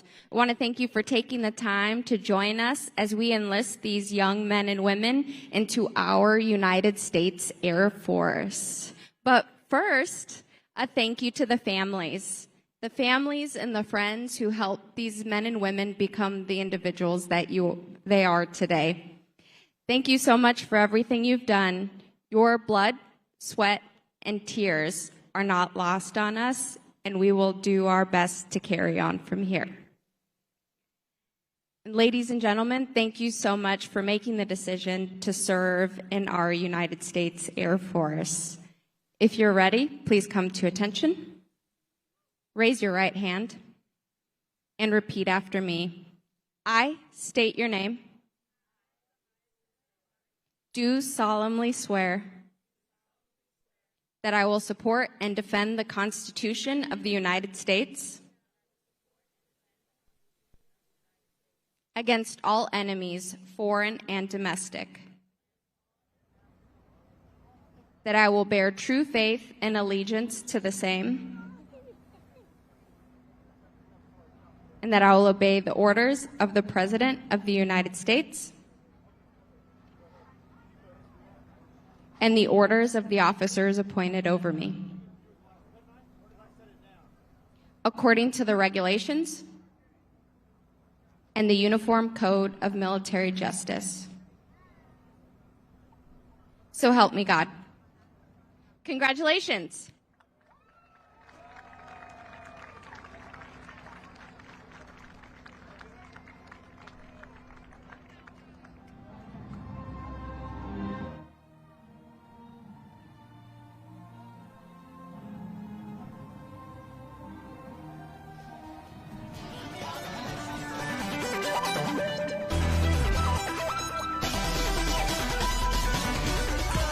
The stars in her eyes,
Thunderbird. 6, 2, 3, 4, 5, 6. Thunderbird. Start 1, ready now. Canopy down, ready now.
gentlemen, I'm Major Brandon Maxson, Thunderbird 8, the team's advanced pilot and narrator from Ontario, California.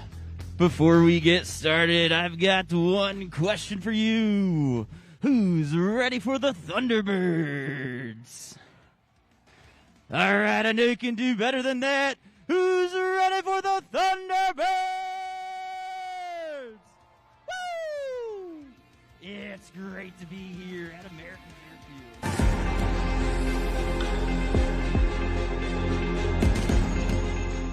Major Jeffrey Downey, call sign Simmer, SIMMER, and I'm Thunderbird 5, the lead solo for the United States Air Force Thunderbirds.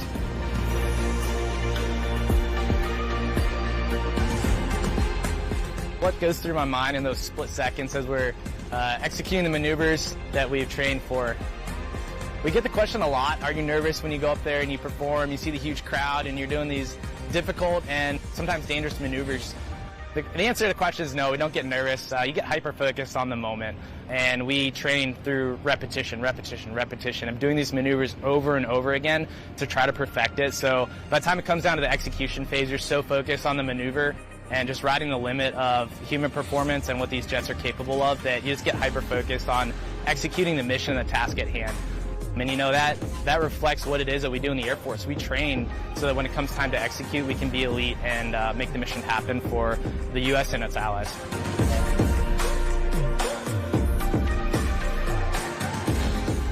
The pride and the freedom that we have and getting to display that and represent that, it's a unifying force. People come to this show and they feel proud to be an American. It's emotional. They watch the high bomb verse and they hear Celine Dion's God Bless America, and it's hard to listen to that and to not reflect and think about what it means to be American and the freedoms that we fight for.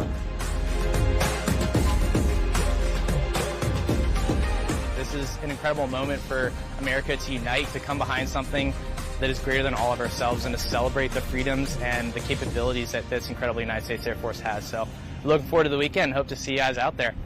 Woo! It's a diverse group of exceptional airmen from all across this great nation who have committed to a mission greater than themselves. Each Thunderbird is filled with an intense passion, a sense of pride and purpose that represents the agile combat capability of your United States Air Force.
Thunderbirds haven't shown Americans what our Air Force can do for over the past 72 years. Since 1953, not a single demonstration has been canceled due to a maintenance problem. Please join me in thanking the true heroes of our team and the United States Air Force, our maintenance and support professionals.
Thunderbirds are completing some pre-flight checks at the end of the runway.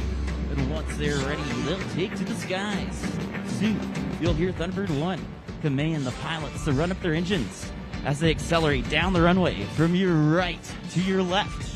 Colonel Malafa will then demonstrate the superior thrust-to-weight ratio of the F-16 by immediately pulling the noses up into the vertical, performing the diamond loop-on takeoff. As the planes lift off the ground, watch for our slot pilot, Major Tyler Clark. He'll move quickly from the right wing into the slot position, forming the famous Thunderbird Diamond.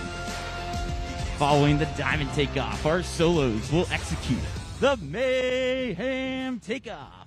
Thunderbird 6 will take off from your right to your left in maximum afterburner and execute an immediate 360-degree aileron roll at low altitude.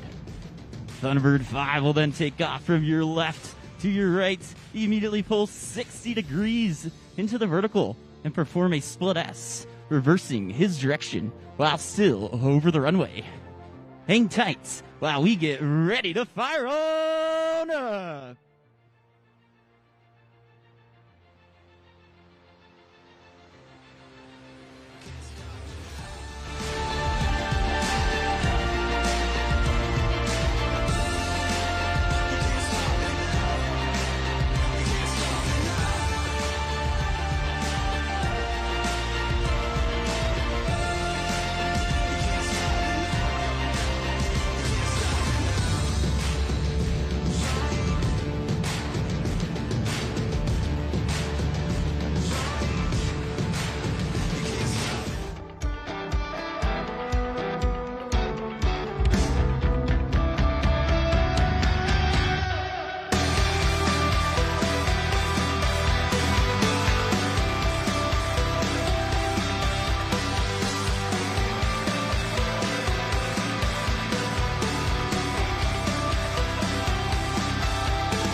Is ready for takeoff, runway 1 left. Boss, winds are calm, runway 1 left, you are cleared for takeoff. It's showtime! Thunderbird 1 is clear for takeoff, runway 1 left. Thunderbirds, let's run them up.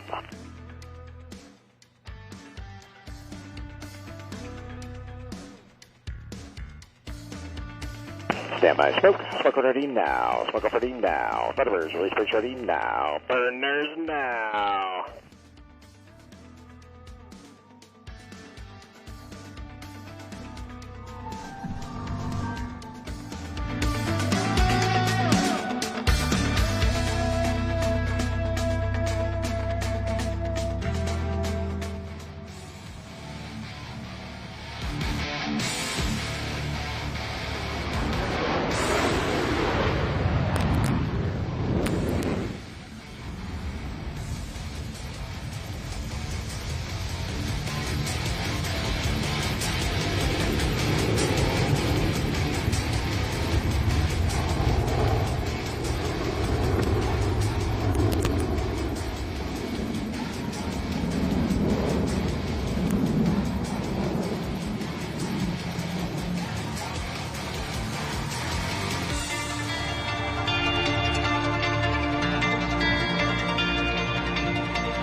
And now, Joint Base Andrews stand tall as America's ambassadors in blue open with a tribute to the greatest nation on earth, America's own, your 2025 United States Air Force Air Demonstration Squadron from Nellis Air Force Base in Las Vegas, Nevada, led by Colonel Nathan Malaffa and known to all the world as the Thunderbirds! Woo!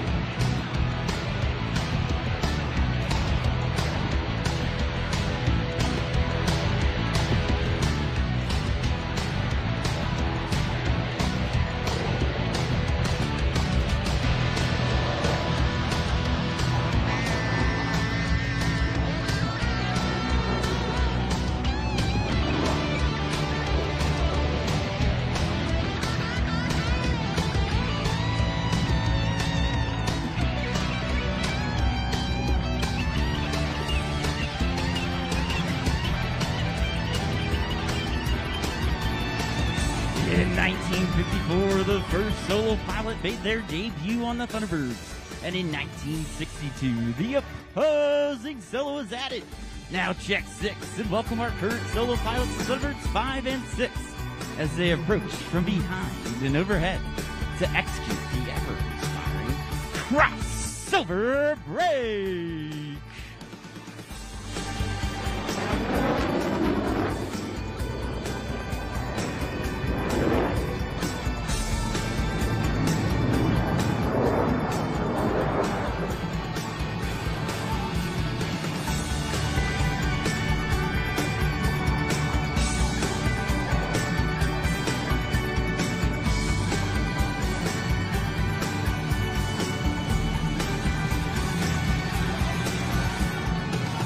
Thunderbird fans, have your cameras ready for a picture of formation flying at its finest as the Diamond is approaching from the right at a mere 18 inches apart from wingtip to canopy for your 2025 Diamond Pass and Review.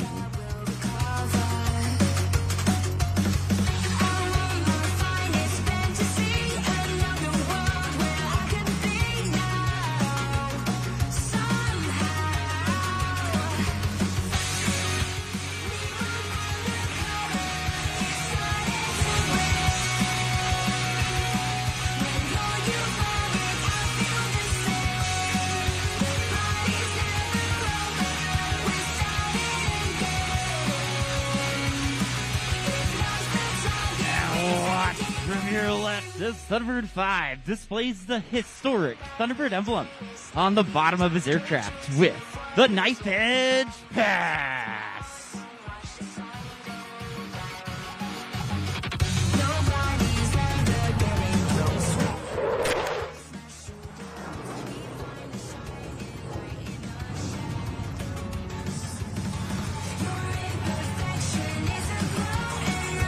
The original Thunderbird Diamond was led by Major Dick Catlett, with twin captains Buck and Bill Patillo as wingmen and Captain Rob Kanaga as the slot pilot.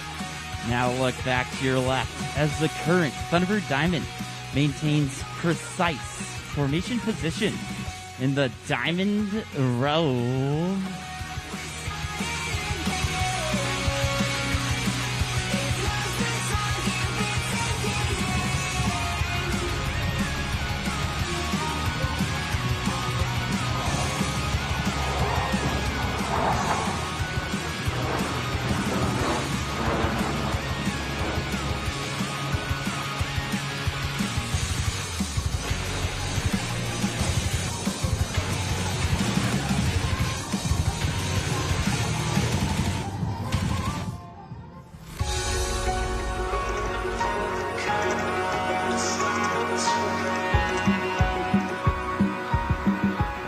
We fly for you today. We are proud to represent America's Air Force.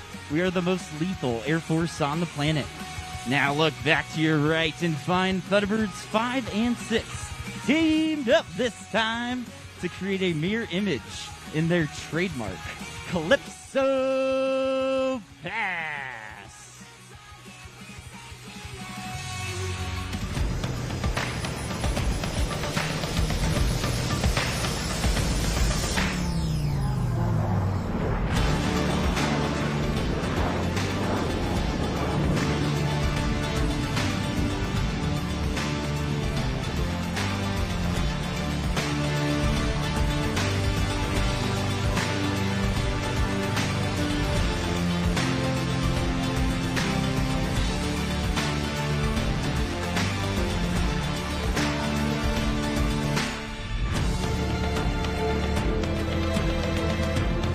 Ladies and gentlemen, the diamond is approaching from over your left shoulder in the tight echelon formation. Watch as one becomes four with the echelon pass in review.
Inbound from the right, Major Schul will demonstrate the extraordinary roll performance of the F-16 with 4 consecutive aileron rolls at low altitude.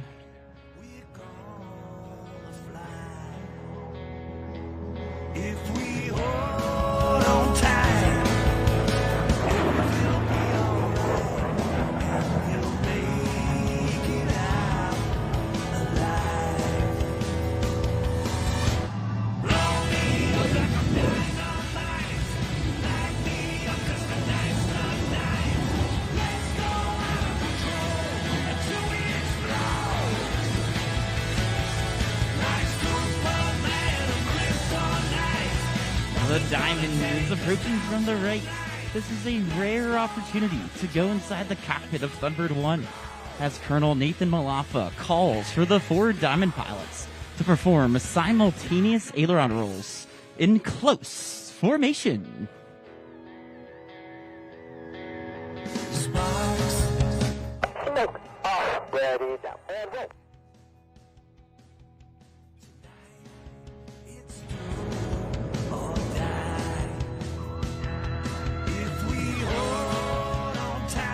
From your right, Major Downey. From your left, Major Schul.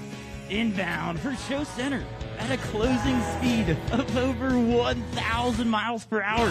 Before passing, they'll bank sharply, narrowly avoiding each other for the opposing knife edge pass.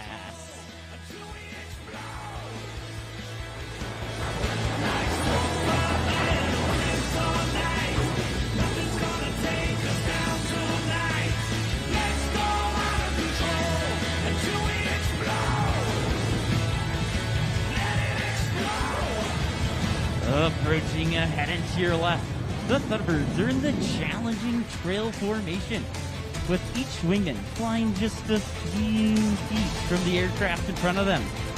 On command, watch as they smoothly transition back to the Thunderbird Diamond.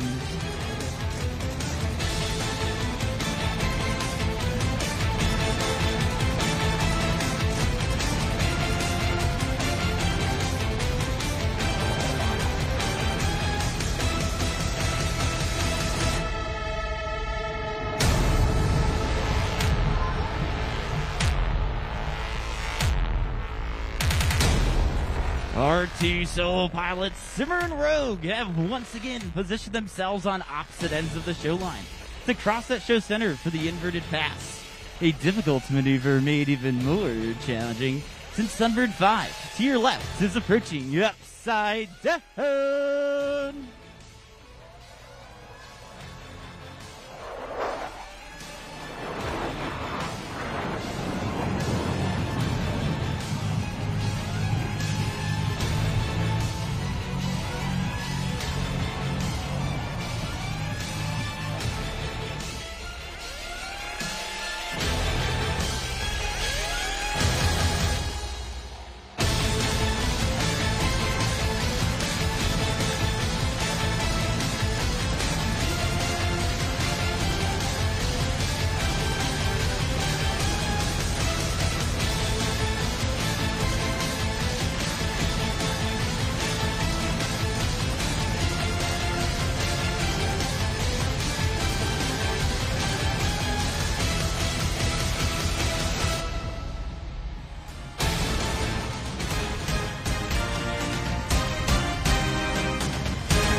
Gentlemen, look back to your right. It's the Diamond. Gear down, flaps down. Above them in hot pursuit, look for smoke. That's Major Downey closing in on the Diamond at over 500 miles per hour. Watch as he maneuvers his F-16 to intercept and overtake the Diamond directly in front of you.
While the maneuvers you're watching today are in tight formation and at low altitude, they require the same level of concentration and discipline that every Air Force pilot must employ. Whether flying combat missions over hostile territory or flying in support of humanitarian efforts in adverse conditions. Now watch as Thunderbird 5 completes his rejoin with the Diamond to perform the low bomb burst.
alive with one more surprise as he approached supersonic speeds.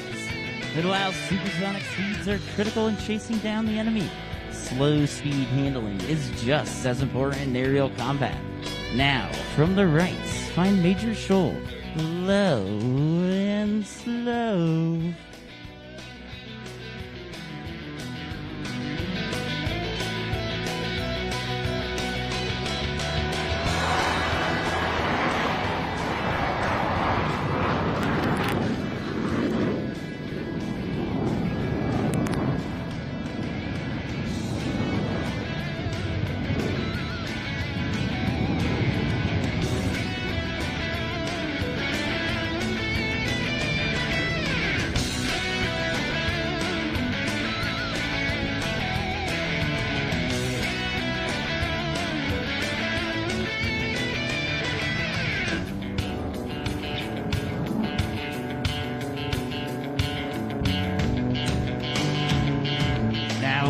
If Sunbird 5 completes his rejoin with the diamond to the right as this familiar formation approaches for the 5-card loop.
From your left, Major Shoal will demonstrate the exceptional climbing performance of the F-16 as she climbs 3 miles straight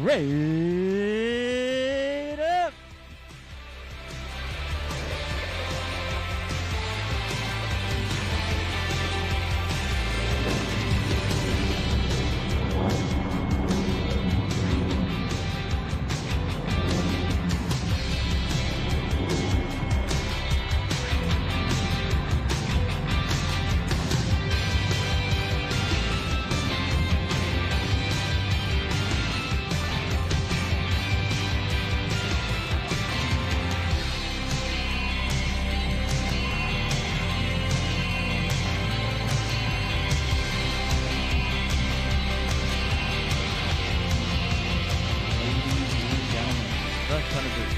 Dedicate this next pass to all the families here today whose loved ones are deployed around the globe in the defense of our freedoms.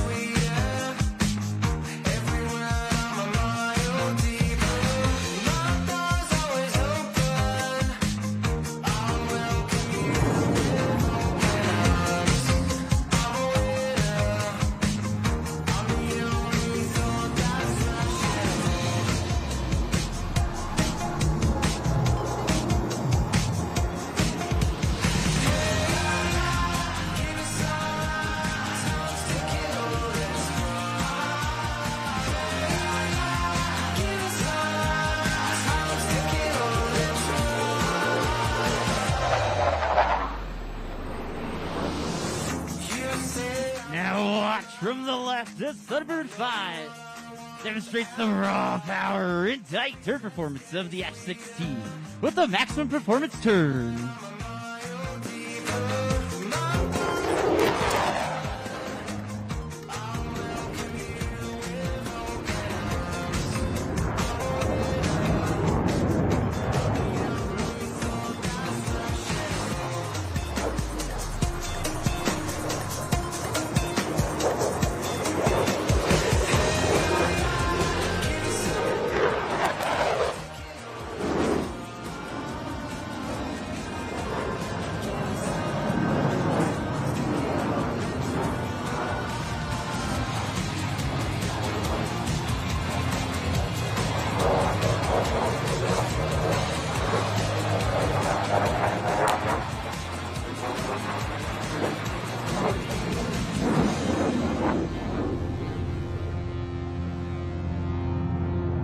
Look over your shoulder to the right for precision flying under G.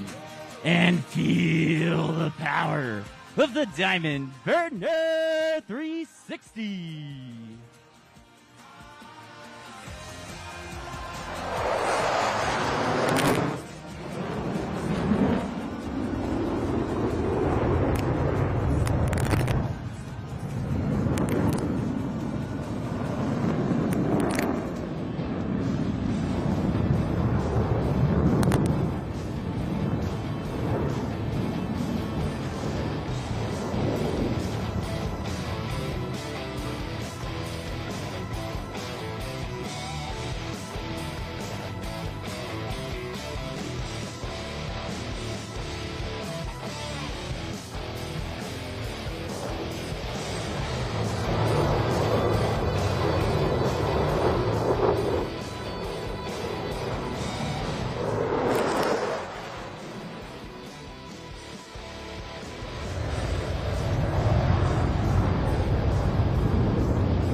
Thunderbirds 5 and 6 rejoin with the Diamond to form the Thunderbird Delta Formation.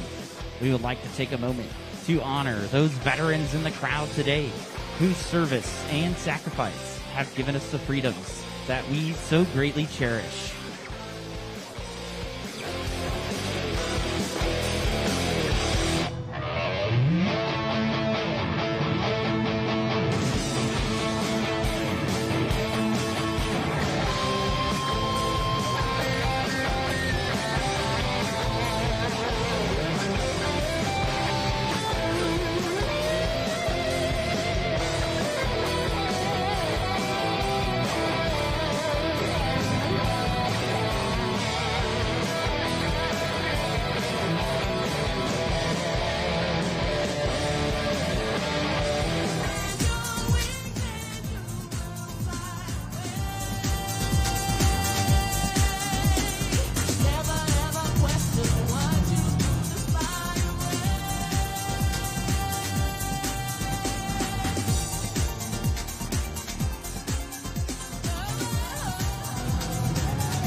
Will now reposition the Delta formation for the Delta roll as you take time to watch the precision required to maneuver 6 F-16s as one formation.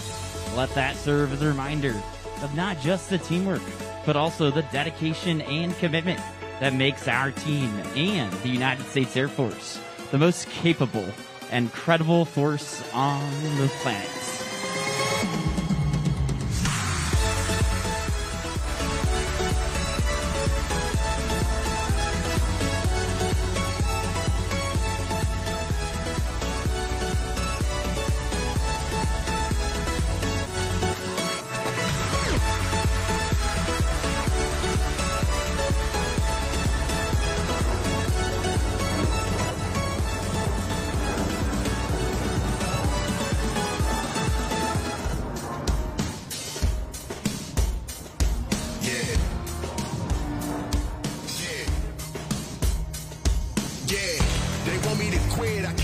stop it. I'm out of this world, I'm like a rocket. And we got the drip, no other options. You bringing the noise, okay, let's get it rocking. Hey, turn the energy up. We got the juice and it spills on everything that we touch, yeah. And you can never be us. We're not afraid of the pressure, As the Delta soars above, we are proud to represent the 68,000 airmen who are deployed around the globe. While our airmen, guardians, soldiers, sailors, coasties, and Marines risk their lives every day to fight for democracy, it is the families that stay behind who are the silent heroes of our military. Their sacrifices do not go unrecognized. And we thank every mom, dad, husband, wife, son, and daughter who support their deployed military member each day while they fight to keep our country, the land of the free, and the home of the brave.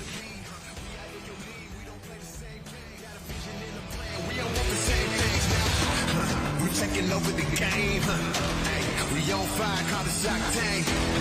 Now, from the right, watch the formation of 6 F-16s precisely maneuver, showcasing teamwork at its finest for the Delta Loop.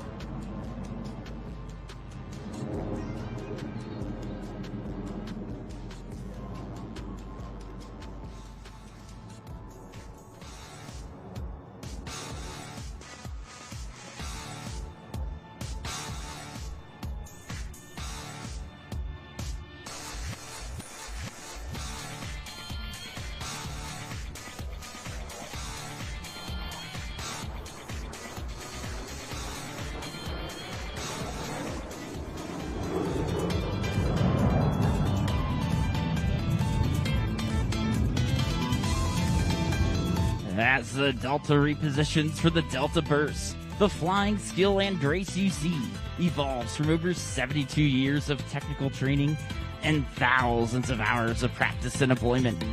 Every airman who wears the Thunderbird uniform is a military member first, highly trained in a professional Air Force skill.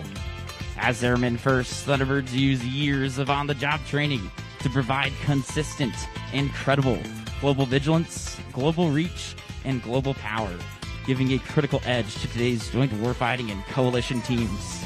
Wherever they have been before, wherever they go after the time on the team, the Thunderbirds are airmen first and airmen always, faithfully and professionally, representing their brothers and sisters in arms who are providing unrivaled air, space, and cyber dominance around the globe.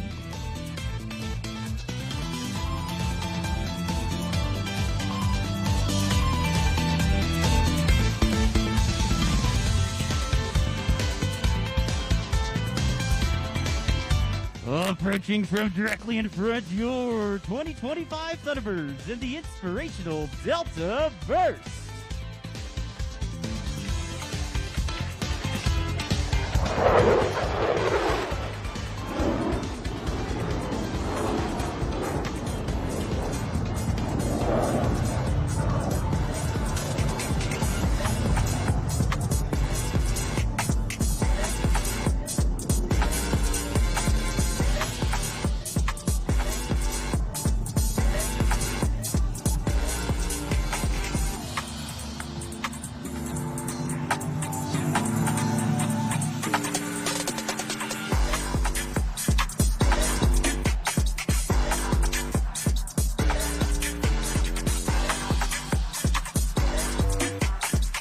Our solo pilots are approaching for their final high-speed head-on pass. As they cross at show center, watch for them to climb sharply, then reverse course in a split-S maneuver to cross again with a knife-edge pass. Let's go inside the cockpit and listen as they execute this breathtaking maneuver. Fellas, ready, hit it.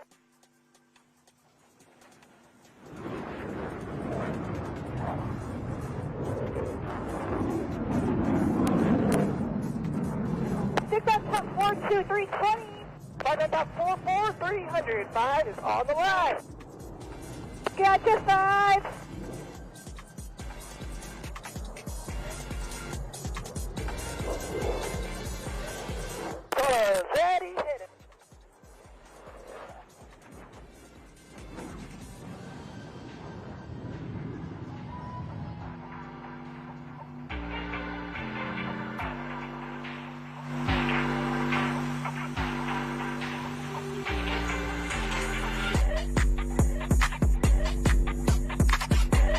Ladies and gentlemen, no other maneuver is more closely associated with the Thunderbirds than the one you're about to see.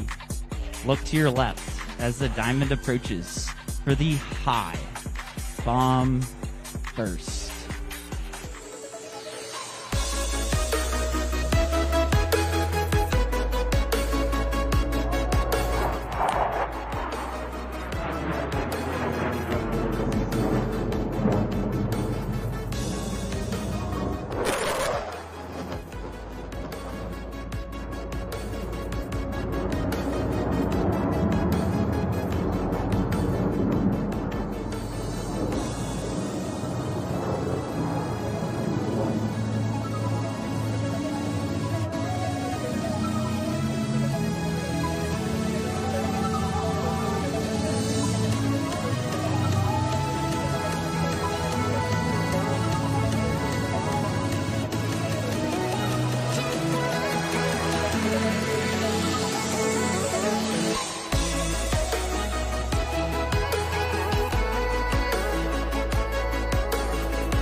As your Thunderbirds prepare to land, we hope you found today's performance inspirational.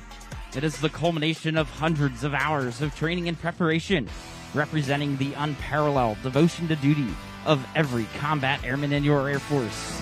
We encourage those young people in the audience today to dream big, choose integrity, to serve their communities and families, and to surround themselves with excellence.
enlisted representatives are planning on coming forward to sign some autographs and talk about the great opportunities that exist in today's Air Force. This will take place along the crowd line at Show Center in front of our jets. We hope you'll stick around, give us the opportunity to meet you, sign some autographs, take some selfies, and let us answer any questions you may have about serving this great nation. Please visit us at airforce.com/Thunderbirds or follow us on social media at AF Thunderbirds. Now I'd like to take some time to recognize some of the men and women who made it happen. It is my pleasure to introduce you to an important group that represents all of our Thunderbird enlisted professionals. In the center is our line chief from Locust Grove, Georgia, Technical Sergeant Peyton Purcell. Crew Chief Thunderbird 1 from Forest Falls, California, Staff Sergeant Ian Hauser. Assistant Crew Chief Thunderbird 1 from Cedra, Puerto Rico, Staff Sergeant Jonathan Torres Zayas.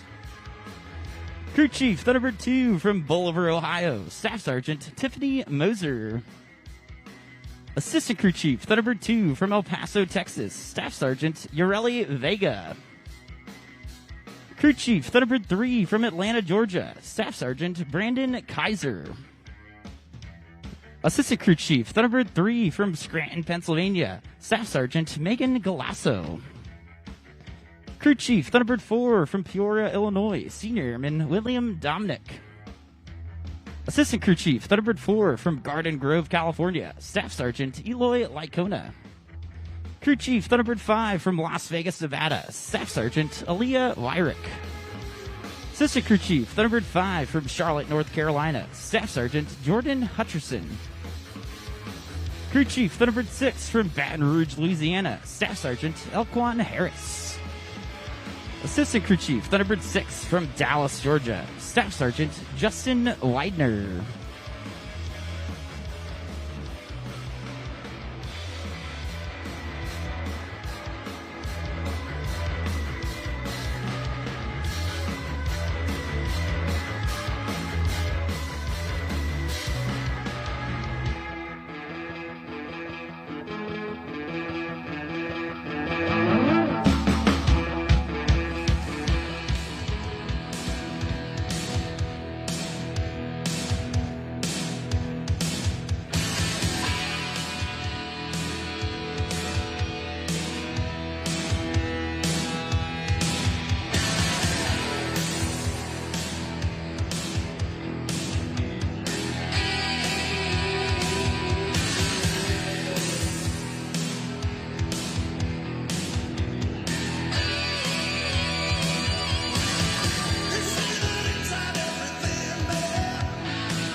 Ladies and gentlemen, as the roar of our F-16 engines fade away, it marks the completion of today's demonstration.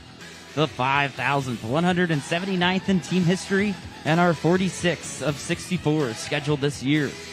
We are pleased to have flown for you today and to showcase the quality in action and pride in performance that has been the foundation of the United States Air Force for over 77 years. It takes more than just superb flying ability to accomplish the Thunderbird mission. It takes outstanding support, including 130 of the finest enlisted members of your United States Air Force, and 6 additional officers, including Thunderbird 7, our operations officer from Jacksonville, Florida, Lieutenant Colonel Tyler Keener. Thunderbird 8, that's me, Major Brandon Maxson, our advanced pilot and narrator from Ontario, California. Thunderbird 9, our flight surgeon from Longview, Texas, Major Jacob Hall. Thunderbird 10, our executive officer from Las Vegas, Nevada, Captain Jan Vecchio. Thunderbird 11, our maintenance officer from Colorado Springs, Colorado, Captain Natalie Winton. Thunderbird 12, our public affairs officer from Claremont, California, Major Crystal Jimenez. Your demonstration pilots for the 2025 Thunderbird team. Thunderbird 1, the team's commander and leader from Heartland, Michigan, Colonel Nathan Malapa. Thunderbird 2, the left wing from Greensboro, North Carolina, Major Josh Burris. Thunderbird 3, the right wing from Cerritos, California, Lieutenant Colonel Ian Lee. Thunderbird 4, the slot from Florence, South Carolina, Major Tyler Clark. Thunderbird 5, the lead solo from Arlington, Virginia, Major Jeffrey Downey. Thunderbird 6, the opposing solo from Columbus, Texas, Major Laney Scholl.